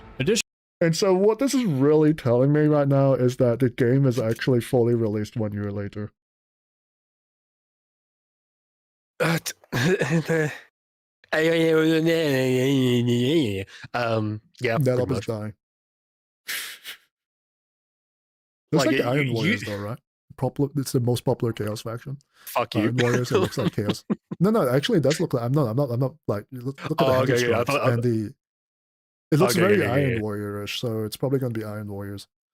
I thought you were gonna say like you play Iron Warriors, the autistic brain dead army or some shit. I'm like, fuck you. No, not actually shitposting for once. But no, talking about this seriously, I think the game will actually be at a release-ready state 1 year afterwards, looking at this roadmap. So I feel like the entire like front of this is just going to be like a lot of fixing, a lot of balancing, a lot of performance fine-tuning and all of that. You want something that I generally hate? Modern gaming. This is one of them. Yeah. And by the way, yeah, let me just finish this point first, right? And I'll jump in. Go for it. And if it's anything like Dawn of War 3, where the game comes out and it's not successful, they just forget the entire like parts of it. Just like Dawn of War 3. I'm just saying it. It happened once already. That would be so funny. I can see patterns. Sorry, go on. Fuck, I was trying to think. Try. This is why people like something that is convenient. They want a full game, they want to experience it as a whole package and just run with it. No no bullshit DLCs, no breadcrumbs, no, oh, you have to wait for this and all that. You know, how do I explain this? I don't know if they intentionally doing this. Well, they are, but sometimes they just don't think about like the customer is like you operating a restaurant and they want the whole meal, but instead you're just giving like small course pieces for no reason, even though they want the whole thing. So put that analogy into fucking games. People want the whole fucking game bundle. They don't want pieces of the breadcrumbs. Sure, it makes sense on the developer side, but it doesn't make sense on the gamer side. The gamer side wants something convenient. Why should they buy a game now when they could just get it a year later? Even though a year late, yeah, or during that whole year, they might probably already found a different game. I think that this entire model will not work if it's any other game in any other franchise. If this came out like this for, let's say, Halo or Call of Duty and stuff like that, maybe it does. They do come out with stuff like this, but I think it'll be very criticized, right? But I think 40K fans in general, they're just very used to being milked. They're very the money comes out very easily. They put up with a lot, which they shouldn't. That's my opinion. Like that's my genuine thing. Like they shouldn't. They should set their foot on the ground, but instead. But the problem that we have, I don't know if you read the Genovich comments. Did you read that by any chance? In my video? On your recent video? I did, yeah. Yeah, what Genovich was talking about, where he said the community is not really a community, and that one I can actually agree with. Yeah, because I agree with that too. That was the quiet part that I wasn't actually, like, I think he might have read that. But that was like kind of like the quiet part that I did not really say out loud. I'm quite vocal about it in my streams, but like in that video I was trying to be a bit more neutral. No, I think the community is quite fractured. I think everyone's really trying to get the bag for themselves. It's very shilly. There's very little accountability. Yes. And I think that's one of the main things I want to hit on is channels, 40K channels, maybe communities or people should be accountable for what they are doing. But instead they just let them have it. Same goes with Arj. Like, I know I'm bashing him like a lot of times and all that, but he's also responsible for a couple of things as well. Same goes with anti-woke channels. Same goes with Varak, Mordian, anyone else really, because there is no accountability. They're so lenient of what they do. They're just like, oh, it's just Varak. He does all these things. It's like a woman having a car crash, and they're like, oh, women, they always do that shit. Just let them have it. Motherfucker, you killed my kid. Yeah, as you said, no accountability. And this guy probably didn't get much accountability either. And if there was any comments that said anything quote unquote negative, you probably this deleted is a little bit of a spoiler, but I mean the dislike ratio is not too bad, but for the channel it is. But if you look into like the newer comment, I mean, when I did look at the newer comments, you know, with the hype but never a pre-order, everyone who pre-orders should have their video game privileges revoked. I'd say the comment section is actually pretty based. Okay. Looks like low effort member berry slop. No pre-orders till release reviews. I'd say people are actually quite based in this comment section. I actually am interesting. I am very pessimistic about the game, but I'm very optimistic about the comment section. there may be some hope, boys. Hold up, scroll down. I just saw something stupid. What? How Space Marine 2 saved Warhammer 40k games. Wait. Honestly, under Boogie. This one? Yeah. Damn. If maybe this is for next week. I'll open it leave for next week. 12 million players on launch, dude. Read chat. Someone wants you to get on Deadlock. We do the Asmongold thing, and then we can. Off, Luca. What was I going to say? Why do I have a feeling the dude might have seen my video and he's like, no, it's not a failure, it's a success. Are you aware of what is this? No, Harry. No, that's just my guess. Oh, okay. It's a guess that I'm making because. By the way, I am going to like Jurassic Park lore for some reason. That's why these videos are popping up. Fair enough. I'm looking up everything but Warhammer 40k lore lately. Concord Syndrome. I love that video. It's pretty good. I'll watch it afterwards since you recommended it after the stream. Maybe tomorrow is. Actually, the game is going to be receiving a ton of post-launch support in the form of free updates as well. After launch, the game is already slated to receive 4 different map packs in addition to By the way, it's something that Dawn of War 3 actually promised and never delivered. Crusade mode, the mission editor, and 2 different commanders who are going to be playable in The Last Stand and Crusade mode. Crusade mode. Hey, Shake, hiya, not long to go now. Takes heavy inspiration from the Dark Crusade or Soulstorm expansions, specifically the stories from those games and how they were played similar to a Total War game where you had an entire array of provinces or planets. And oh no, not this fucking scene. Oh, I'm getting PTSD. So, if people haven't seen this, this is from the first battle report video. Yeah. And these guys are just having normal Space Marines. Yeah. And they're shooting the buildings down like they're doing a lot of damage. Yeah. And the one thing that I pointed out was that, oh, you don't have any upgrades like missile launchers or having any devastators or have a specific unit that has rocket launchers to take down buildings much more. You know? But instead, they just have ordinary Space Marines take down buildings very easily. But you see their oak buildings and they're very ramshackle. What? Yeah, just kick the fucking door and everything collapses. Yeah, that's all it works. Ramshackle was a rule on tabletop. Ramshackle was really annoying. I'm not sure if NELLOP actually encountered this. I fucking hate ramshackle. Anyways, that's just me venting a little bit. Just taking a little bit more shots from this cringe. You conquered those provinces for specific bonuses to your armies. As for the mission editor, we're just going to have to wait and see if it's as in-depth as Halo's Forge mode or Warcraft 3's map editor. Entire I like that. Genres Yeah, I like the drone, like the strikes, the bomb strike. I like that stuff. I like the drop pod. I like those little elements that you added in, but then again, it's like those things that it's a shiny gem with a pile of shit, and this game is one of them. Well, I'll be getting the early access, so you guys can find out. And if my game has performance issues, it means that no one else can play it because I've got like a beefed up fucking rig. If I get performance issues, if I get less than 60 FPS, then yeah.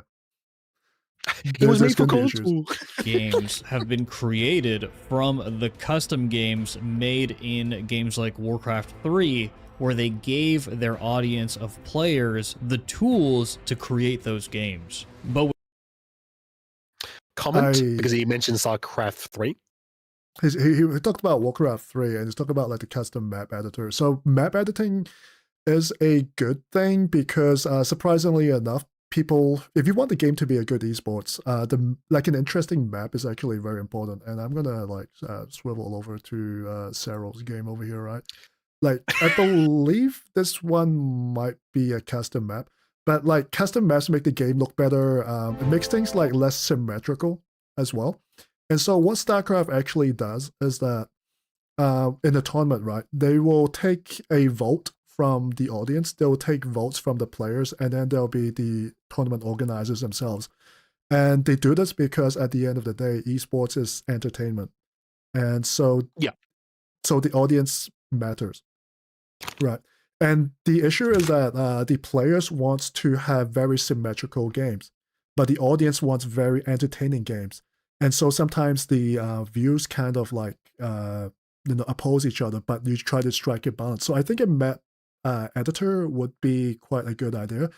I think you can probably make like normal maps on there. I think that's probably fine. That's very easy. But I don't think the game is robust enough for you to actually do like crazy stuff like how they make Defense of the Ancient on Defense of the Ancient is basically like League of Legends, right? That was League of Legends when it was still a custom game on Warcraft 3.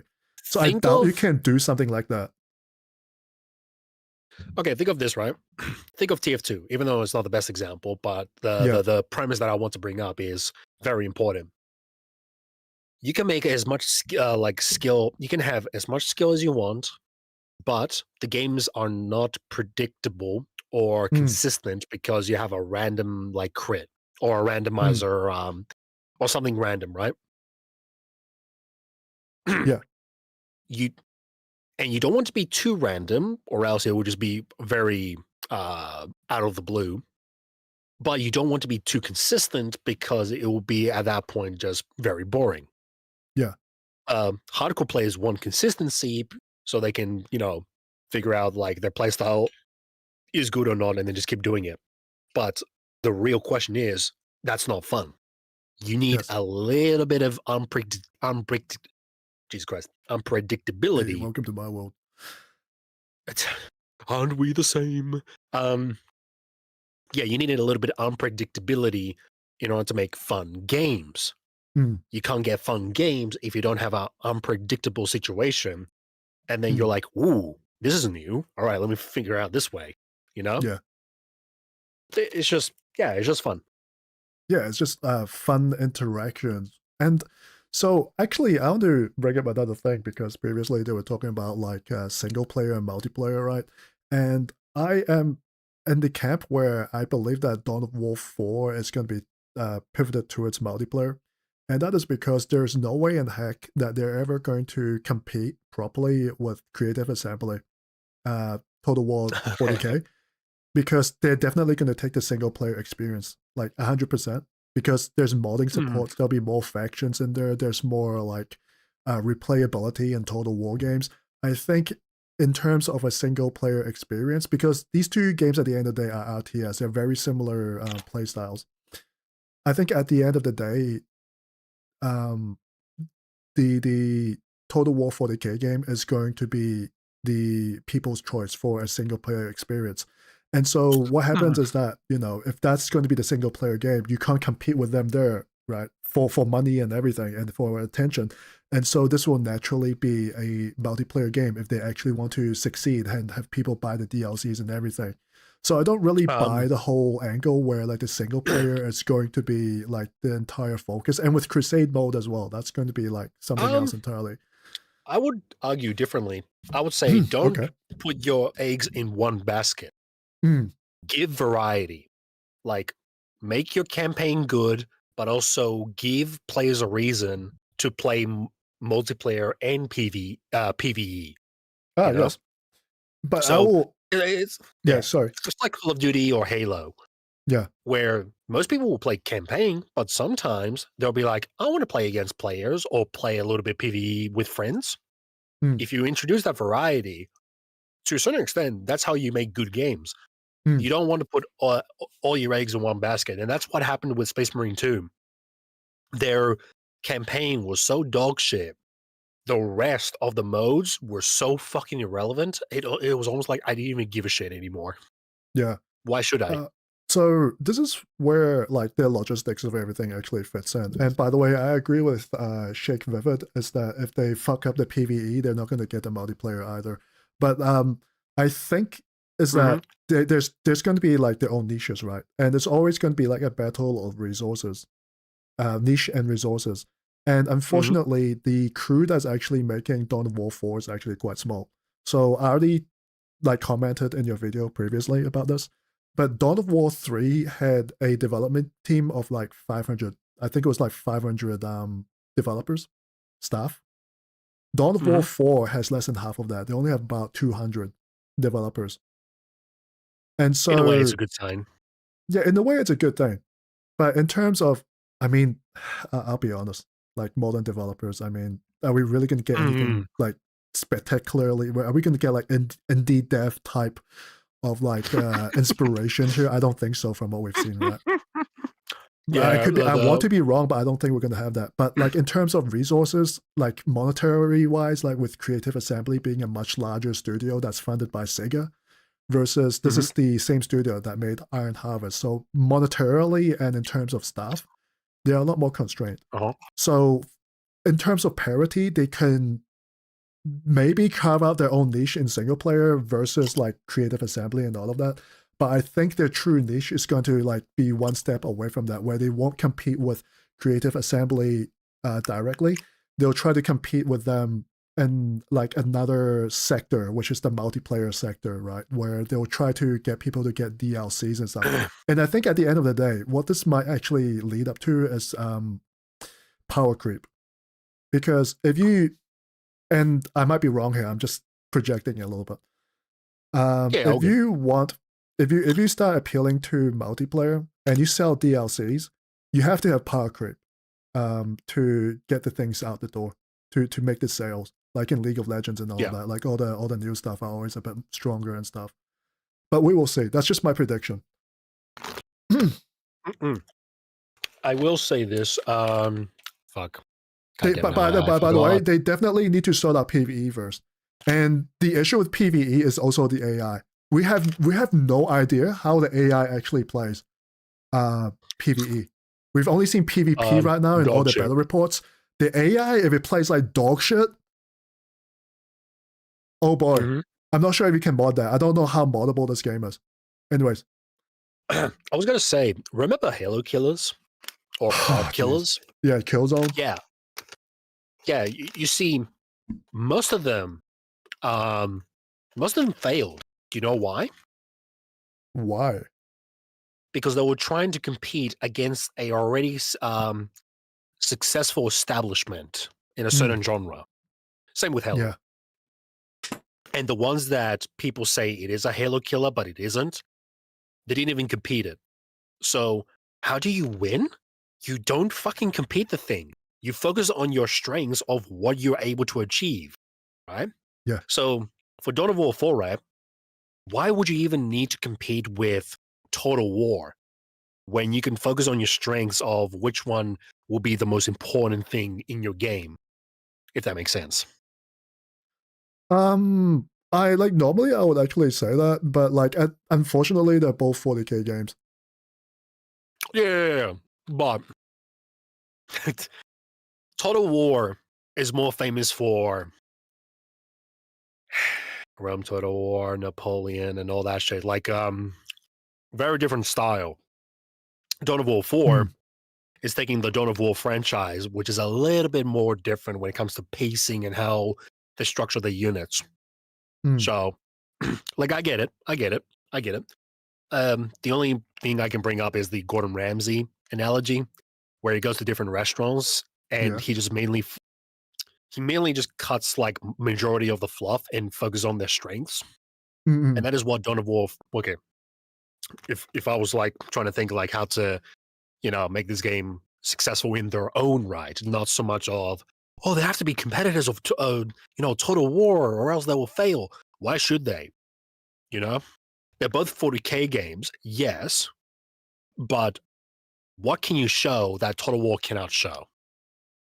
Well, I mean, unfortunately, from what I can see, and I can only really talk about the stuff that I can see, is that like there was the whole gameplay trailer from, I think it was Billy. And I have to be very honest with you. Like a lot of the game was just very similar to Dawn of War 4. Like down to the capture points. It was like almost exactly the same icon. Like you literally had to capture like a fucking like square with like a glowing circle underneath. Like it gets to, I'm not sure if they're doing it on purpose. I'm not sure if it's doing it on purpose. Just taking the like trying to take the wind out of Dawn of War 4. But there were so many things that was like the same or even maybe even superior to Dawn of War 4. Like there's like an actual cover system. There's like an actual reinforcement system that makes sense where like the tanks roll out of the city and start like reinforcing like your front lines and stuff. I don't want to glaze the Total War too much, but I feel like there's like more to that game as like a Warhammer 40K game than like this game. There's way too much overlap. And people have limited money. Like they're not going to buy like the same game twice. They're not going to buy like the same, like, okay, am I going to buy the Imperial Guard DLC for this game and then the next game? Or am I going to, and there's a time limitation as well. I feel like we're both kind of right talking about this, and we're really just like extrapolating on what we actually know. I might be totally wrong in this case, but I feel like it's just going to be two games. Like I think Games Workshop is doing like actual like IP blood sports where they're setting two games against each other. You are correct in the way that these two games are so similar that it's really hard to not separate them. Obviously, for me, it doesn't, like, for my analogy, it doesn't really work with what you're bringing up because they're so fucking similar. But obviously, my thing is, would work, like, generally with any other games. But, someone just brought up, remember Haze? Funny enough, I never played that game. What the hell is Haze? Haze is meant to be a Halo killer. Oh, okay. It's famously having that yellowish helmet with a cracked screen and you can see an eye. That's all I can remember from that. Okay. So the weird thing about Dawn of War 4 is that there's not a lot of base building either, unless I'm missing something. I mean, for the orcs, there seems to be a bit more base building. You're gonna have to wait for a year, man. I won't call it like Dawn of War 1 base building, though. Dawn of War 1 base building is nothing like Dawn of War 4 base building, from what I can say. By the way, this game's gonna be out in like a month. So, well, I can be proven wrong and within like a month. We'll see. Will NELLOP appear before or after the game release? Anyways, let's keep going. With all that, let's get to the Asmongold. That being said, Dawn of War 4 is absolutely worth the hype. Jesus fucking Christ, I don't want to stop all the time, but... everything he says goes wrong every single second. Remind me to save this video. It has to go down. If the game does badly, this has to go down. The gameplay is looking good. The story is looking good. I mean, it does look good. It looks like an RTS game. Like if I zoom out, but then is it like hey, is it really that much different? Back, but the Charizard's just chasing. Is it really? And the game already has a plan for the future. Guys, let me know what you think. Differently. Yeah. How do I say this? There is no excuse of trying to say this is the grimdark universe, and all I see is the most vibrant, oversaturated colors that I've seen in the West. Like, why can't you make it dark and bleak a little bit? You can have colorful maps, or sand maps, but when I look at this, I'm like, it's 5 p.m. and noon with oversaturated colors. Cool. You know what just agrees with you immediately? One observation. What? The lack of bodies. Like, how are you going to sell a grimdark game when, like, in Dawn of War 1, I can have, like, a corpse pile? That is true. In this game, the corpses just there's another video that kind of touches on this. I'll link it to you, which is like a more critical take, right? Which highlights all the bugs that were very apparent in this game and all the animations and stuff that's like broken. I'll link it to you, right? So you can watch it in your own time. But one of the things that highlights like the lack of bodies, like everything just explodes into like a blood pile. Whereas like in Dawn of War 1, there'll be like actual corpses like lined up everywhere. You can even mod the game to have even more corpses. You know, if your rig can run it. Right. But it's there in the base game. So can you really call it grim dark if there's no bodies? Well, down in the comments below. Don't forget to like the video and subscribe to the channel if you love Warhammer 40k or Dawn of War. I subscribe to the low-cal content. I appreciate your viewership, and as always, number one, the Emperor... this bugs me. As a Necron player in Dawn of War 1, why the fuck would you put the monolith at the front? I think it can die and then like rebuild itself. But the actual question is, why does the monolith actually get smaller? Because if I remember that trailer correctly, the monolith was actually quite large at the start of the game, and then when you like reactivate it, it kind of shrinks into what you see now. Fair enough. I have no idea, but fuck, dude, I would put my Necron Warriors or Immortals at the front to at least quote unquote body block it. But I don't want the monolith to take damage, and at least there's a distraction at the front. But why the fuck would you put the monolith at the front? But that is just me. I want to hear these sound effects, like the voice lines. I don't think I've actually heard too much of that. That's very important to me. You say that. Okay, now you just... Now, because as I said, like I've been busy and all that. When I saw that first battle report on my last stream, quote unquote, the one thing I tried to listen so fucking hard was the voice lines, because the developers keep talking over it over and over and over again, and I'm like, as far as I'm listening to, this is the most amateur fucking voice acting that I've ever heard. Really? Yeah. Oh shit! I did not even know. There's because for me, lines. it's very important. It's very important for the Space Marines. I don't like. The Space Marines had the best voices in Dawn of War 1 and Dawn of War 2. And by the way, do you mind if I ask, which game had the best Space Marine voices, Dawn of War 1 or Dawn of War 2? For me, I think it's just Dawn of War. Dawn of War 1 was more nostalgic to me, but I think Dawn of War 2 before me. What? No, Sam, sorry.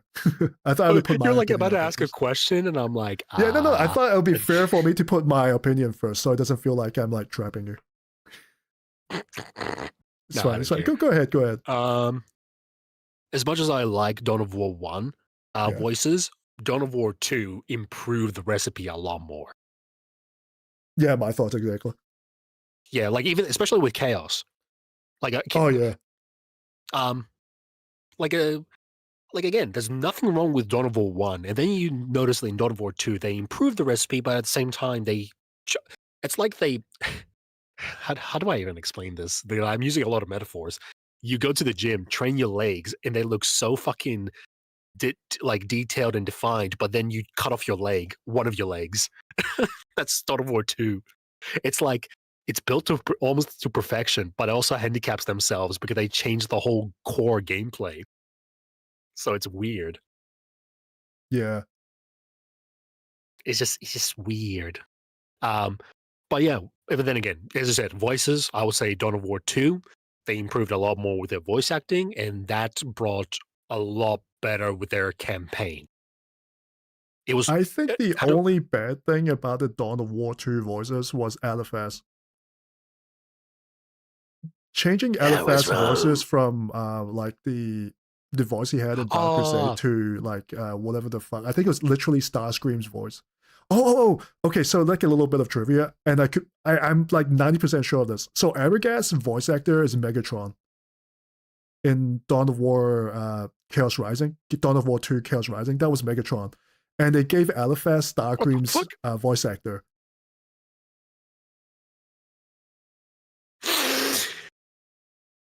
I will double check on this. Yeah, go check on this, because someone told me this. I'm not sure if I was being like pranked, but I could believe that because it sounded so similar. Lord Megatron, it's nice to see you again. Shut up, bitch. And then when Aragaz was like, LFS portal now. And LFS is like, no, I don't think so. That sounds like one for some reason. No, that sounds like it was like one. No, they knew exactly. If that was the case, they knew exactly what they were doing. What was it? Yeah. Oh fuck, I forgot the Chaos Lord's name, but yeah, no, Aragast. it was Elif. No, it was Eliphas. LFS and then Aragast. Eric Gas. Aragast. ARAGHASD.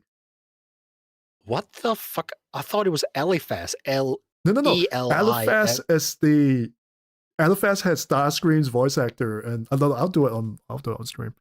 I'm gonna fucking Aragast voice actor. Don't you mean Argas? Let's see. Aragast the Pledger has Fred. I cannot pronounce this. Let's see what he did. I'm just gonna search up Megatron. Family Guy. Yeah, there we go. Megatron and Transformers War for Cybertron, Fall of Dark of the Moon. That's what I'm thinking about. Sindri. Yeah, so Aragast is Megatron, and then Eliphas voice actor in Dawn of War 2. Oh, Megatron in Transformers War for Cybertron. He played for the games of Transformers. So Okay. Eliphas is Steve Blum. So no. Blum. Whoa. Do we? Okay. And I think he did Starscream, right? No, just talking about Dawn of War 2. Full cast and crew. Steve Blum, Starscream. Steve Blum. Scream? Did he do Starscream? Wait. Yeah, Steve Blum is an acclaimed voice actor, famously voiced Starscream in Transformers Prime, Robots in Disguise, and Earthspark. So they actually had Megatron and Starscream together during that entire dynamic. That's why it was so funny. I could be a dumbass, but isn't that character played Force Commander in Dawn of War 1? That was the Megatron actor who played. No, wait. Dawn of War 1, not 2. The Force Commander. What was his name again? Gabriel Angelos? Yes, yeah. Well, why do I keep thinking of him? He's a little different when he isn't. So I think that was someone different. Because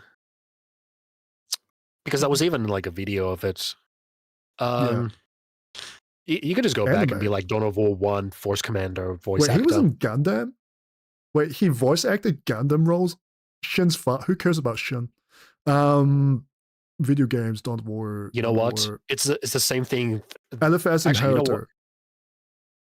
Okay. Yeah. And he did the General Sturm voice acting, Chaos Sorcerer, and Gabriel Angelos. Yeah, there we go. Chaos Predator and Chaos Space Marines. You know what this reminds me of? This reminds me of Tank Dempsey voice actor. Who? Tank Dempsey voice actor. If you ever, that character, right, from Call of Duty Zombies? No, right? I don't play Call of Duty. The audience knows, please. There's a voice actor who voices Tank Dempsey on Call of Duty Zombies, and that guy, I find out he voices. No. Luca, you got no. Eliphas's voice actor in Dark Crusade is the same guy who did Gabriel Angelos, but in Dawn of War 2, he's got Steve Blum. So they switched voice actors. Yeah. No, I'm just talking to chat. Yeah, exactly. Yeah. Yeah, no, I saw it. Like Luca just being dumbass. It's been Jeff. It might be 20 seconds appreciate your well. viewership, and as okay, so we're done with this video. We can move on to the actual main subject now. Space Marine 2 Avatar, fake ass bitch. I don't know.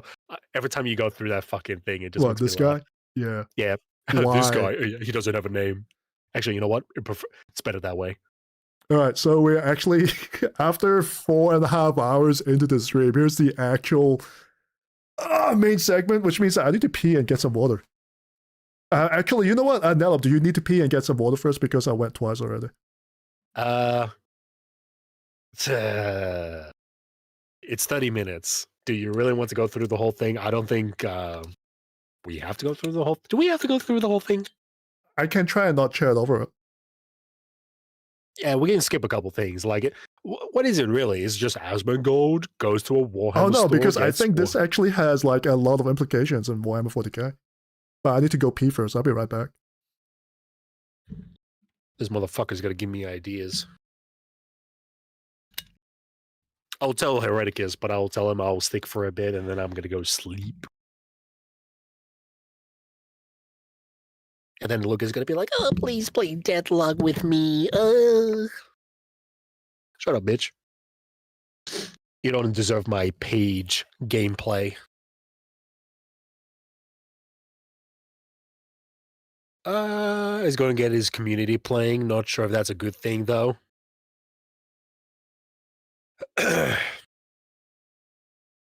It's weird. It's actually weird. There's more... How do I say this? There's more quote-unquote influencers trying to get people into 40k, but at the same time, 40k is not that popular. It's just weird. Have you watched Helldivers 2 40k Warbond, or I'm too late? Yeah, I've watched it. It's in the stream. It's just that we went through a 9-minute video and it took about like 2 hours. Kill me. We got sidetracked a lot. My nose is running. Great.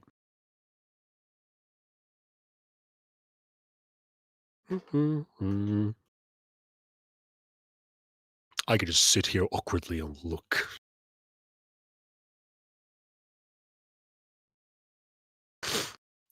I just hope GW don't start pivoting to make their content more digestible for the TikTok generation. That's already too late. That's been a thing for 5-6 years ago now. You're already too late, my guy. And you have to also understand when it comes to like video editing and all that. Right now, what's the generation that we have? Fucking Gen Z, TikTok brain rot, and then other people like that. Like, that's the general audience. I'm not saying that's a 40k audience. That's the general audience when it comes to video editing. You can't just, sit there, drag along the video and just monologuing. You're going to have to put a little bit more effort sometimes. But yeah, could get a lot worse. Oh yeah, dude, this already has. Wait, what's this about monologuing?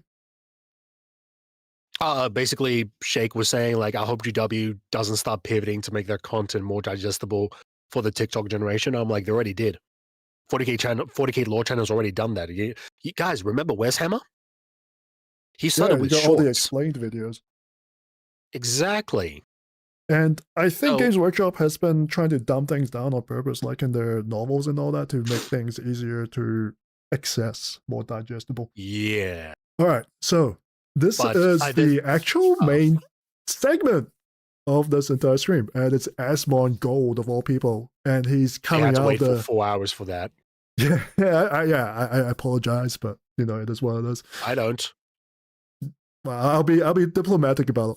And I think this actually has a lot of implications for Warhammer 40k, because Games Workshop's greatest dream probably is to become mainstream. They want to become mainstream. They want to become the next Star Wars. They want to get that bag, right? And I think Kevin Roundtree is actually going to retire soon because he's been sitting in that chair for like 12 years when most CEOs only stay around for 5 years. And so this comes with a double-edged sword, because the moment you become mainstream, when you get that mainstream bag, you're going to get mainstream responsibilities. And you would notice that with big gaming companies like Ubisoft and like what's that, Bungie and all that, right? Activision, Blizzard. When they start doing shady shit, because they're mainstream, they don't really get away with it. And I think in the most devastating case would be like with Ubisoft, where the entire stock just like fell off a cliff because everyone they did the wrong thing. And then everyone just stopped buying their games. Everyone started like, boycotting them. They started just feather and tarring them. Their reputation fell off the cliff along with their stock price. And I think this is actually going to be step one of that. And that's going to be, the mainstream, Asmongold is like one of the biggest mainstream commentators coming into this space. And this is a space, Warhammer 40k, this is a space that's very sterile. And it's kind of ironic how it's the Nurgle, like the filthy Nurgle guy that's actually coming in, coming straight in to kind of shake things up a bit. Because Warhammer 40k space is like very corporal. Everyone is very, they're very hypey, right? They don't really talk about accountability, things like that. But here comes a mainstream commentator who's not afraid to do that. So I think this is actually like step one. And is it going to be the beginning of the end? I don't know. And so this is quite a big deal in my mind. Excuse me. Oh, and by the way, I think this is, I've been waiting like an entire week. So you notice that this came out quite a while ago. No one actually really talked about it. Morning Glory has not really talked about it. Chapter Master Valrak has not really talked about it. And these are like the big news channels. And I think there's a reason for that. And that's because someone in chat already kind of mentioned that. I'm not a big fan of Asmongold. And he's a very polarizing person. Like, Asmongold is not corporal safe. He's definitely political. And he has his own opinions. And by the way, his politics and all that is probably like the exact opposite of Games Workshop. So I think it's actually quite telling that like no one covered this at all, even though I think it's actually quite a big deal. Like the fact that like, normally I only get like 2 or 3 viewers on my YouTube. I do it anyways. But the fact that I'm getting double digits just by having Asmongold in the name kind of just sells the entire narrative, right?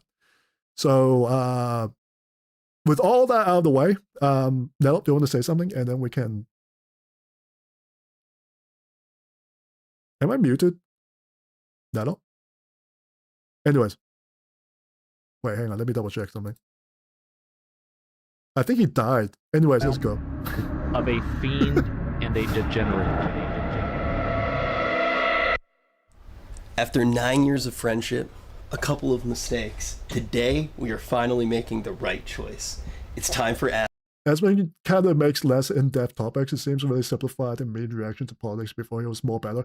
I would agree with that. I think peak Asmongold was around the Amber Heard trials. That was quite good. And then, whatever. Asmon to dive into Warhammer. Again, okay? Like, to be fair, I did Warhammer when I was like 15, okay? So this is like 45 years ago or something like that. So I recognize like 3 of these units. Everything else is all totally new to me. Quite high. And so we're going to be picking out an army today, figuring everything out, and I'm going to be trying to get back into it. I don't know how much we're going to get to, but we'll do what Rich, because basically Rich has spent the last 3 years wasting his life. Good afternoon, good evening. What the fuck was that? Some guy just joined in voice chat because we're not in the stream room.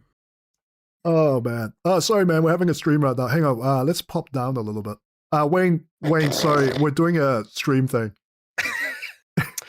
I don't mean to leave you out here. Let's pop into the stream room. Yeah. Sorry about that, Wayne. All right, bye. I forget. Okay, let's share my stream. No, that was my fault.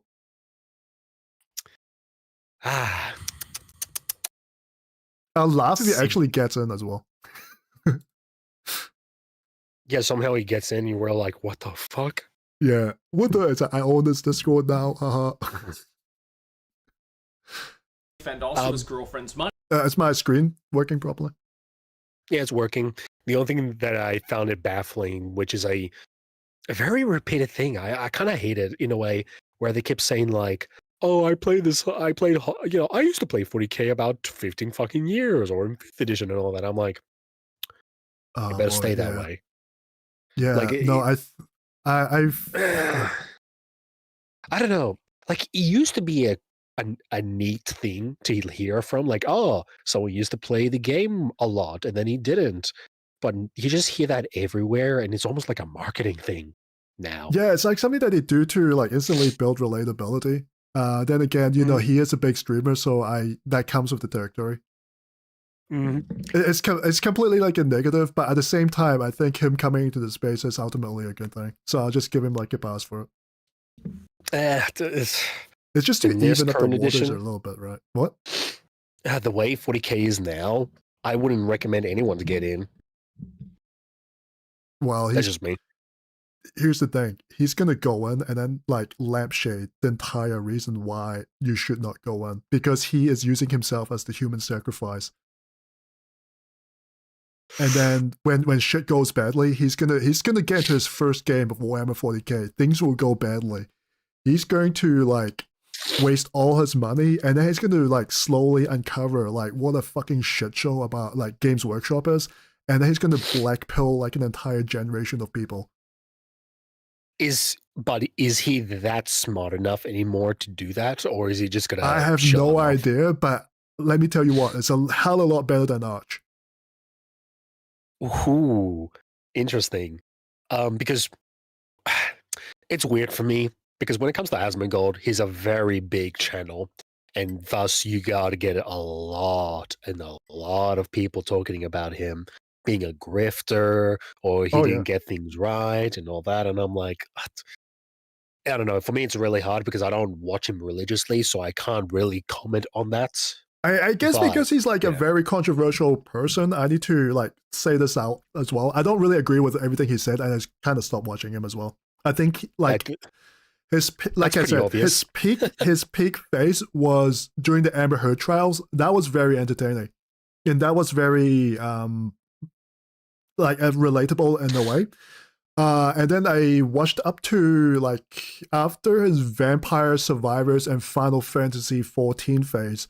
That was when he started getting a bit more politicsy. And I think after that, and around like 6 months before Trump got elected, I kind of cut myself off entirely. It just got really stupid. Yeah. There was like not a lot, he just starts throwing out shit out there without like very little accountability, and it's just playing a character. It got really lappy at a certain point, so I just stopped watching. That's my experience. Yeah. But if you're talking about, Asmongold lore, what he was doing in like World of Warcraft, I'm a World of Warcraft player as well. I know all about his ninja looting, like the fucking shit that went on with Olympus. By the way, I was in the same server as him for a while. He was on the Kill Jaden server, so was I. I was in Bound for Glory. He was in Olympus. I played Horde. He played Alliance, so it was kind of funny. So that's my entire experience with him. If anyone wanted like the lowdown, makes sense to me. I'm trying to get my nose straight. Sure.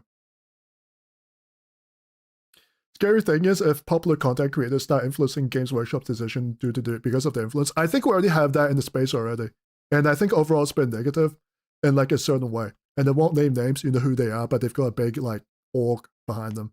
Well, not org behind them. They built like an org around themselves. Anyways, Corn's getting mad in chat, so I should probably press the play button. Money.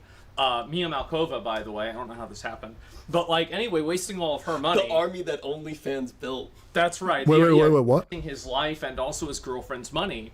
Mia Malkova, by the way, I don't know how this happened, but like anyway, wasting all of her money. The army that OnlyFans built. That's right. And it's the Salanesh army, right? Yeah. How did you know? So his girlfriend used up all her OnlyFans money to buy a. What? Yeah. You know a little bit too much about Warhammer and my girlfriend. I've seen a lot of YouTube videos, okay?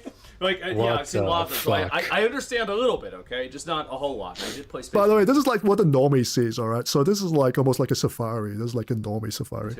But besides that... He used his girlfriend's OnlyFans money to buy all his 40k stuff. Well, that's kind of basic. Anything else about it. You're not wrong, man. I was gone for 3 years, and this is...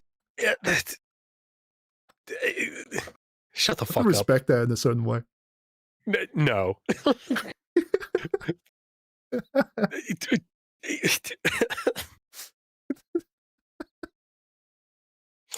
I'm not getting into this fucking topic, but that is so fucking stupid.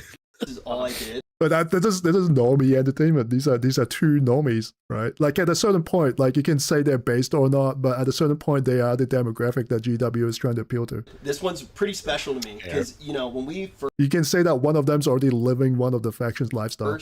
kind of started to get back in saddle, making content together again. Yeah. Like usually get into 40k before you assume the faction identity. He assumed the identity before he even got into the franchise. You were talking about all the games that, you're like, oh, how was Metaphor? How was this? How was that? And I was like, dude. By the way, how are those unclean ones going to get down there unless they roll down? Sorry. It was all about Warhammer for me. I'm excited to show you how much He has the like game an has entire he had like drawers. He's like going through his house and he's like pulling out like entire drawers of stuff, and it's just like full of these little miniatures. It's like, oh my god, like what is this? It's insane. Well, it's crazy. The thing that's so cool about the game too is straight up, you get to travel all over the place, meet a bunch of really cool people, and when you actually play a game of 40k, you're not really playing against your opponent as much as playing the game with them, and it's a very collaborative. I've seen more people getting mad playing 40k more than any other tabletop game.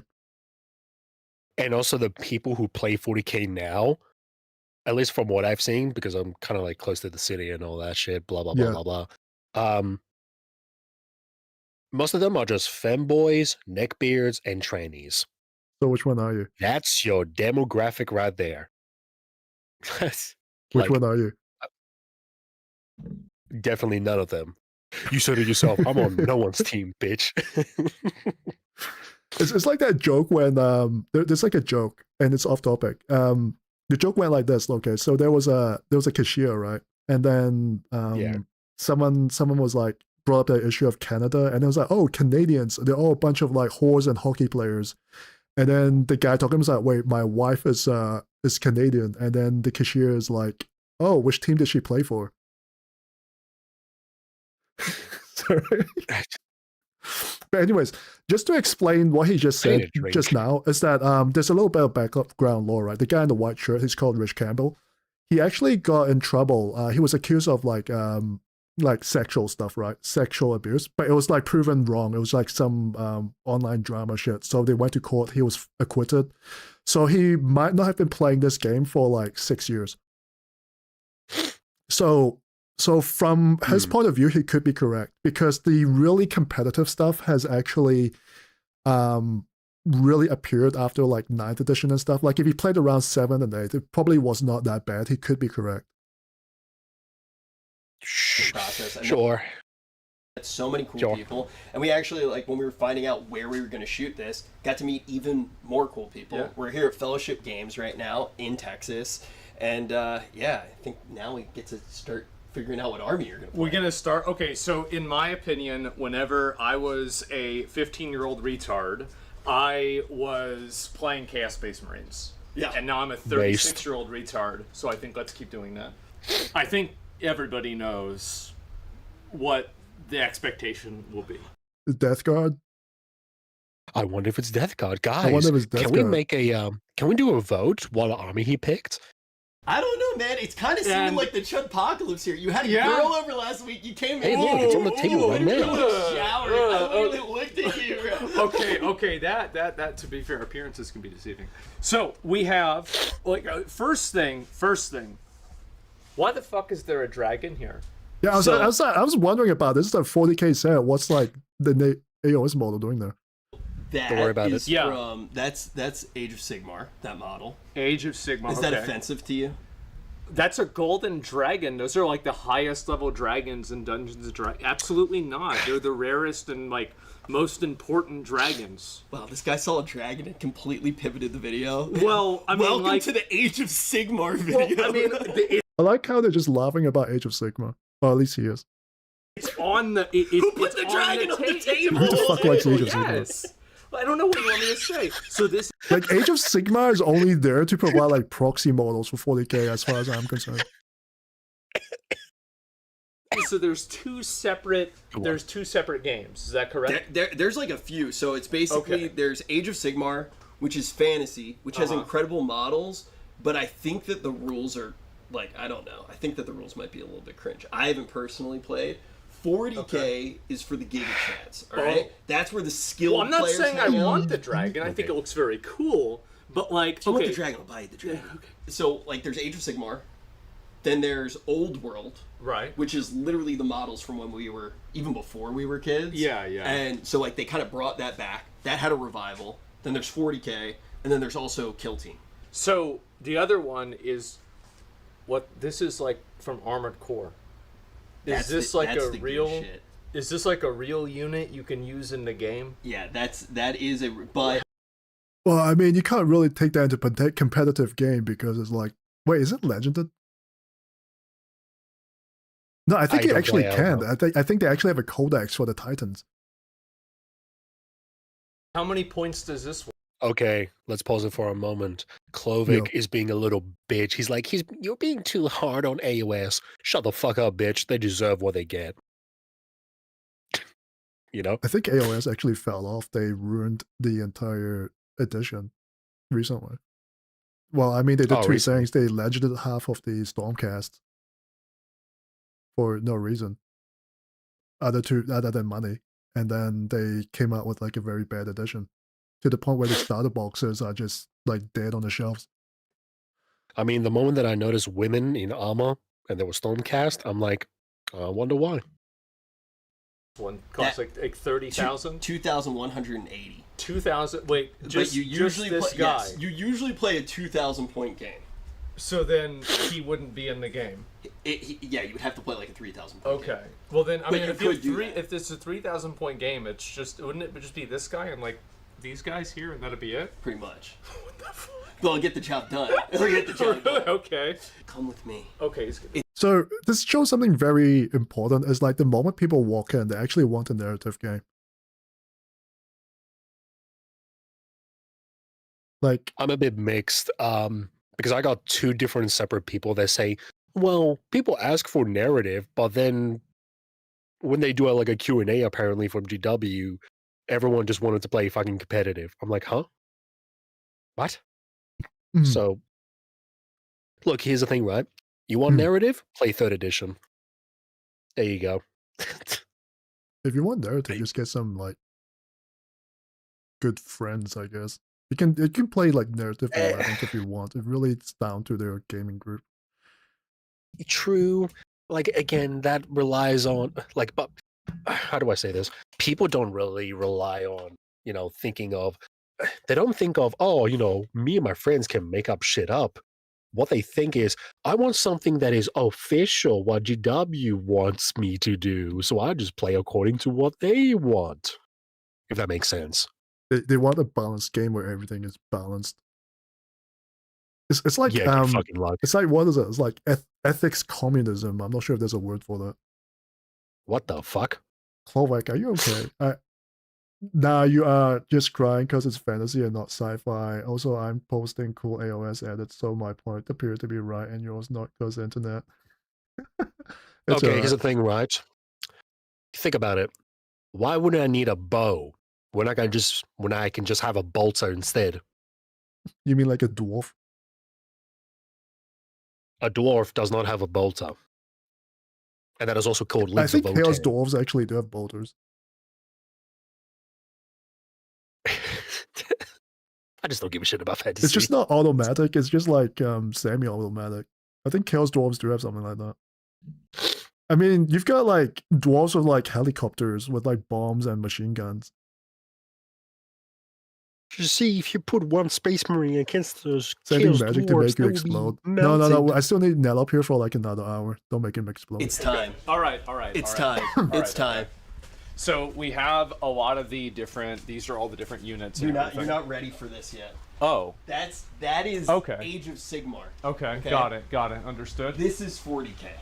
Oh, but this is. Okay. It's more like this is Space Marines. Look at that wreck. Okay. I see. Okay. By the way.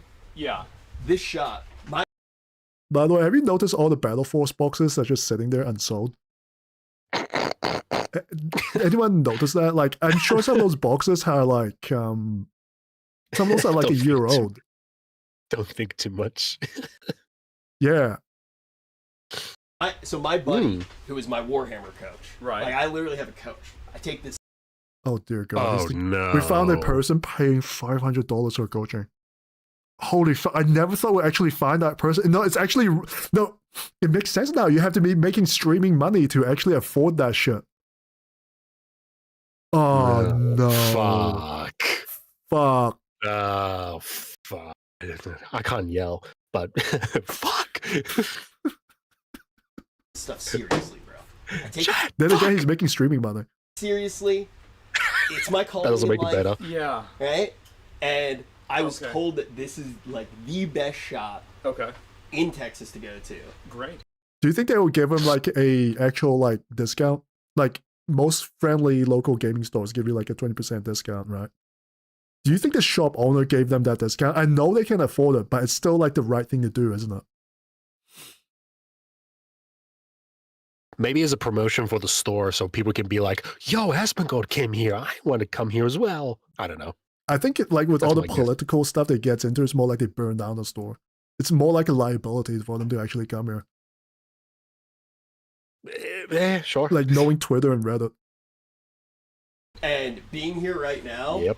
There's the a lot of- selection is insane. Is it? Like, I haven't been to a war. I mean, the selection is definitely insane. He's got like unsold Battle Force boxes just sitting there. Like I thought they're all formal boxes and they just like fly off the shelves immediately. But damn, there's like more guns here than racks just sitting there. That's like the newest Imperial Guard battle box as well.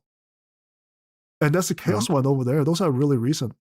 I don't even know what the hobby shop is. So what? I don't even know what the hobby shop is. Oh, you know, where's it from? Is it popular? it's in Texas Is it- apparently. I like Texas is a small place. I'm sure we can find it. I don't know really Yeah, fair what to enough. expect, but there are a lot of these, and I remember all of these. What do you know about the lore? Well, I mean, Oh, like, here we where go. do you want me to start? I mean, I don't know. Like, I know, like, probably 5% of the Warhammer Imagine if he talks about Bricky. lore, which I think Dude, is kind of a lot. Motherfucker played fucking Space Marine 2. Shut the fuck up. Imagine if he starts like, oh yeah, there's a very good lore content creator. His name is like Major Kill or something, and Pontius will I'm just gonna- explode in the I'm background. gonna fucking neck, I swear, man. I think 5% is a lot. Shoot off 2 minutes of what you know. 5% is a... Oh, shut... No. Where do you want- Pause right now. Yeah. No, I'm sick and tired of hearing this bullshit fucking comment. I know it's a normie thing, but... Where? 40k is not that expensive. It's not that big. Shut the fuck up. 40k is just so massive, you know. Even if I know 5%, but that means it's a lot, so I have to explain to you a lot. No, it's not that deep. It's Yeah, not I that do deep. get that. I do get like that. It's almost like the Dragon Ball effect or something. I forgot what the actual name was. Where people like to overhype the franchise that they're a fan of to make it like a lot more deep and complex than it is. Yes, yeah, pretty much. It kind of feeds into like their own ego and stuff like that. Yeah. I wonder if Rich ever saw one of my videos. Do you think there's like a chance where like Rich ever saw one of your videos? Like, have you ever wondered about that? Like, what big streamers actually saw one of my videos? I mean, I had someone who had 30k, and it was a VTuber. Oh. And Is it your wife? the amount Powder? of no, shut the fuck up. No.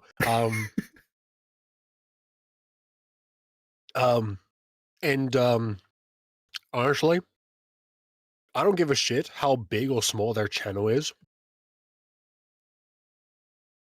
I see you the same as anybody else. If you don't meet the fucking criteria, I'm gonna fucking slam you down. Like, and this is very bizarre for people. They think that people get intimidated from people's sub count and their audience and all that. And for me, I'm like, you're just a guy with an audience. I don't care. I'm gonna straight up tell you with my honesty, and then I'll fuck off. Yeah. And then I just turn off my computer. Oh yeah, fair enough. No, I mean like in a way where it's like, oh, did he watch the video and like become entertained or what he thinks because of that? Like, does this actually stay on his mind? Because I find like the whole concept of it being like kind of funny in like a ego way. Honestly,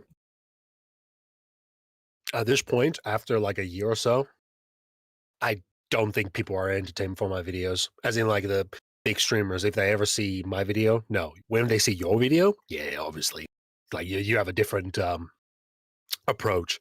For me, I'm just, like I'm literally sitting on my chair on my microphone making the videos and telling people the 40K audience to go fuck themselves.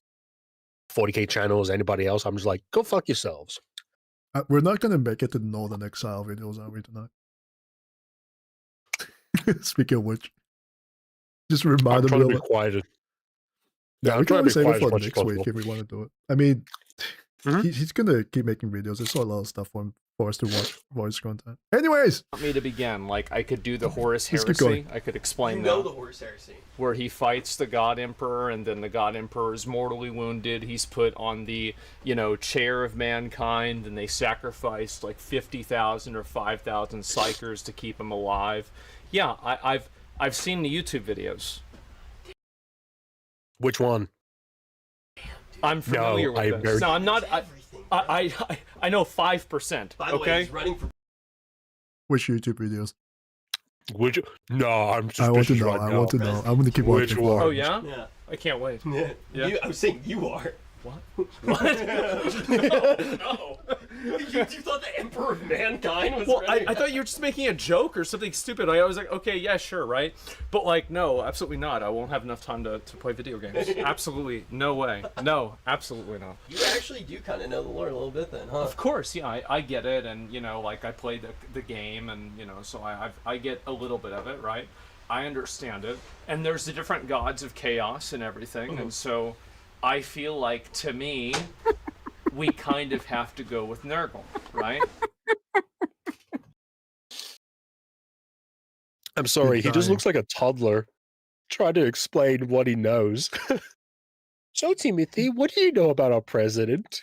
So, It feels he like just explains Bart in like that skit with the Model UN. Have you seen that skit? No. Wait, let me get the clip. My hands are freezing, so my typing is impaired. Let's see, Simpsons UN. Yeah, There we no, go. I'm sorry. It just makes me laugh because he's standing there like a fucking toddler. He's like, I know about 40K. It's like this part here. Oh, grow up, Lise. Okay, Libya, exports. Yes, sir, you American pig. Nice touch. Let's see. The exports of Libya are numerous in amount. One thing they export is corn, or as the Indians call it, maize. Another famous Indian was Crazy Horse. It just sounds like that, doesn't it?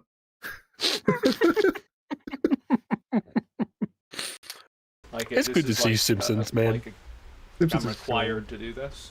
What do you know about the orcs? Well, the orcs are like a it's like an I do like that. Rich is actually pressing him on this. entropic force, and they just become more and more and more powerful. And based off of the color of things, that's what they do. And there's like a self-actualization magical principle that they function off of that makes it to where, like, for example, things that are red go faster. Dude, this guy knows more about Warhammer than I do. I'm Well, kind I of don't know embarrassed about right that. now. I mean, like, I mean, we can nitpick, didn't but whatever. I mean, I'm not ready for a pop quiz. Okay, I've just gotten lucky. All right. Hey, Luca, thanks for dropping in. So, you like you, the Luca. idea of diving in with Nurgle then? Yes, I think I have to. All right, here we go. I have to do it. So where do I start? Why did he go over there? The death guard's right here. There's like 4 whole boxes. Okay, this is the. Oh, there we go. Oh, no.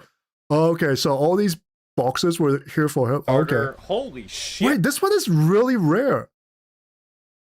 Wait, when did he film this? Was this like during Christmas? No, he mentioned his girlfriend, so this must have been like this week. Wasn't this a Christmas box? This is so specific, I don't know. Wait, you haven't seen him before, huh? No. This is the new stuff. Like the only one. So Wait, bro. The only one. What the fuck? What the fuck is this? Oh my god. The Primarch. Demon Primarch of Nurgle. Holy shit. That is a literal that is one of the... No, I'm about to say there's like nothing moving out of that store. children of the emperor that Yeah, that betrayed him store in is the Horse loaded. Heresy. Oh my god. He's the leader. I bet you that store does not have a discount. That's why it's all sitting there. Mortorion. Wow. Okay, so then these are all specific I'll see to the bill Nurgle, afterwards like if there's a bill. because they're Death Guard, right? Yeah. So like in this box, first of all, the fact that he has this box is crazy because these things are super hard to find. So pretty much what you have in this one, these are the Deathshroud Terminators, and they're like super durable, hit It ridiculous. feels so awkward. The whole thing with Nurgle now in the game is you basically build your It's own like plague. that's the plague thing that you do at the start of the game, Yep, right? That's what yep, you told me? Yeah.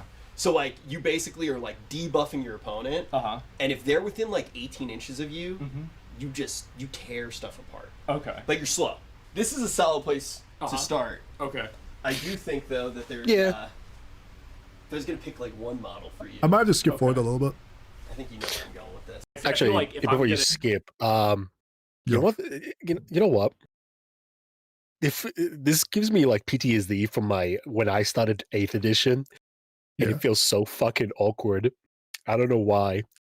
It's like you don't know shit, and then you have someone else explaining you about the lore, and you're just sitting there. You're like, yes. That who are these guys? I don't know. It just feels. I don't know. It just feels weird. It's like I'm being lectured like a toddler. It feels a bit like, I know- the start of like a Scientology indoctrination. I don't know if you've ever watched like a Scientology video. It feels a lot like that, where you like sit down and they have like a psychiatric assessment, and it's like, in this case, it's like they sit down and they have like an assessment on your character, and they pick like what faction matches your character the best, and then they start like talking about like lore about like the space Jesus. Except in this case, it's like the God Emperor, and you're like slowly loaded with that information. And the more boxes you buy, the more deeper into 40k Scientology you get into. I like that it stops him talking about politics. Almost like the early days of yeah, actually that's true. No, true. You see, the thing is that like I thought that people actually liked him talking about politics. I'm actually very surprised that people in my chat are talking about him like not liking him talk about politics. And I thought I was like the only one who actually carried that opinion. No, I don't like him talking about politics that much. He was a lot more fun previously. I was going to say, to be fair, Asmongold was about World of Warcraft. That's what most people knew about him on Twitch. And then he moved on to... Well, what did he move up to again? I forgot. He started talking about Amber Heard. I think that was like his dip in the pool, because like the whole thing was like about feminism and all that. He was like, he probably discovered how much attention he could get by talking about it, because he really blew up. Like I stopped watching his content for a while. And then all of a sudden, like his Amber Heard content, his live streams on that actually hit the algorithm. And then he probably noticed that. And so he like started talking mainly, it was very subtle. So there was like he started talking about like feminism. At that point, like talking out against like the SJWs was not very popular either, but he was like slowly edging towards that. And then suddenly when, about like a year and a half before Trump got elected, he started like diving in fully to the point where Trump is now serving his current term. He's now talking about like deporting like not illegals, but like what's the other term? Like denaturalizing citizens. Yeah. Shit like that, which is like quite extreme in my mind. What it sounds like to me is more of, against the SJWs were controversial, but then when Trump kicked in, he's like, well, it looks like I'm freely talking about it even more now. And well, it became like a safer topic, but then like I mean, look, I'll be real. I was like, are you fake? What? You said, oh, I'm gonna be real. I'm like, what? What are you, digital character or something? No, what can't you tell? I'm a VTuber, PNG, like GIF tuber. Can't you see? I'm literally in the corner. GIF tuber. Yeah, and you're a PNG tuber. We're not real people. We're actually AI. Shit. Yeah, go. Anyways. No, like no one. I think a lot of people were on Team Trump because I think it's like either him or Kamala, and then no one really expected Trump to like fuck up Iran that badly. And with the whole FIFA shit that's going on right now. But you know what? It's going too much into politics. If Asmongold does not talk about politics, I'm not going to talk about politics either. No, it's fine. It's fine. Yeah, it's just more to address about him specifically. Yeah. Because I'm sure there'll be comments about that in the comment section. Might as well preempt it. Absolutely. Yeah. We're gonna do this. It has to be this guy. That right? is like the Has to be him. centerpiece. Yes, of course. That is like basically Mortarion. You know the fucked up thing is that you can't really play Mortarion and then Clean One at the same time. I think it fucks up your list. Wait, what? I don't think you can play Mortarion and the Unclean One at the same time. Like, you need a very specific detachment. I could be wrong. I don't play that card. That reminds me of the Imperial Fist. You can't play Tor Garadon or no, you can't play either Lysander with I forgot his name every fucking time. The blue-red Space Marine. I forgot his name. The Crimson Fist, Pedro Cantor. Yeah, Pedro Cantor. Yeah. Yeah. I should make a correction. Like, you can play Angron and like Bloodthirsters and stuff, and at the same time, but it's like a very specific detachment, and it limits a lot of things. Anyways, And those are like cool. Those are the centerpieces main to have. guys. Yeah, I mean, also just to like look around at I'm interested to see if he's actually going to commission paint it or just paint it himself. everything that there is, just so you get an idea of some all of the them are fucking crazy. This Rhino, every single Chaos Legion can run this Rhino. I think it was pointing at the Force Fiend. And the Forge Fiend, I'm No, the Force Fiend looks absolutely insane. I love the Force Fiend. pretty sure every single Legion. Oh can no, play I'm it laughing except for because he's Every like, Children. I don't think that they can play. sorry. Why would you even think it's the Rhino? No. He was like, look at this Rhino. Every Space Marine can use it. I'm just like, wow.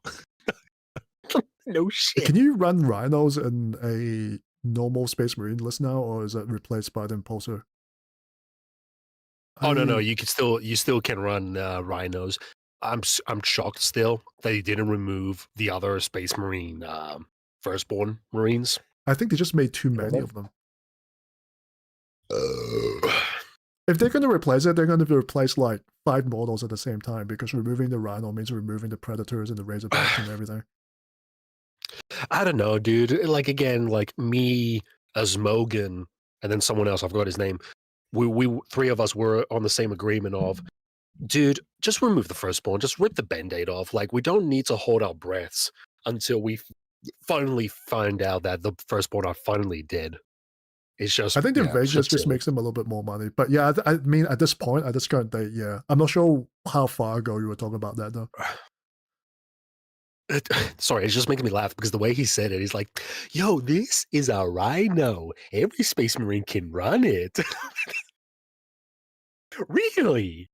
No shit. I couldn't tell. It's a battle box. Can I put my Dreadnought in the Rhino? I'll just see if he can like sucker Asmongold into buying like a Helldrake. Because that thing is great looking, but like absolutely useless. Oh, really? On the tabletop? Yeah, even in Space Marine 2, the Helldrake is freaking useless. You see that mortar, the Chaos Mortar thingamajiggy? The where? Next to the Rhino on the left. Oh yeah. I don't know the name, but I've already crawler. Yeah, I've already 3D printed 2 of them already for my Chaos Army. Well, Games Workshop's gonna go get you. They can. I don't care who sends. I don't care who GW sends. I ain't sending you my fucking taxes. Anyways. Okay, so you know in our DMs, right? I sent you the script, and then on the side of the script there was like spoilers. I think it'll be really fun to talk about like 3D printing one of these days. But yeah, there's a spoiler. Yeah. Okay. So basically, Hereticus is giving me a fucking. Hereticus is giving me something that I want, that I need to work, that I can work on later for a video. But for the meantime, I have something else to do. So. There you go. I'm very vague. Yeah. That was not it, by the way. But yeah, fine. That was not that was something completely different. What was it? Oh, what is this? Knight Castaris. Yeah, buy that too. Oh my god. Yeah, just buy that. You've got the money. Yo, is that the Knight from Dawn of War 4? Is it as low quality? I want someone to slip up and be like, "Whoa, I love Dawn of War 3. I've been a 40k fan for a long time, and I love Dawn of War 3." Like, just completely slip up. So stupid. I'm just gonna say, man. If you were a real man, if I was a real man, what is you'd it? be grabbing these bad boys. And Wait, this. sorry, what happened to my video? Wait, my video. I did not press anything. What? Yeah, I mean. Sorry, I did not press anything. Morgan, if you were a real man. If I was a real man. Okay, you'd be grabbing these bad boys right now. Let me see What this. is that? Eldar. Wait, why? They're like elves. Yeah, that's what I play, boy. There you go. I fucking knew it. Doesn't he look like an Eldar player? Like, the guy with the OnlyFans girlfriend who uses OnlyFans money to buy Warhammer 40k, the guy with the 40k coaching. And he plays Eldar. Playing Eldar? Yeah, dude, and he plays Eldar. Eldar. Is such... I'm not gonna lie, Eldar players are the rarest thing for me. If I had to make a guess, it was either gonna be some niche Space Marine faction, maybe Tyranids, and Dark Eldar. That's my guess. 3 guesses at least. I play Dark Eldar, right? And the thing I've noticed is like the Eldar players are like some of the sweatiest people I've ever met. And I take a lot of joy destroying them with my Dark Eldar because I do Eldar things a little bit better sometimes. Minus a psychic. Yep. I've met a Dark Eldar player. Just like the alcohol that I'm drinking, they hit hard. Yeah. Oh, what edition did you play against the Dark Eldar? At the beginning of 10th. Just to test what it's like. Oh boy. So, in 9th edition, they were like a complete fucking nightmare to play against. And this is like myself as a Dark Eldar player. Holy fuck. You've never seen that many anti-vehicle weapons going into like one unit. To be fair, that guy was so generous until I found out later. He gave me the 9th and 10th edition codex, and he's like, "Here you go, buddy. You get this for free." And then he gives me a couple 3D printed models as well that he didn't need. And he's like, "Here's also some extra parts, buddy." And then later on, I found out the codexes were, what's the word? Invalid. Outdated. Yeah. So that's why he gave them put it to on your me. shelf. Yeah, you can just do what like the streamers do. Just put it on your shelf and just collect a bunch of it and be like, "Hey, I've been playing Warhammer 40k for a long time. Look at all these books I've never read. They're not even crinkled." I should whip out my Kinder account of how many books that I used to read, and most of them is just Horus Heresy. Yeah. Because I was one of those people who thought, if I really need to learn about 40k, this is so stupid. You should have been like real lore creators like Major Kill who got all their lore from audiobooks while doing something else like the gym, I suppose. I did both, actually. I did reading damn it. and listening. Oh no, he's using all his senses. That's not fair. Next you have to learn by like tasting Warhammer 40k. For me, it was a little different because I was like, as I'm reading it, it would be nice to have a narrator saying it as well as I read it. I don't know, it's just a weird thing how I did it. It was just like, someone can read it for me while I'm just reading it. I don't know, it was just weird. I can listen to it, but listening doesn't really help sometimes because sometimes you will listen and then you'll get distracted by something and then it already skipped like 10 seconds that quickly. So this is how I know that listening to audiobooks does not work. Think about the amount of lore channels on YouTube and think about all the people who listen to Luton. If listening to Warhammer lore works, if listening to audiobooks work right, if the whole listening process works, then there will be very little people on the internet who will get shit wrong, or at least get shit like partially correct. The fact that you can go to Reddit and everyone's still spamming out like meme lore just means that the whole listening process does not work. Like audiobooks don't work. You have to read that shit. Okay, I will argue against this. Audiobooks work if you pay attention, just like reading. When you read the letters, you need to pay attention to what you're reading. Same goes with listening. You need to actually give your attention to listening. You can't just paint your models and then listen to an audiobook because at this point, you just need background music. You don't need an audiobook. So it's more of how you use the audiobooks than, audiobooks don't work. They work, fair enough, but you need to pay attention. If you don't pay attention, yes, they don't work at this point because it's a less you're not using foolproof it process. Mm-hmm. It's like literally they're better than nothing. It's like, oh, you've got a last gun against a Space Marine. I know it's not going to wound them, but I guess, it's there. Like, you start to notice a couple things of my origin story, how I became the man now. I think we need like part 2 of Dark NELLOP, the origin. Like NELLOP the beginning, and do like a thumbnail that's like Batman Begins, but it's just you. Like NELLOP Begins. Because like because the Batman had like it was like a trilogy, right? We've got Batman Begins, was it like the Dark Knight, and then the Batman Rises or something? It's been too long, so we already got the origin, and we need like the Dark NELLOP, and then NELLOP Rises. That is so stupid, but yeah, no, it's an amazing idea. Why could I not do that? Write that down right now. No. Yeah, what else were we talking about? Eldar or some shit. Yeah, he plays Eldar. If he says he plays Eldar, and then I take a look at him, I'm like, yeah, no, that makes sense. Fair enough. I wouldn't figured it at first, but that would make sense. The moment you said competitive 40k coaching, I kind of clued in. Okay, fair enough. Oh, wait, no, that makes sense now.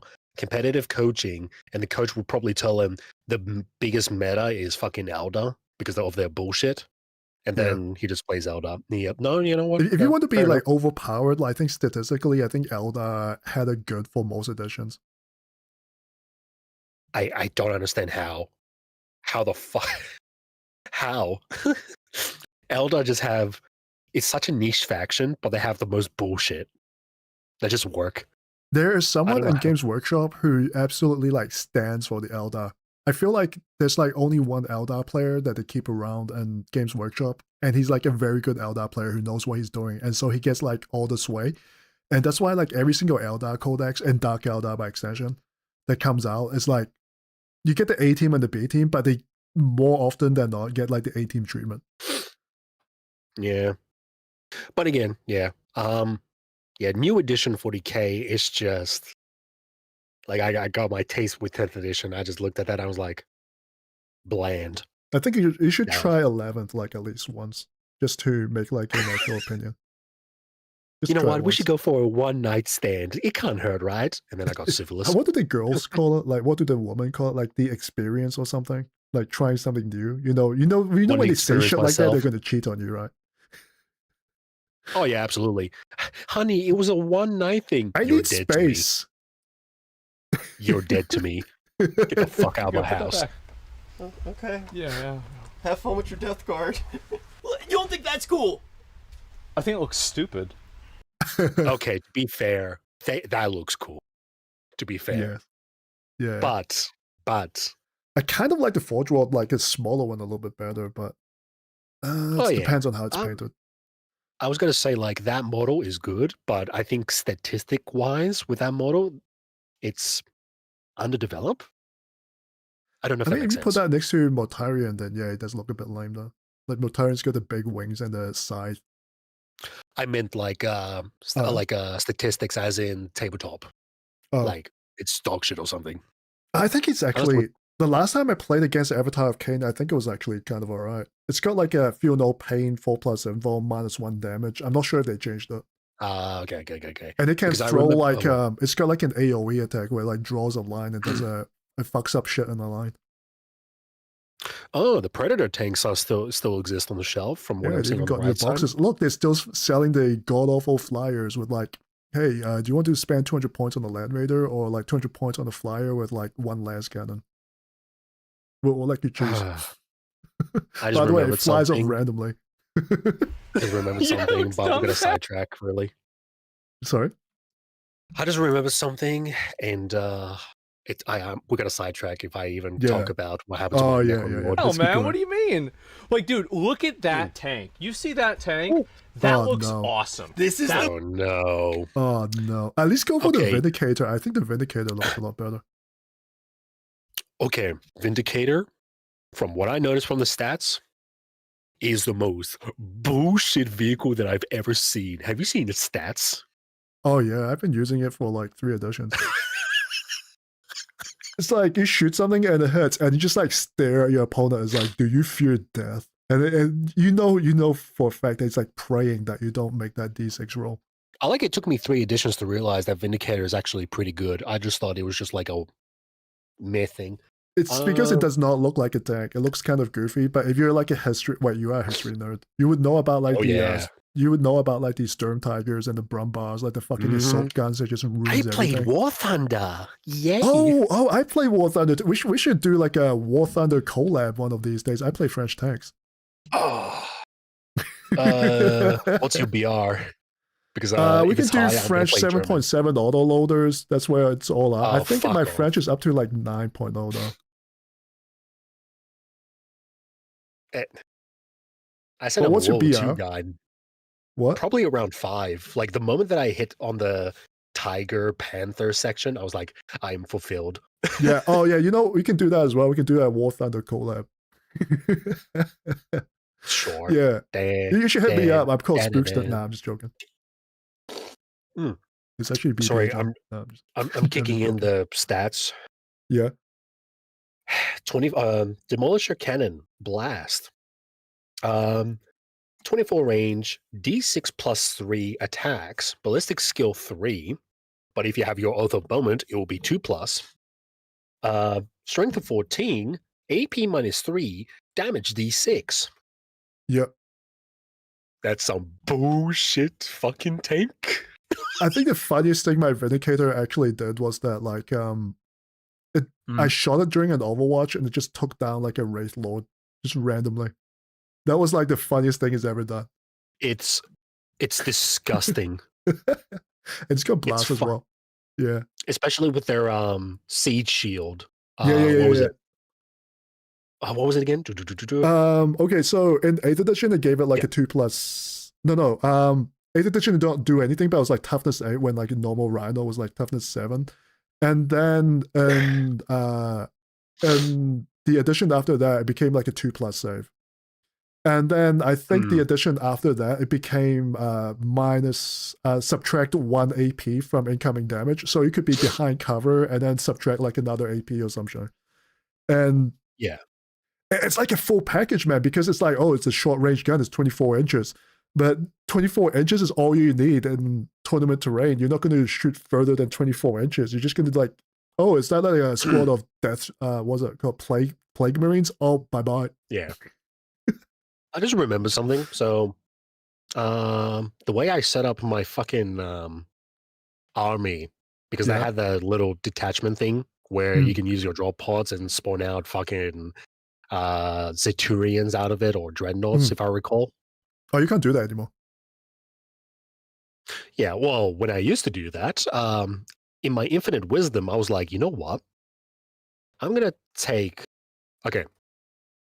You said that I can't do that anymore. That is true. But instead, there's a thing called Legends. So pretty much I just whipped out fucking... But that's illegal.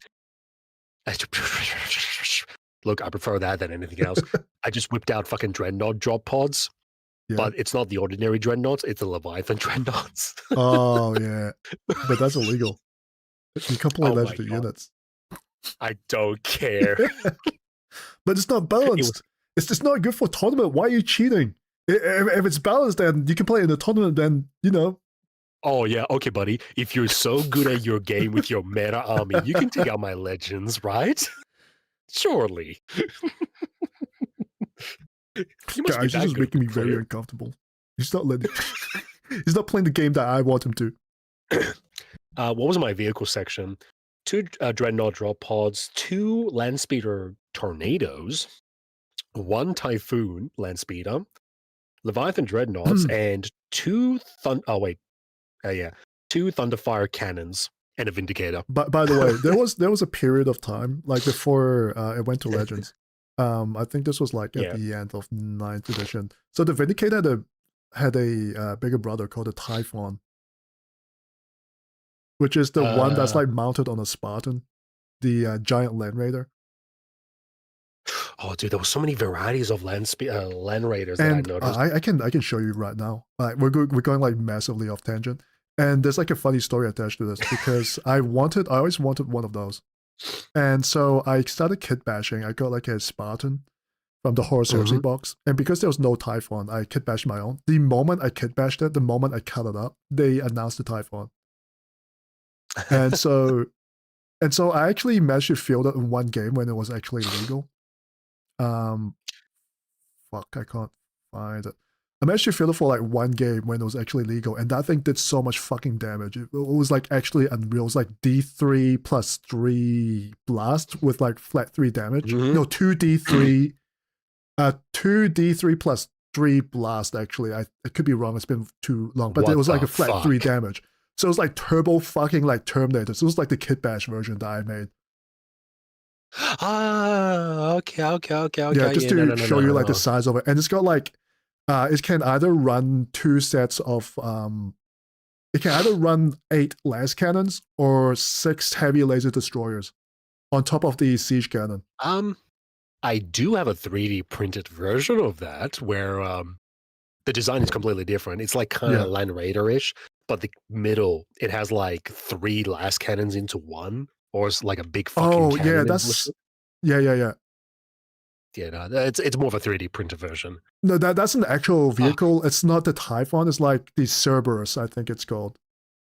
Cerberus, like heavy laser destroyer or some shit. I could be wrong. Maybe someone can call me out for it. But yeah, that thing was like the funniest shit ever. Because I shot into like a crowd of Terminators, like screening for Abaddon, and bro, that entire Terminator squad just got misted. Holy fuck. Oh man. Nerdgasm. Dude, this shit. Yeah. I'm not gonna lie. Okay, I know this is Horus Heresy, but those tanks would have been amazing for 40k as well. It would have been, and I am so expensive. fucking pissed off, dude. This is why we should get like Asmongold. Like, this is why this is a good thing, because the moment like this shit happens to like a streamer, they're gonna talk about it. They're just gonna bring shit into the limelight. Like, you know what? If Games Workshop wants this to be mainstream, let's just make them mainstream and give them all the mainstream problems. Yeah, Typhon is HH. For a moment, you could actually use it in 40k, believe it or not, before they changed it. I'm trying to think because I'm not sure where the wave is gonna go from here, because we're only seeing like the start of it, and where's the wave gonna begin and go in what direction? How many people watch this actually? 2 million in 2 days. In 2 days, so 1 million views in 1 day. I mean, the AdSense probably paid for the entire army already. Yeah. No. Okay. Yeah, I can't comment much. I don't know how this is gonna go. Like, if it's gonna be hilarious. If it goes anywhere like how he covered like Assassin's Creed, it's gonna be fucking hilarious. How will we even know that 40k is going to be mainstream? Because some people think, oh, 40k peers, like anywhere that I see, thus it's popular. Not really. That's not how you play popularity. I think it's going to become mainstream. Mainstream basically means that normies are getting into it. It becomes like normal culture. And I don't think it's there yet, because Games Workshop is getting away with too much without any reporting. So I don't think it's mainstream yet, but I think it's headed that way. And it's trying, at least. It's and Games Workshop is trying to pave the way as well. But I'm just saying that they probably want to be mainstream, but I think with how they act, they don't want to be mainstream because they're doing too many dishonest things. And honestly, their game is actually not that good. They've been getting away with it because of the fact that it's not mainstream, the fact that it's actually niche. But with like StarCraft coming with like their own tabletop game and stuff like that, I think tabletop gaming will become more and more mainstream. Warhammer is going to be more mainstream with like an Amazon show if it ever does come out. With Astartes 2 and shit like that. So I think eventually all the chickens are going to come to roost, and it's going to be absolutely funny. And I think the CEO will probably like fuck off before then because it's been sitting around for too long. I keep bringing that up, but honestly, like I was looking at some data. It's like, wow, most CEOs only stay around to from 4 to 5 years. This guy has been there for like 12 years. I wonder why. If he's not going to retire, something else will get him. And I'm not trying to allege anything, but you know what I mean. He's fucking old. Yeah. Yeah. No, there's so many things that I can question. But I want to see like a chink in the armor where you're like, that's where it's going. You're not allowed to at the say that moment, word to it's me. just- No, I'm just joking. What did you just say? No, You said the C word? Nah. Sorry. I mean, I can throw it out. Nah, It's not I'll racist, give you right? the C pass. Yeah. But yeah, no, like with Asmongold, it's only 2 days. So I kind of want to see the further development because I could easily say and sit here and be like, maybe it might bring more normies in and then it's just going to be the same mode like 8th edition. Where I don't nothing think it really can get happens. worse. Like in terms of like the gate openers, I'm not going to call them tourists because there's tourists and gate openers and like I want to make a video to clarify all these terminologies that I make up. So you got Same. like No, you got yeah, tourists, same right? here. So for me, for my terminology, we have hobby tourists, we have hobby squatters, we have hobby colonizers, and you have gatekeepers and gate openers. Who these people are, you can probably know if you've been in my stream. But I feel like if the gate has been opened up already, there's already been people who infiltrated on. The gate is already opened by a lot of people. It can't get any worse, in my opinion. Okay, here's a question, right? Yeah. Who do you think really controls the gate? The fan base or GW? I think it's GW. Okay. No, it's just that I remember a while ago where I said there is no such thing as gatekeeping. Like, because the fandom in Arch Warhammer, like, even though Arch Warhammer was correct about, like, the thing about gatekeeping, but the problem is he's missing the understanding that fans do not control the IP.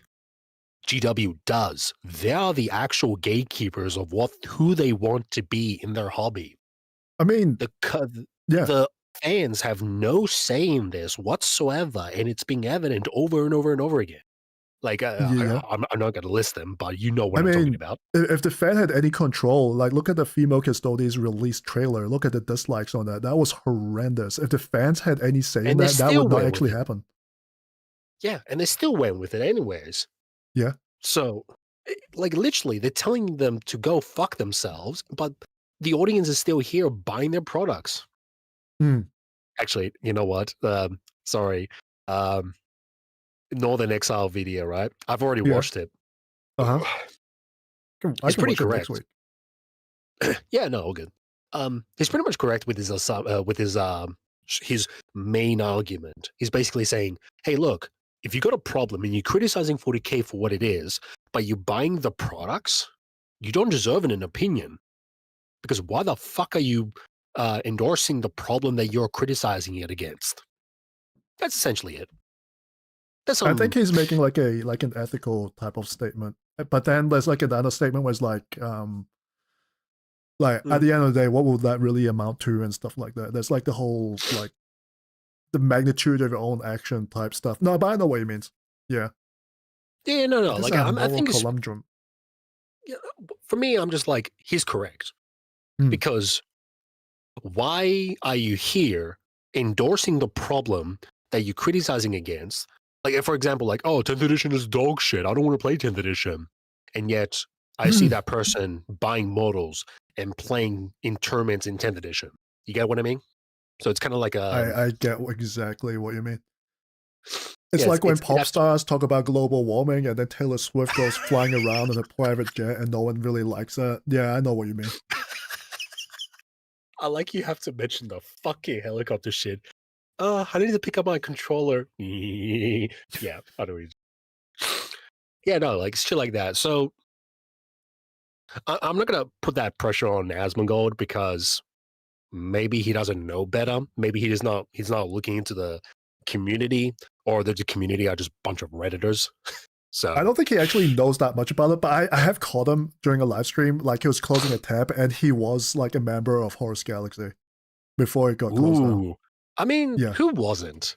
Because that fucking place was actually good. I like there was some people, they were like, nah, NELLOP is not part of the Horus Galaxy group. Nah. And I'm like, shut the fuck up, bitch. I actually like that place. It was actually pretty good.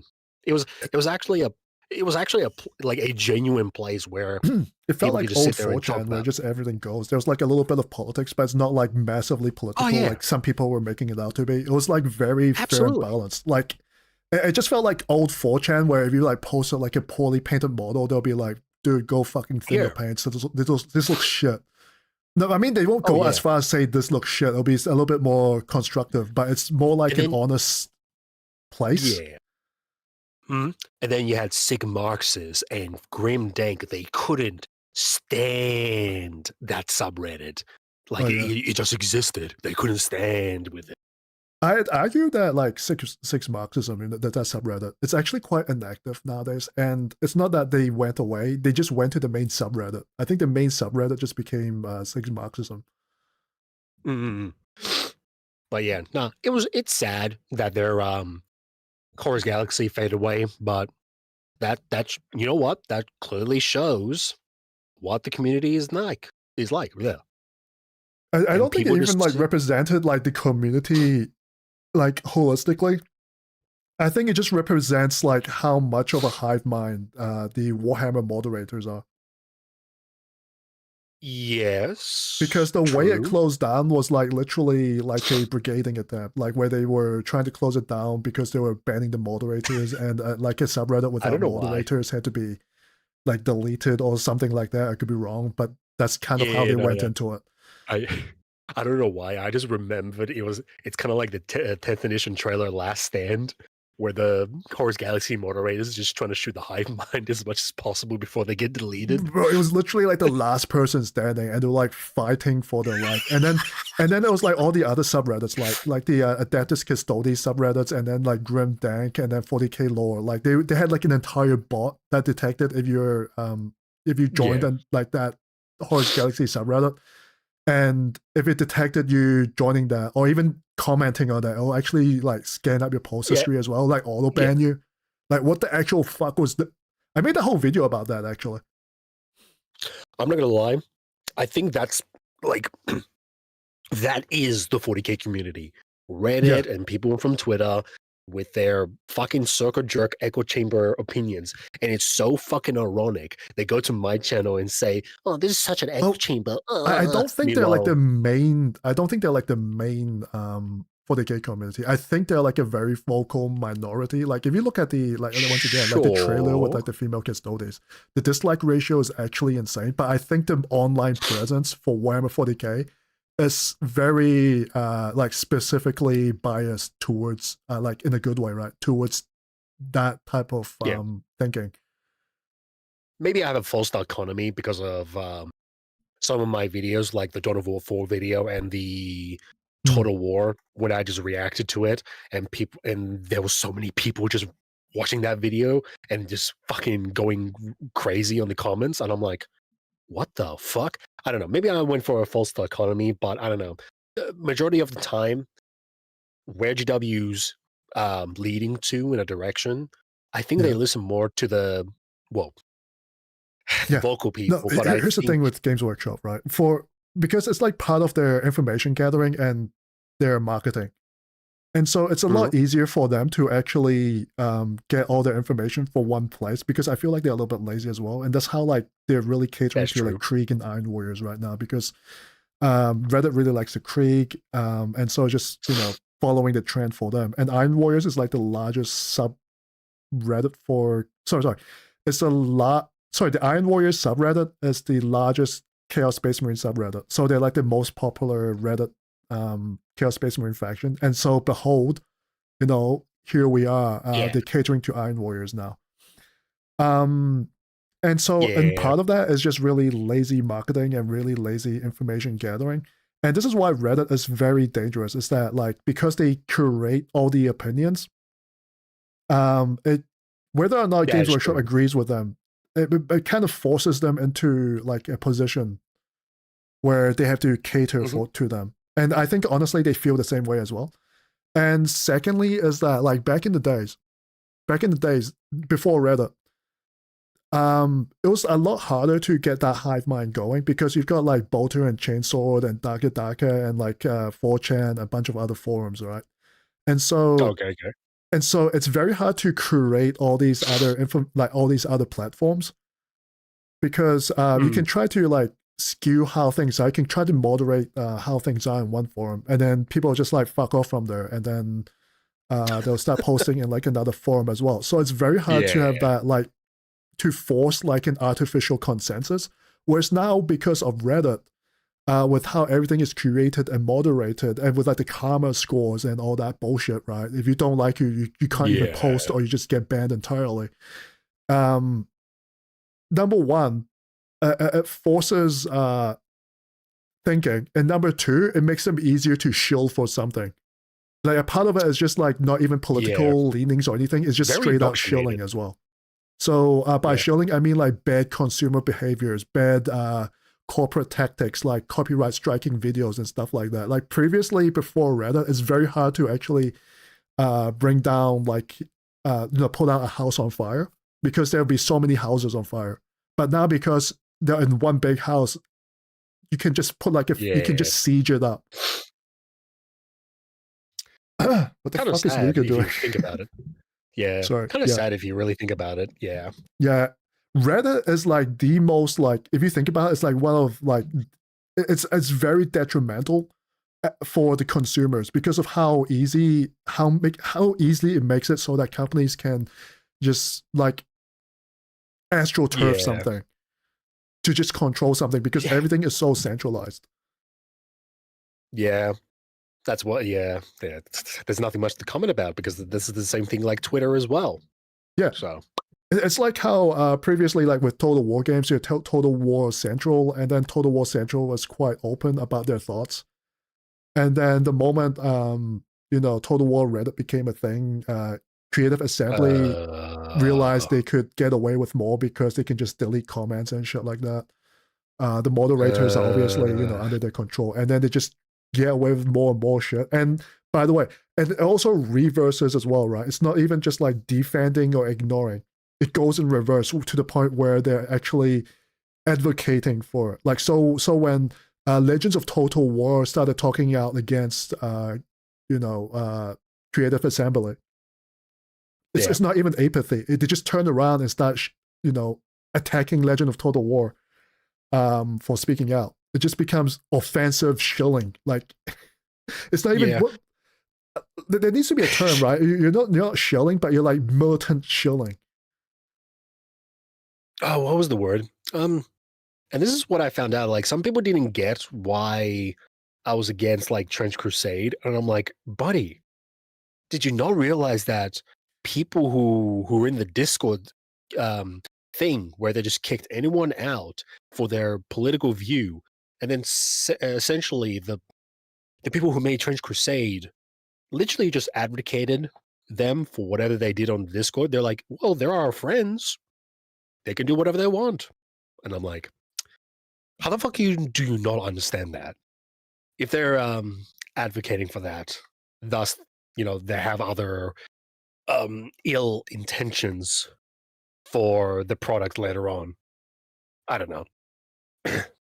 Maybe I'm just grabbing that way too much. I know what you mean. Yeah, I know what you mean. All right, it's okay. Let's continue. So meta tank, you're such an That's not. Wait, is that a repulsor execution? That's not meta. You should be going for the Gladiator Lancer. Yeah. Yeah. I know he's shitting on Ellsworth. Is Rich getting a commission out of this? Like, what the fuck is going on? I mean, you could get a Predator tank and more or less will achieve roughly the same, but Gladiator Lancer would just achieve more. Bro, and then he's pointing at a Rep-X, dude. He's like, oh, look I've never heard of anyone call it Rep-X. What the fuck? That's new. That's like the same people who call like 40k players like pilots, and like your home objective, your naturals. Fox gamer terms like that. What the fuck is a Rep-X? Look at this, it's so cool. Repulse executioner. I know what it means, but like it's such like a fucking douchebag way of calling it. It is that. That's the combat patrol. Battle nuns. This is one of their newest models. Oh, that's actually badass. Yeah. Oh shit! Look at that. Okay, you know what? actually That don't. model. I don't know. I don't know why. Whenever I saw that System of Battle model, I kind of felt sad because I was like, "Where is Karamazov? That bitch took his seat." They should have him like as part of the base, like his skeleton down there, like hunched over, like he got kicked out of his chair. That would be funny because he looked so similar, man.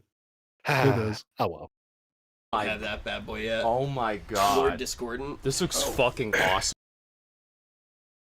Did you say Lord Discordant? Oh wait, yeah. That's him in the middle. Wait, that box has been sitting around forever.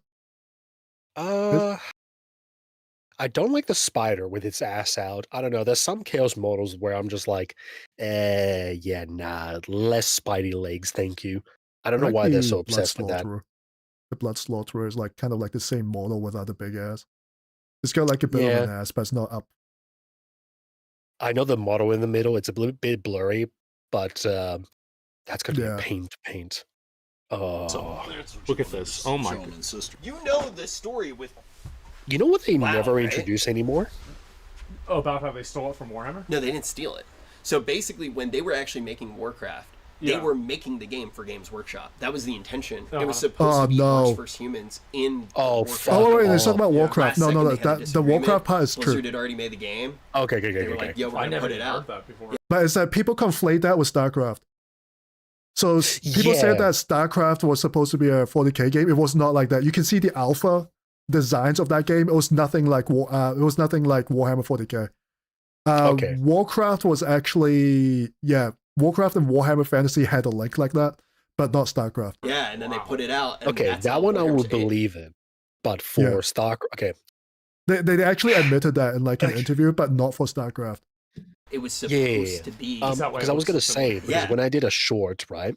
When I did a short for my channel, Yeah. maybe you've seen it or not, but I think I basically, I said, guys, they didn't do it for StarCraft. There's no mentions about StarCraft. What the fuck are you on about?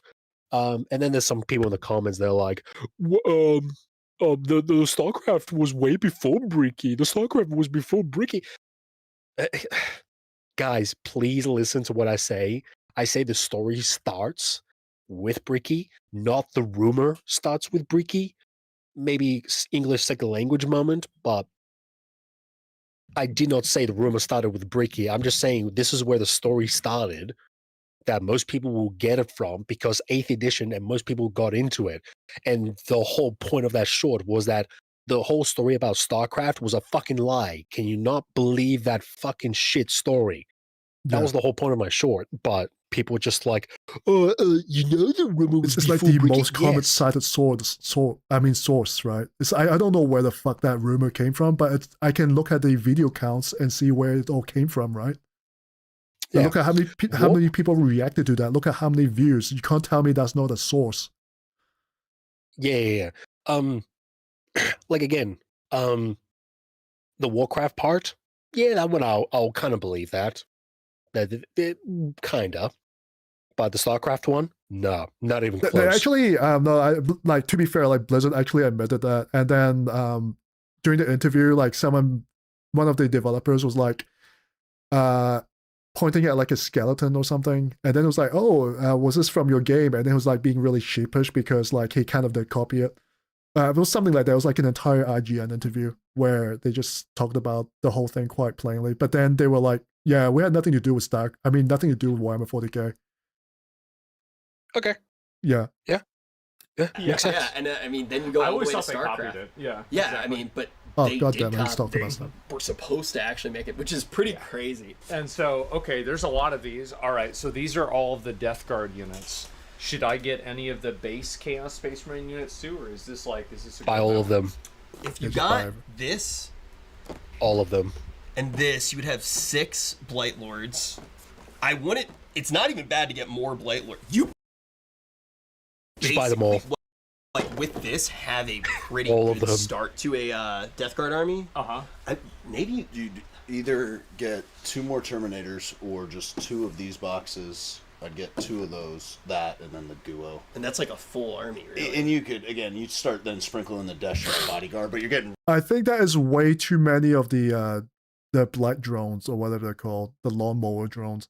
really close. Also, there. introduce yourself. You didn't actually That would be introduce- like, that would be, was it like 2 in the box? So that'd be like 4 of them. I think that's too many. No, it's all good. I'm glad We you're can do here. it in different I'm order. Daniel. I'm the owner of Fellowship Hobby and Games, but we're just having some fun talking more. Okay. So. Yeah. But anyway, like you're going to be well on your Yeah. way to a full 2,000 points. Full disclosure, like I tell anybody getting into the hobby, if they come into the store, period, I'll let you jump down the rabbit hole as far as you want. You're a grown adult. That's fine. But at the same time, you're going to want to be reading the rules and play testing stuff as you add units. So if you just want to collect the whole shebang, Oh yeah, yeah. go nuts, man. I won't stop you, but also it's going to take a hot minute, right, just to build paint while you explore, and you might realize, oh, I want 3 units of Terminators, or I only want 2 of those. So sometimes, in working with your buddy Rich, who's an experienced player, and as you start diving into the mechanics of the game, that It'd be the funniest development for this would be like he plays against Rich, and then like Rich is putting on the table Asmongold, and then they stop becoming friends. Like another friendship ruined due to 40k. And then suddenly you found this channel called NELLOP. Nah, that's not gonna happen. It's like, you wake up one day, it's like, hey, why do I have 50k subscribers? dictate what you get. But Yeah, no, I just wake up. I'm like, what the fuck? Asmongold reacted to me. What the fuck? That would be funny. by the rule of cool is what matters. If you like the model, If you think it's 'cause you're gonna badass, have just fun, go with it, You're gonna yeah. have fun building and painting it, and then you're gonna have fun playing it. Too. Yeah, right. Oh, Sure. sorry, off topic. Yo. I don't know. It's the Lumi comment. It just makes me laugh a little bit. The what? Oh, the Lumi comment. yeah. Maybe people might not understand it. She was like, "I subscribe to you. I listen to you. I will see you in the next videos and all that." I'm like, she has no idea, doesn't she? She has zero fucking. She must clue. have some ideas if she's. Well, I No, mean, yeah, well, okay. I'm very confident to say no, but maybe. I mean, then again, Those- does she know anything? Those- I might just don't know. leverage I it don't and know. see if I can get like a Ash collab. You do you, man. And then suddenly I disappear in the call. Yeah. It's like Lumi, Hereticus, you sounds a lot more different. In fact, you sound a bit like NELLOP. Me Wait a no minute. English, Pablo Inglés. Like the PNG like fades into like Kratos or something, or the Baki smiling thing that you like to Yeah, post. Musashi Miyamoto. Yeah. Lumi comment, the VTuber. Lumi comment. Should we give him? Should we give him a context because you showed it in your Discord, but I don't think some. No, he's people seen noticed it. He's on my Discord. He's seen it. He must have seen it. I posted it on general For, chat. for him to ask that, he has no idea. Just scroll up. I'm gonna finish this video. Everybody in this universe just hates on Eldar, and I get it. Just That's scroll developer up. players, right? Yeah, Come on, that's come what on, I'm buddy. talking about. It's not that busy. One defiler. Oh god, he's got defilers. You know that this shop has no traffic because he still stocks defilers. Like those things were sold out for like 4 months. They're the most annoying. I'm not gonna lie. The defilers they have right now are not defilers. I The still soul okay. grinders. Yeah, or the League of Legends character Urdox Yeah. tells you how much I played League of Okay, let me- Legends. I Yeah, never played League of Legends. I tried. neither. No, I mean I haven't played League of Legends, right? But I tried playing Defense of the Ancients. I played it for 2 games and I stopped playing that. I went back to like Sheep Tag. Okay, I got a more stupid story for that. That I stopped playing League. I played I played it for a week, and then I got yelled from my friends because I didn't get boots for the first 5 minutes, and then afterwards I didn't play the game. Ah. So it's a little It's different. actually crazy how many girls actually play League of Legends. I don't believe you know what? I might actually play it just to know like a little bit about it and just pretend to like play it very often, just so I can like strike up I a conversation. don't believe you. Nah. More girls play League of Legends. No, I don't buy that. Yeah, that girls like okay. So there are 2 type of games that are surprisingly like popular with girls. Like number 1, gacha games. I don't know why. Like girls like playing gacha games for some reason as well. Gambling. And number 2 is actually League of Legends. A lot of girls play League of Legends. Weirdly enough. Grok, is this true? Actually, you know what? Google AI would do it. Where's Alexis when you need it? Alexis. You're really looking it up right now. Yep. I can hear the typing.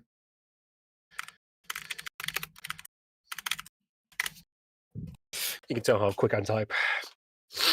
How did you frame the question? Female players estimated around 10 to 20% globally for League of Legends. I think it's quite a lot. I don't know, it looks small to me. What, for a video game, 10% of the player base being female? I think that's actually quite a lot. Nah. I'm gonna be an asshole right now and be like, nah. No. Why are the... Oh, I just saw a thumbnail that says, why are there no women on an esports team? Meanwhile, it shows a logo, a thumbnail of Overwatch, and I'm like, no, there has been one female in a team, but not a female team. It just reminds me of like the whole Squirrel Girl or whatever, like the Black Widow, what was it, the drama that happened when a guy got bullied off a team and then it became internet drama for like 2 weeks. Like Zaza or something, I forgot the name. Anyways, let's keep going. It's a very good way for if you're playing that Medusa minimum things? 2. So Okay, the coolest stick about these suckers right now, they heal all damage at the end of every phase. So you force your opponent to like. Oh, he's really going for the upsell because those are Chaos Beasts of Nurgle, I believe, from the side of the box. And I'm assuming he's going be played heavy on on the 40K. upsell. What? And I'm assuming that it can be played on 40K. I think in a very specific demon detachment and a Death Guard list, like there's always one demon detachment and the God list for Chaos Space Marines.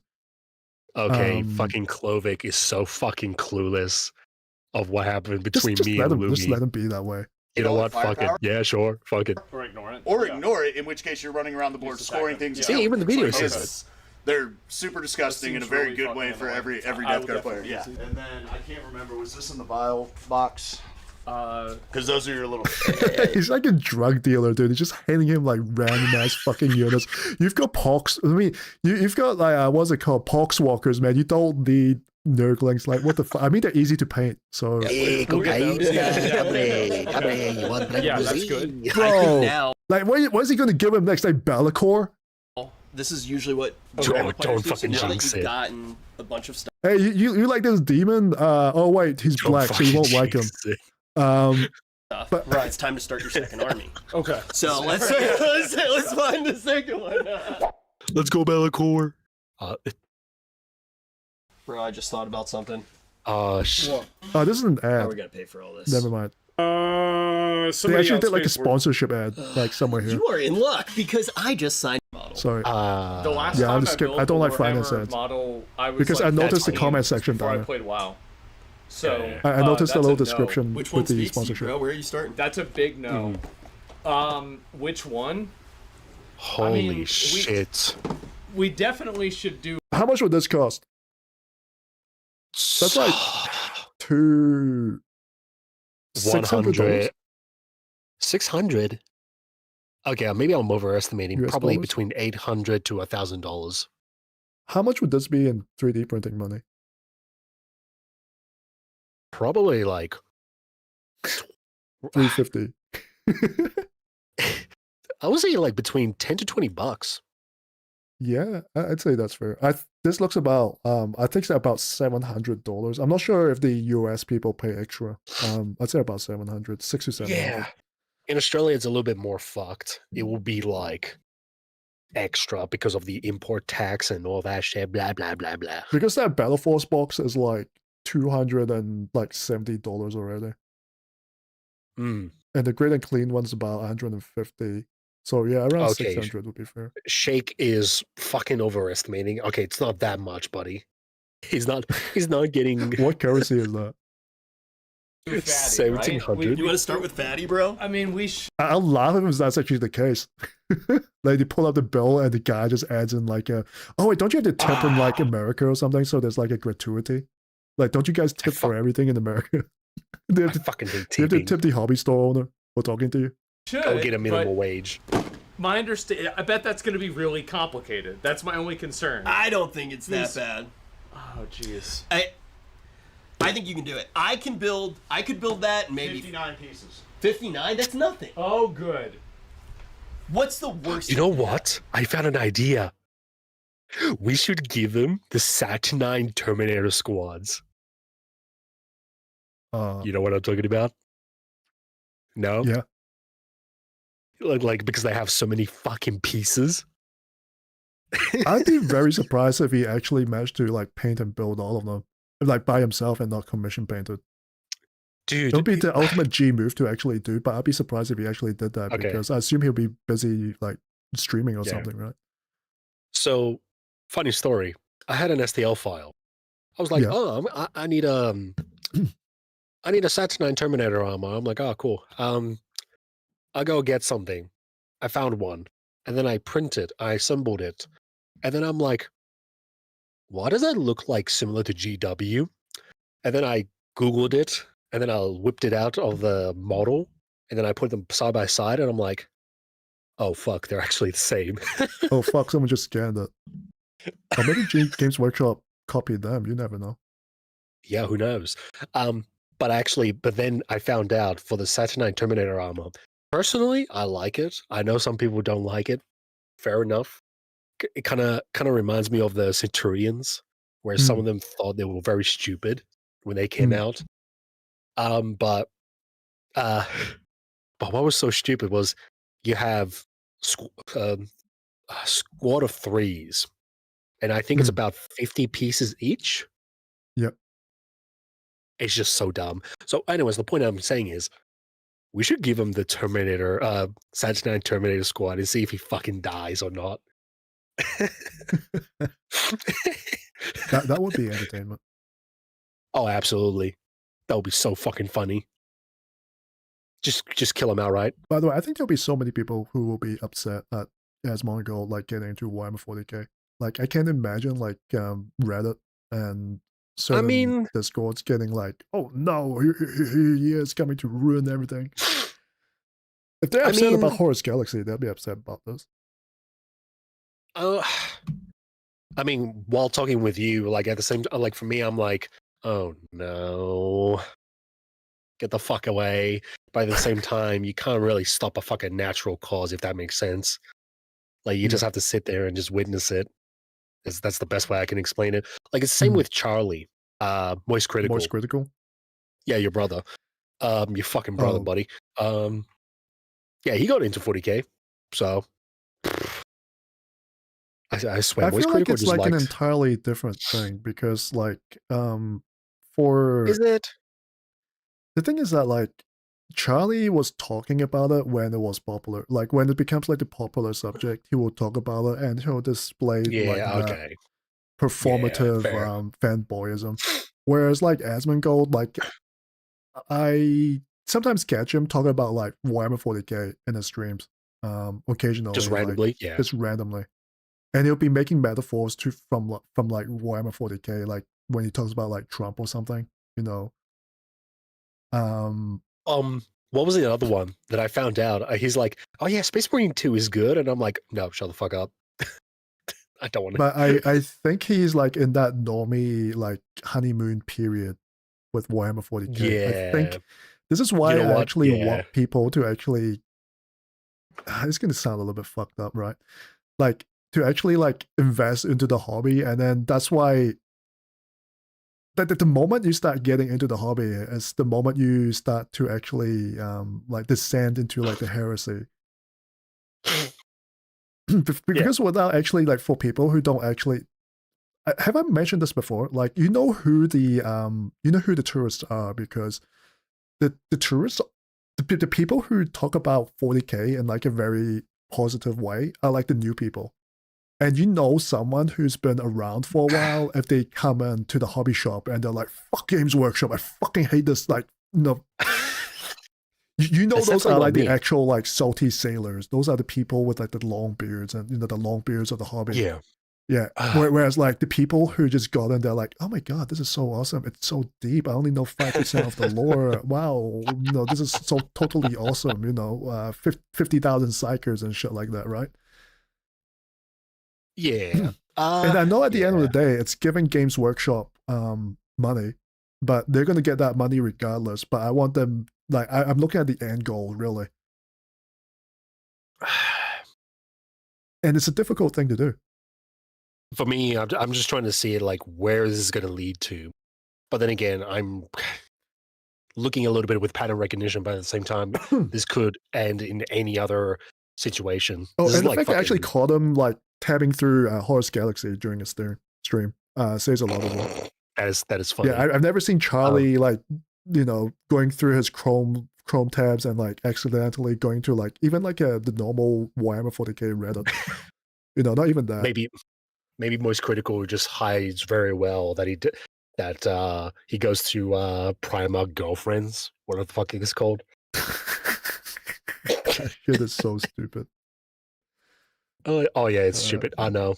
I have a guy who mentions that every time. I'm like, shut the fuck up. Because he keeps saying like, man, I'm gonna bring you a fucking Conrad Kerr's body pillow. Huh? Are there like female Primarch STL files? There is, but I think that at the moment there are not there. Oh no. It was out for a while, but then it disappeared for a bit. So G-dubbed maybe. Anyways. Maybe. Yeah. Let's keep on going. We're about halfway done. I guess we can find out. Let's try it. Okay. Let's get you some clippers and glue. Dude, I'm so happy, man. Oh no. He like opens it, sees the sprue lines, is like, what the fuck? Oh, do they make him buy the sprue line cleaner? That would be funny. All right. First time experience. Wow, 40K. First we're time not doing the fucking experience. VTuber I just shit. get into it? We are not doing the VTuber shit. Okay. First That seems very time. extravagant just for it to be a knife. It's to replace the blades. It's one of the best ones in the game. Oh, wow. Okay. Okay, so I'll take it out. Oh my god. This is all for one guy? Oh my god. What have I gotten myself into?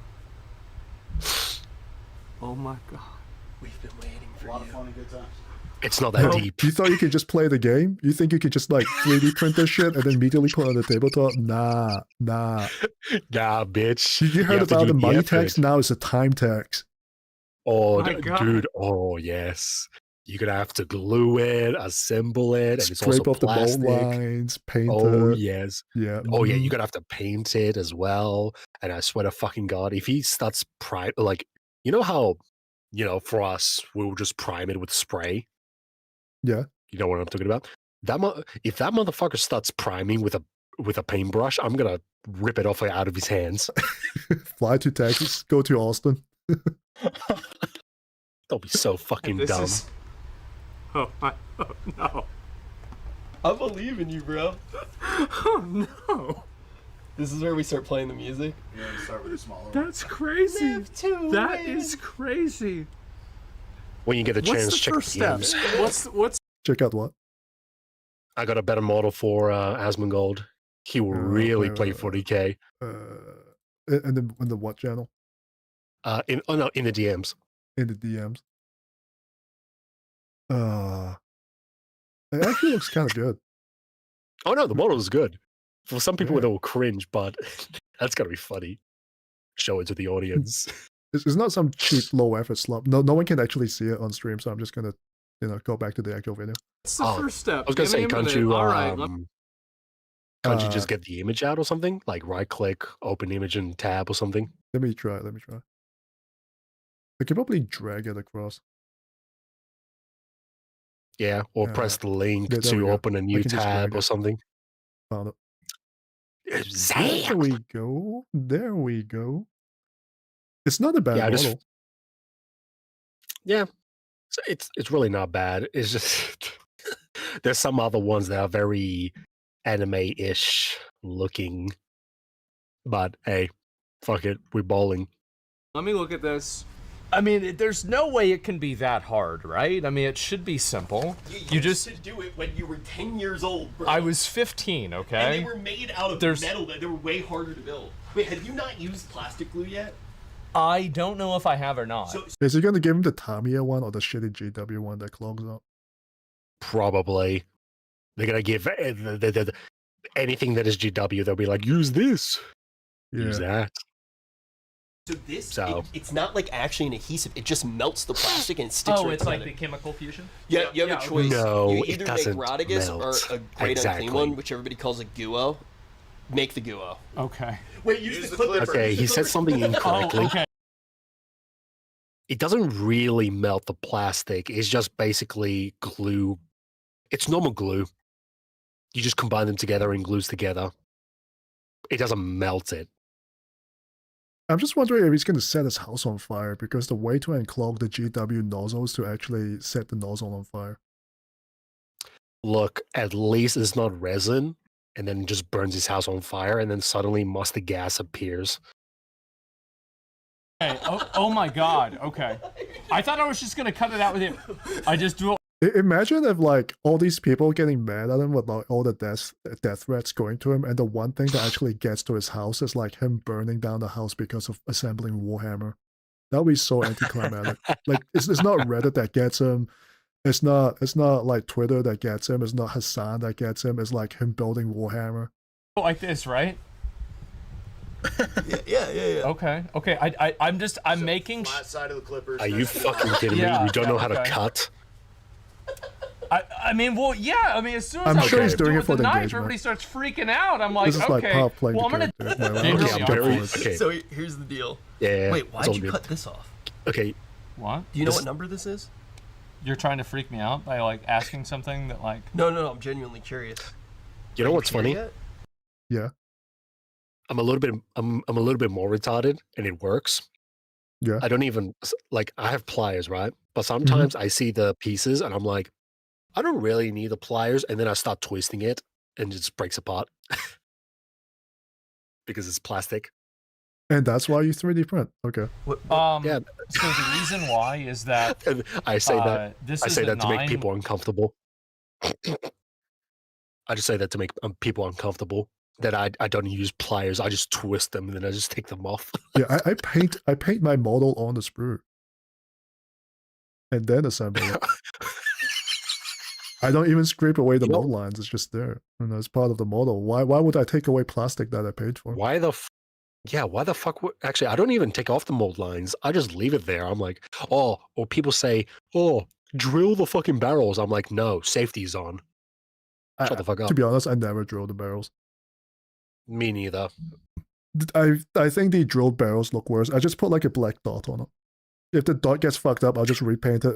If I drill it and then mess it up, it's gonna look bad forever. True. But that's funny. The line underneath it, and I looked at it and I thought it said 2.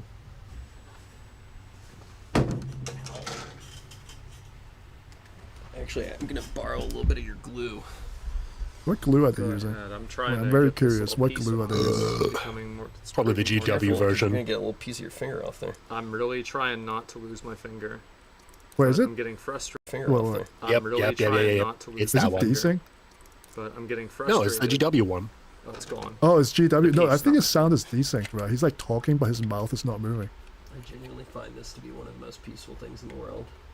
Making a model look Oh, there we decent go. now, I think anybody can do it. Internet disconnect.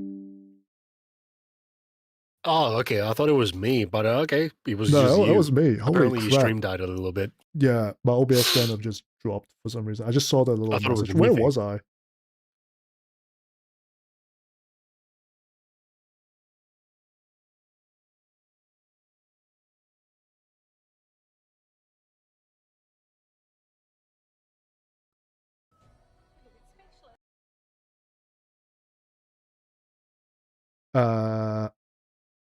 Am I back? Am I Sounds back? like to me you're back. Yeah, okay, that's good. That's really awkward. Sorry about that. What was I saying? Yeah, Death Guy models and Nurgle models are really hard to fuck up. That's what I was saying before the stream kind of just died. New Zealand internet. Okay, let's keep going. I think it's nature's way telling me. Your friend for the first time. That one. Yeah, All the it's time. like Is that right? yeah. I feel like Hunter Biden hanging out with Nick Fuentes. It's like a bonding experience. Just like, we might not agree on everything. At least we're gonna have Yeah. Am I online? You seem still online on stream, as far as I'm aware. Okay. No, it's just that I got like poor connection notification on YouTube. Interesting. It's hard. The to New get Zealand these internet fuckers to not fit paying together, off. man. It is. The internet is usually really good. Like sometimes it just drops off like in the early mornings. Yeah. Sometimes I Same don't know thing why happens they to do me that. sometimes. Yeah. Yeah. Okay, let's keep going. But like when you do get them Yeah. to get together, like I just got these two fucking things to fit together. Look at that. Oh my god. The Greater Demon's Like, I actually feel quite like fun a to build. fucking Like I can champion. say the Bloodthirster's a pretty good So model to it's build. very, very rewarding. Well, I wish I could say the same thing, but I just 3D printed it. You're almost there, bro. You don't need to do the whole rule book because you're, or sorry, the whole. I like the I'm not music sure as if well. That's for. Yeah, I'm not sure if features. the music's copyrighted. I'm gonna skip forward a bit. And I've been spending like fucking 15 minutes here, and I just realized that there's an arrow. Positive thing. Yes. It makes it sound like a life-changing experience.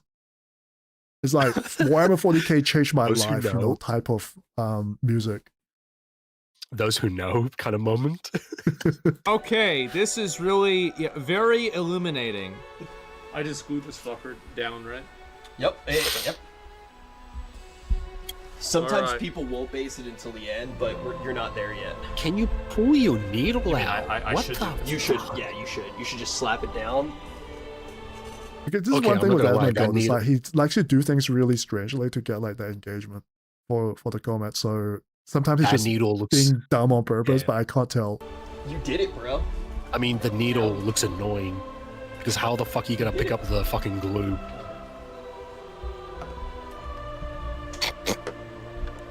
Heaven music for chaos. Accurate. Be careful with that. Oh, yeah. Oh, okay. Wait. You might want to. Yeah,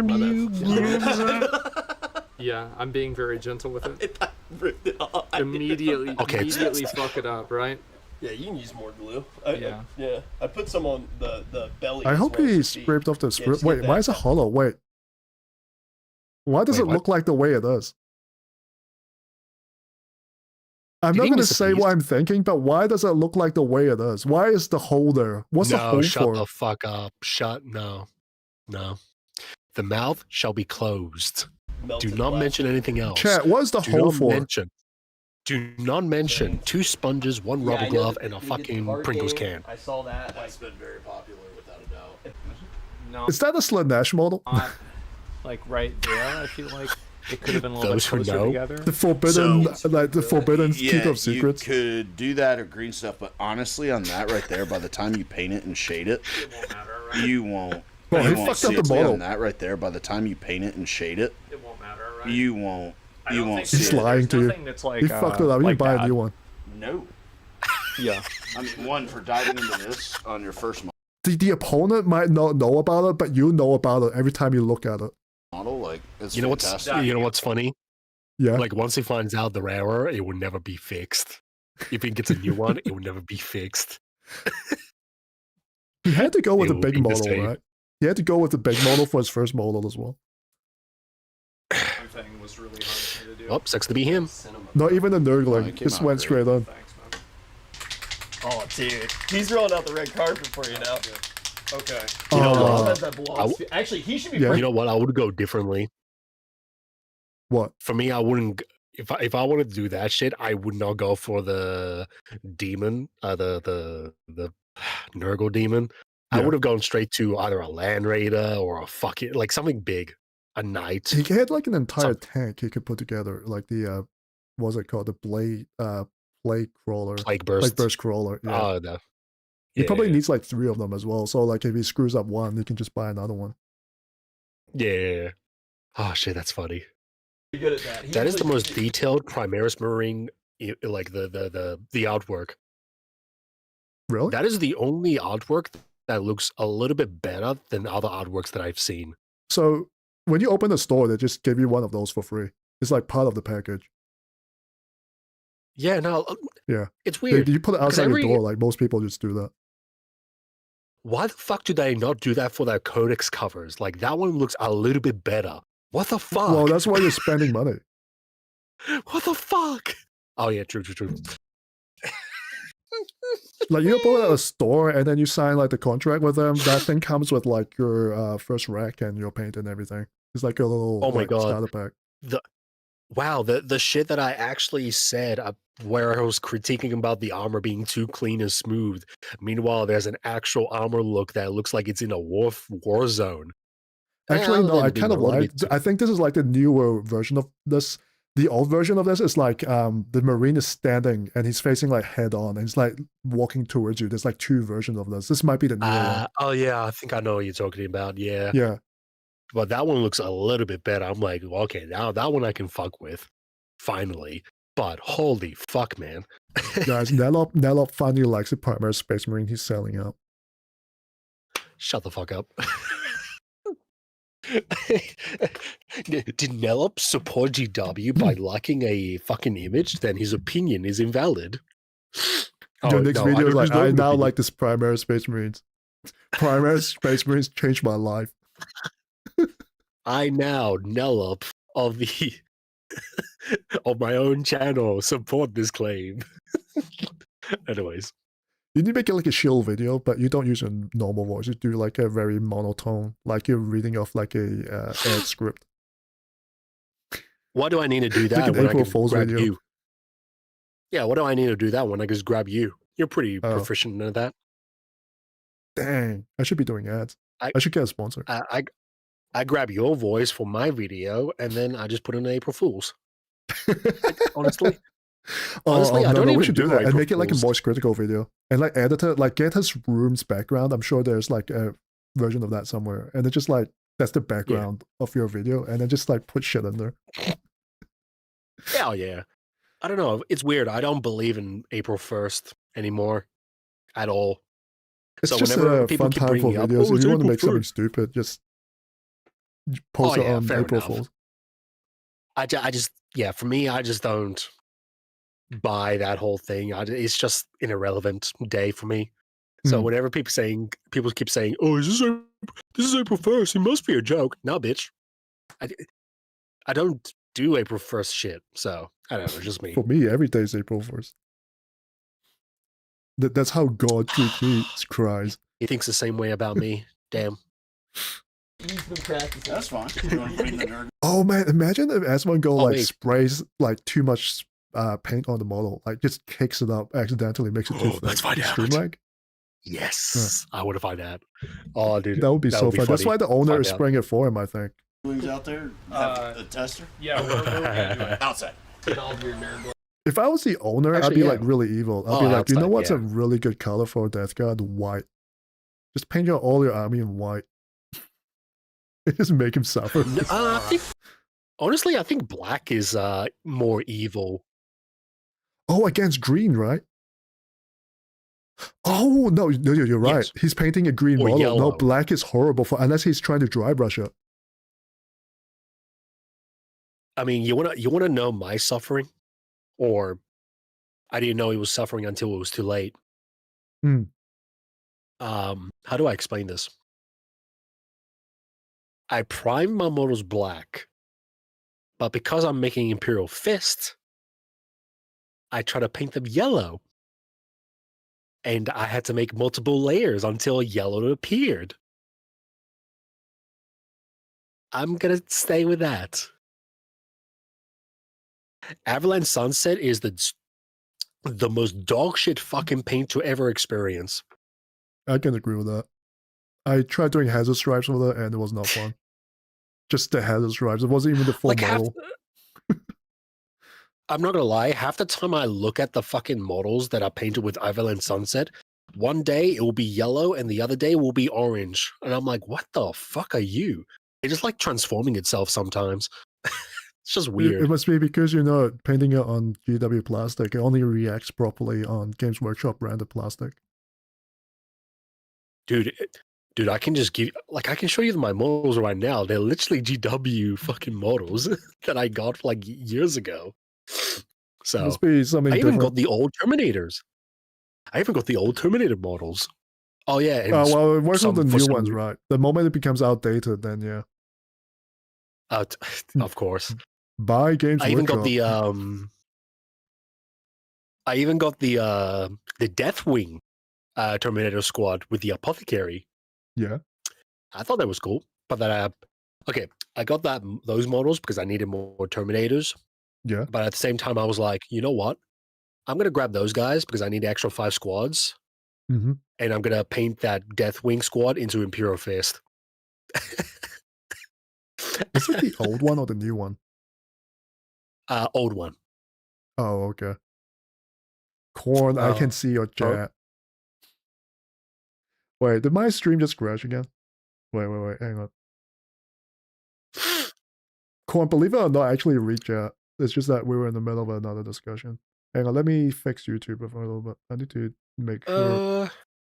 Wait, white is no YouTube longer actually a flowing. hard color to paint with contrast or slap job?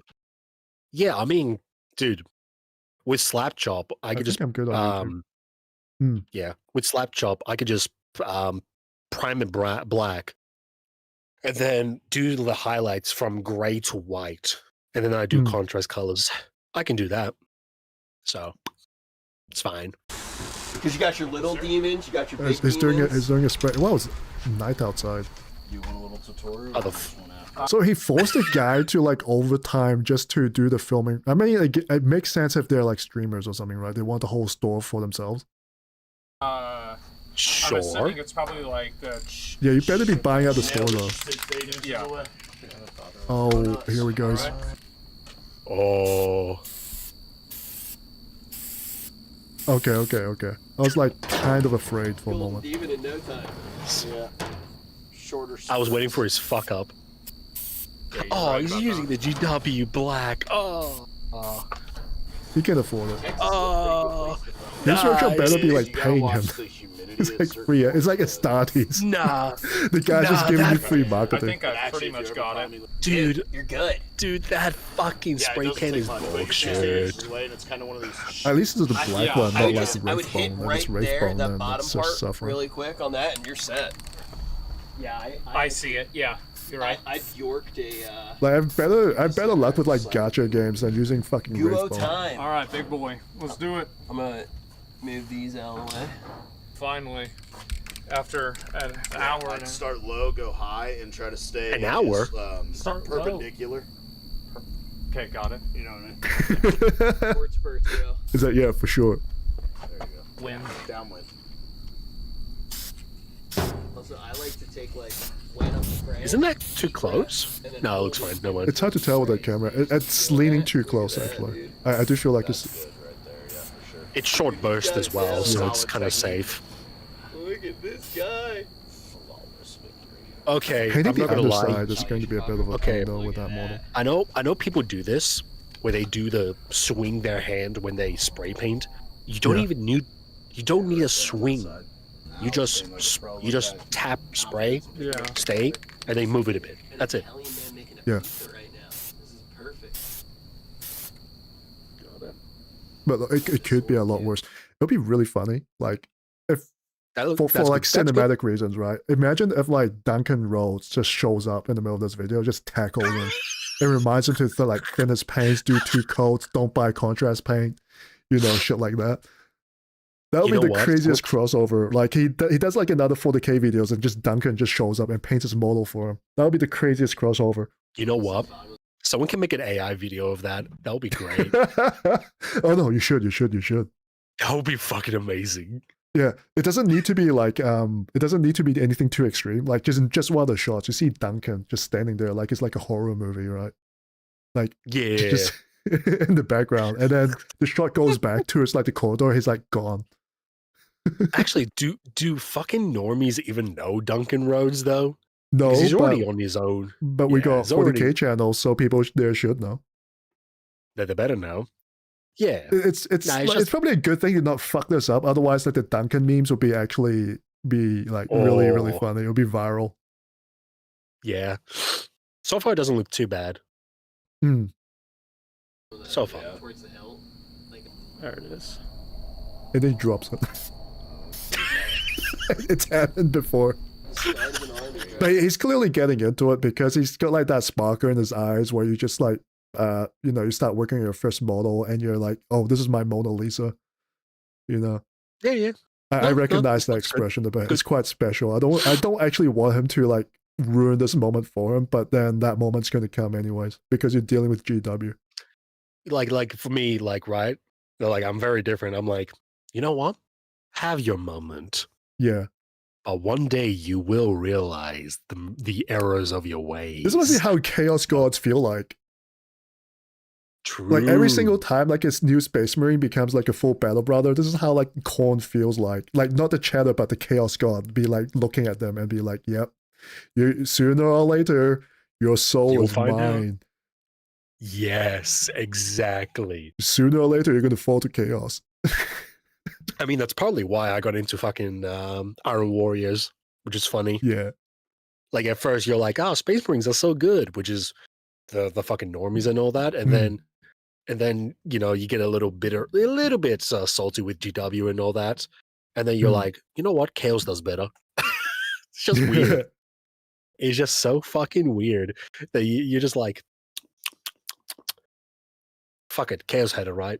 It's just weird, but I do enjoy Space Marines myself. It's just that, yeah, I just like other variety on occasion. Yeah, you love Primary Space Marines apparently. Well, the firstborn. Yeah, there we go.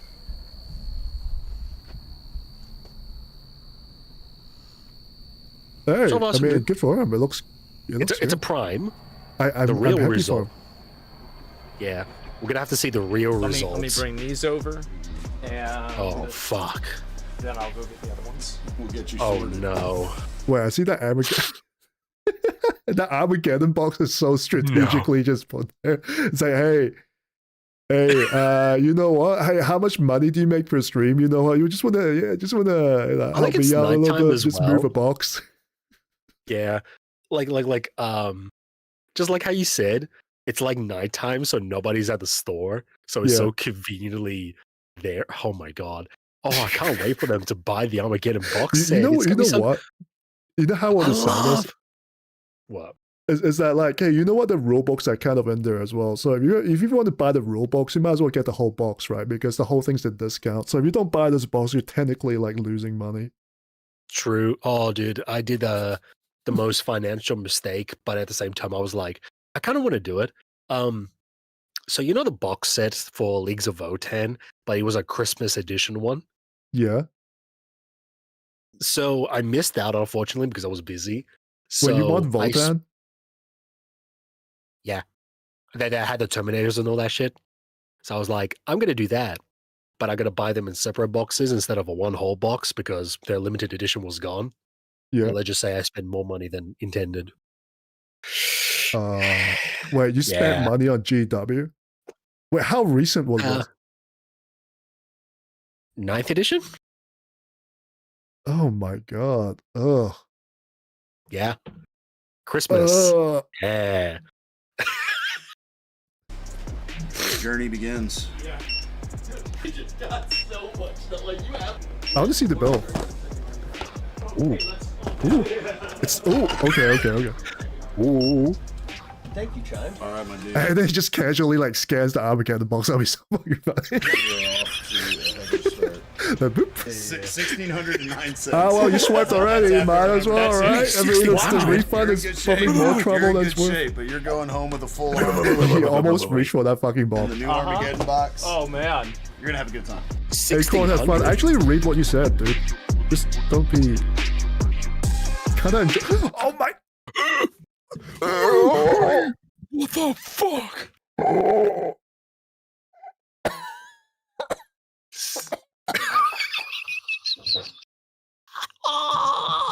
We fucking bought the knife as well. He bought the this. What's this GM fine detail cutter? That's not GW. What? He bought $50 cutters. Dude, I wish this is like morning and nobody's at the house and I can start yelling, but what the fuck? What the fuck? Bro, I'm about to do like a Kaisen net where like the streamer like fucking freaks out and then like starts dancing, like starts like jiggling on the webcam or something. But I can't do that. You know what? You know what? Whoever Hey, brought Lucas, up thanks for that, jumping in. You know what? Yeah. Whoever brought up that the the price will be like $1,700. Holy fuck, they weren't so off. I thought he was just joking. Holy fuck. Nah. But you know what the funniest thing is? He actually did buy the Armageddon launch box. Look at the top. Yeah, no, it's right there. But then the other one that adds the extra actually money did slip in. What? is the Death God Vile Victorian Battle Force. He bought it 2 times. Why? Look, he obviously has the money. He makes like 50 grand a stream. It's crazy. So he can like, you know what? It's for himself. He just got a girlfriend. Okay. And this is probably going to make him break up. But anyways. You know what? You know what? He can make his girlfriend paint for him. This is actually a brilliant idea. His girlfriend's Chinese. They're used to doing shit like that. That is true. Yeah, just make your girlfriend paint for... No, this is perfect. It's perfectly timed. Excellent. I was about to say, fuck, what I was going to say now. Why is there a Space Wars Venerable Dreadnought in there? Wait, why the fuck is that? Wait, what? Did he just buy wherever he actually went and just bought wherever the fuck he felt like? You know what? Respect. But you know what? This is the true definition of a whale. I know why that's in there, because he probably wants to play Space Marines as well. So there'll be like the Armageddon box will have like the Space Marines inside. So he probably wants Space Wars for his Space Marine army. That's what it's probably for. Dreadnought.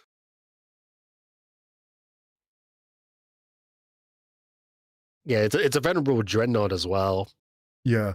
How many points is that? Okay. I don't think there's venerable dreadnoughts. No, there's... Wait, no. You see, Shake Vivid, you say that he'll probably get bored, but then he'll probably just settle it on his girlfriend.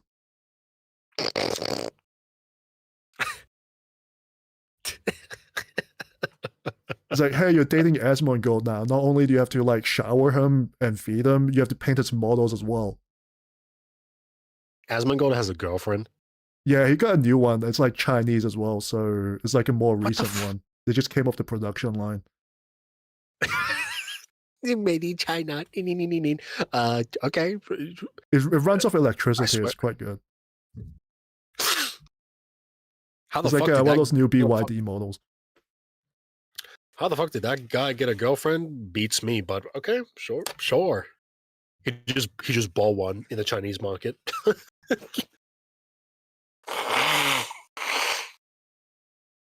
All right, the microphone picked that up. Great. For some reason, I have a running nose. But holy crap! I mean, the discounts were good, right? Like at least the shop gave him like a proper discount, but then the text kind of. Oh yeah, well. yeah. You know what? Even though you pay like 80-90% of the money, but that 10% discount, I'm gonna fucking neck. Is it a 10% discount? I think it's a lot more than 10%. I think it's like a 15%. Oh yeah, which is like a very normal rate, right? I think the US rate is around 15. In Asia is around 20. I don't know how much it is in Australia. Probably more expensive because import tax, blah blah blah. Holy fuck. Okay, well, like okay. If it wasn't for him buying the Battle Force 2 twice, we would have been like, okay, it's around like $600, $800, whatever. But no. This motherfucker was like, I'm gonna buy Max. Jesus Christ. This is like Games Workshop's wet dream. This is like the managers in Games Workshops probably think, okay, every single person who walks into that store spends this much money. And I won't be surprised. There'll probably be like rich ass people in like California who just come in and just spend this much easily. Honestly, they're making Google money. Honestly, would this really encourage people to go and buy GW products or do the opposite? I feel like it's a little bit of a flex. It's like a humble flex. Like a nerd flex, really. No. Is this gonna be like, oh no. Is this gonna be the rice gum period where there was those YouTubers back in 2016 where they have their Supremes and all other little trinket gadgets to flex on their wealth? Yeah, it's gonna be like that, but they want to be relatable. So you know what I'm talking about, right? Yeah. So it'll be something like that, but it'll be something relatable. So it'll be like, hey, I'm a nerd, so I spent like a shit ton of money on 40K. Or like, I'm a nerd, so you like Pokemon, so I'm going to spend a shit ton of money on Pokemon, you know? It has to be like a relatable flex. Yeah, and honestly, this is absolutely Fair. nothing for him, but at the same time, like, it is quite an immense amount of money for plastic models.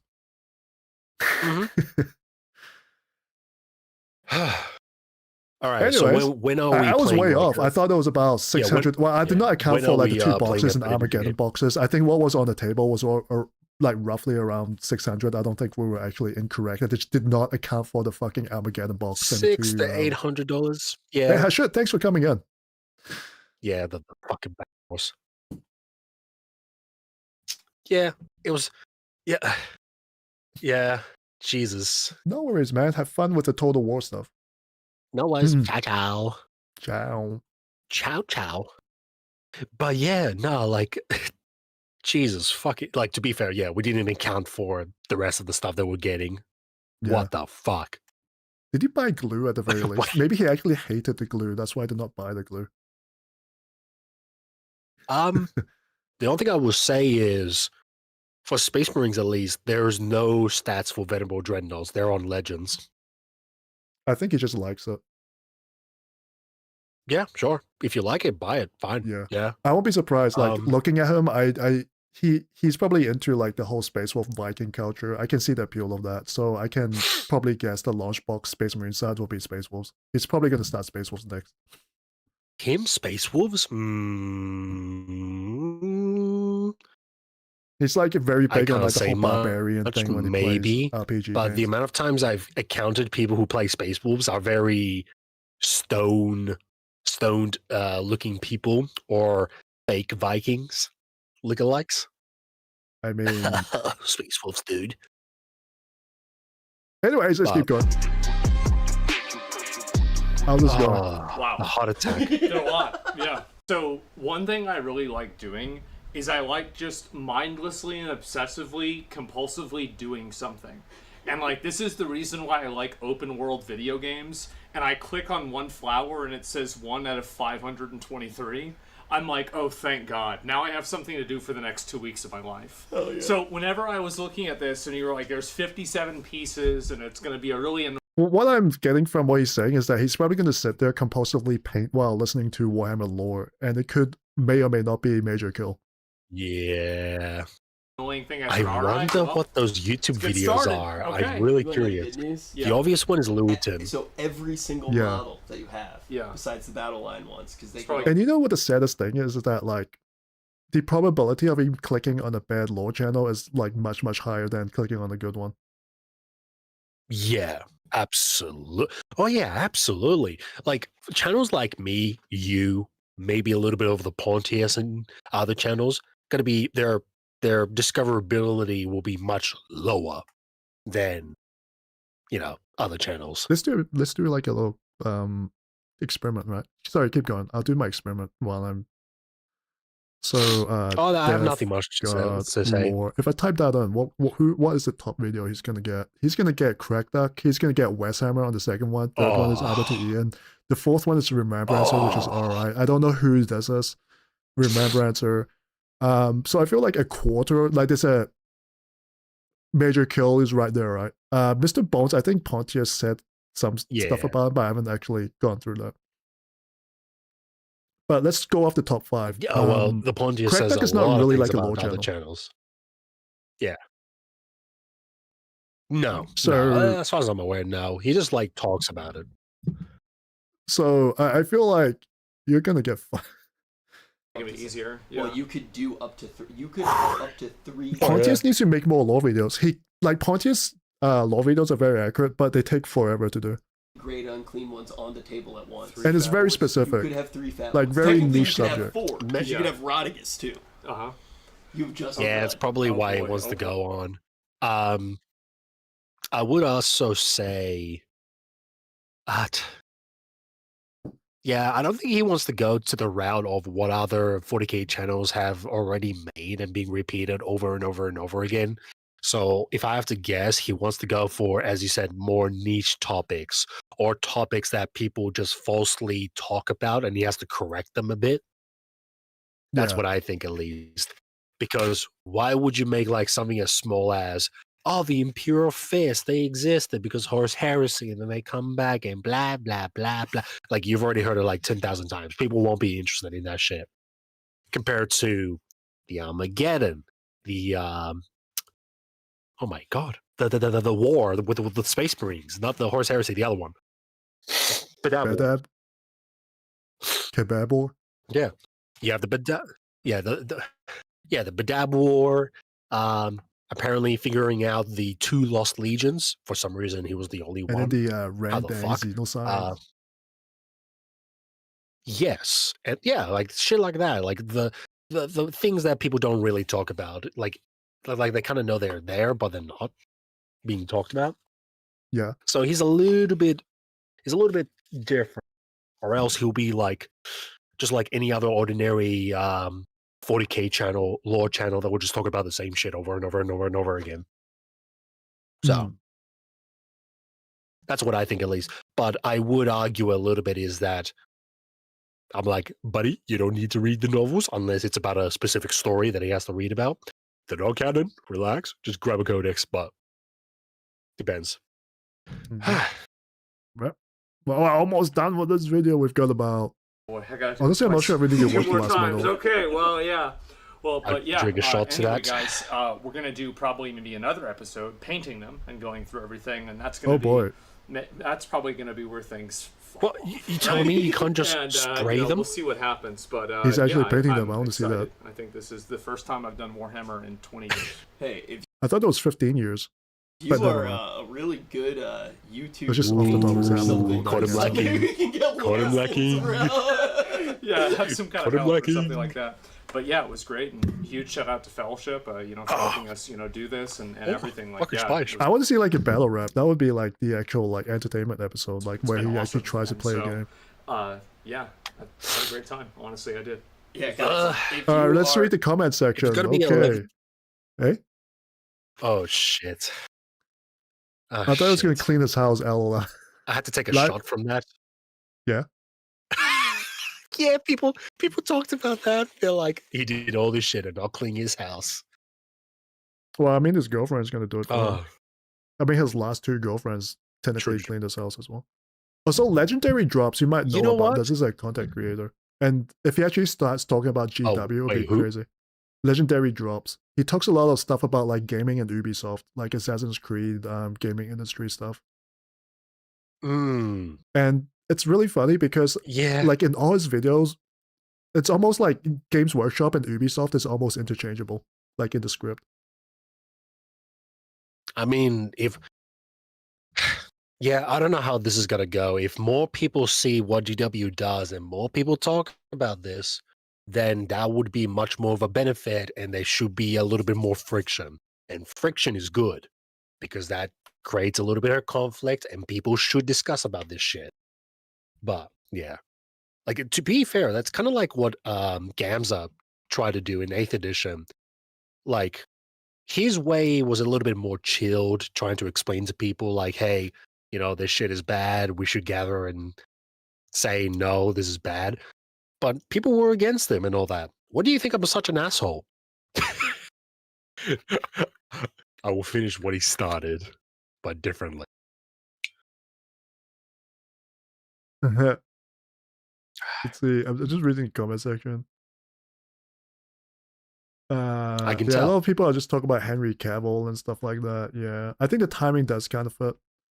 Funny take on Frogan there. I want to see the newest section because like the top comments usually are quite stale, weirdly enough.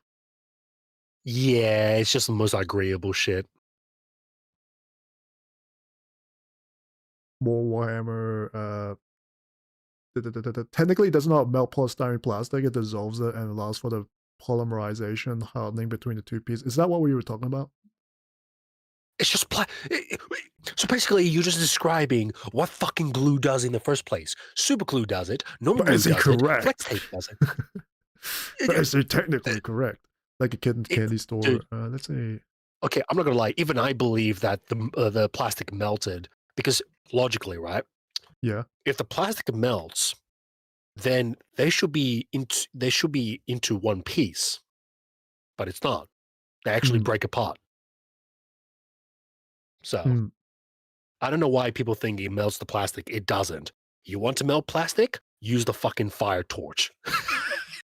Right. So,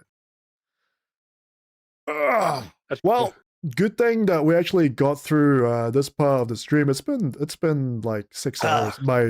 Let me double check. How long have I been streaming? 7 hours. Wow, this is like a double segment. Thank you for sticking around, Dano. I'm not sure you have to work today. yeah, no worries. But thanks for No.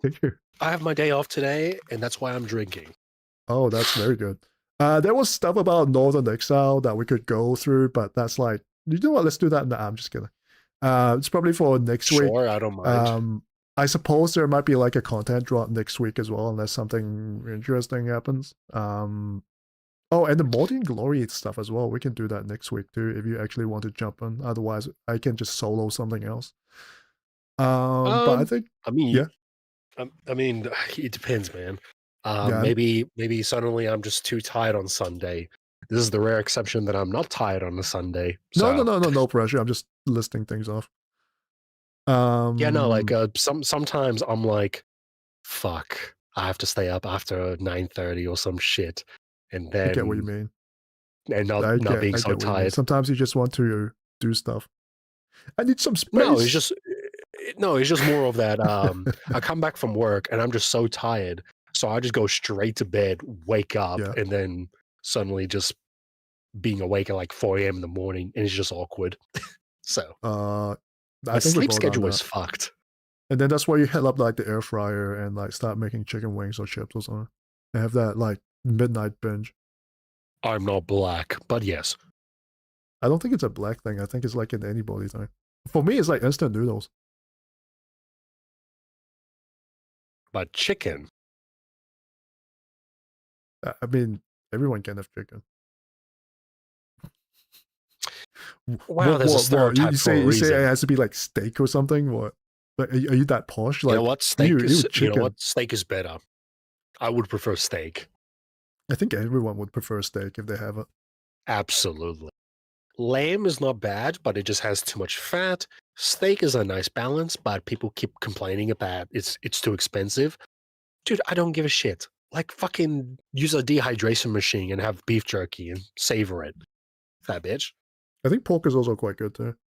If you've got like an air fryer, pork chops are really easy to make. I used to eat pork, but not anymore. I haven't eaten it for years now. What? Is it religious or? Yeah, it's more of a Bible thing. I know some people say otherwise, but in the Bible, you like by the law, like by the food laws that it shows, you're not meant to eat pork. But this section says you're meant to eat it. No, shut the fuck up. Shut the fuck up. And fish is obviously fine, right? Oh yeah, fish is fine. Yeah. I don't have to eat shrimp.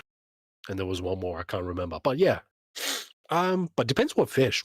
Salmon? Salmon's good. Beavers.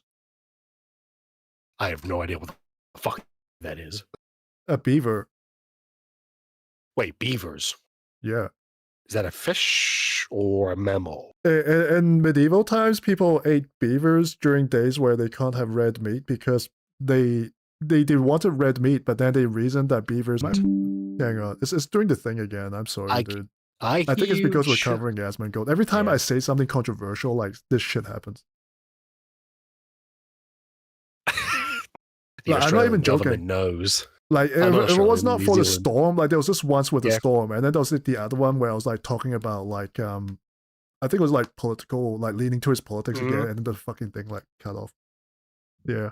You know what? I think this is probably like a good time to actually cap out the stream. I'll just take it as like a sign from God that this stream is meant to be over. You're having a debate with Klovac over pork. Have fun with that. You know what? When that happens, I'll just ping me and I'll listen to it. I'll just we listen already to it. did that. Oh, we have already done it, and the whole conversation just went. Here's the verse. This is exactly what it says, and then he went on the whole fucking topic about. Well, the prisoner's talking to me about this. I don't give a shit. I had a vision. Care. So. Yeah. Well, what I'm feeling and what the priest tell me, I don't give a shit. So, yeah. No, it's just me. It's just me being a dick. But well, I had a vision, and Moses also had a vision with the burning bush. So you know what? Are you saying Moses is wrong? You know, look, it says that, but my priest told me it says otherwise. Shut the fuck up. I don't know. It's just agitating. Yeah, the orange is orange, but no, it's an apple. Because my priest told me. I don't give a shit. Can you Can we define please an read the orange? Bible? What is an orange? How can you even say it's an orange without knowing the definition of an orange? Gotcha. NELLOP ignores what Jesus and then the church fathers told us. Like, you see what I mean? Like, this motherfucker doesn't even read what the Bible says, and he's like, "Well, Jesus told us this." And motherfucker, Is it the you're one? like, It'll be funny if like yeah, the one nah. drama, like serious drama you actually get into is not like 40K drama or anything like that. It's like an actual religious drama. Like of all things that actually like brings you down is like some shit that happened. No, I don't. Oh, it's not the first time. Yeah. Yeah, just wait. Yeah. Just wait, Nelly. All right, Clovic, we're getting We're gonna into get a Gam's part server, 2. and we're debating this right now. Oh boy. Yeah. Well, I'm getting out of this. Hey, everyone who's in there, who's lurking and all that, thank you for dropping in. You guys are tremendous. Clovac, super appreciate you. And also thank you for the super chat and the membership. It's funny how you gifted yourself a membership. I've never seen that before.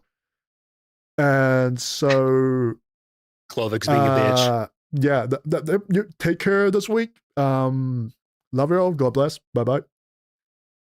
God bless. God bless. God bless.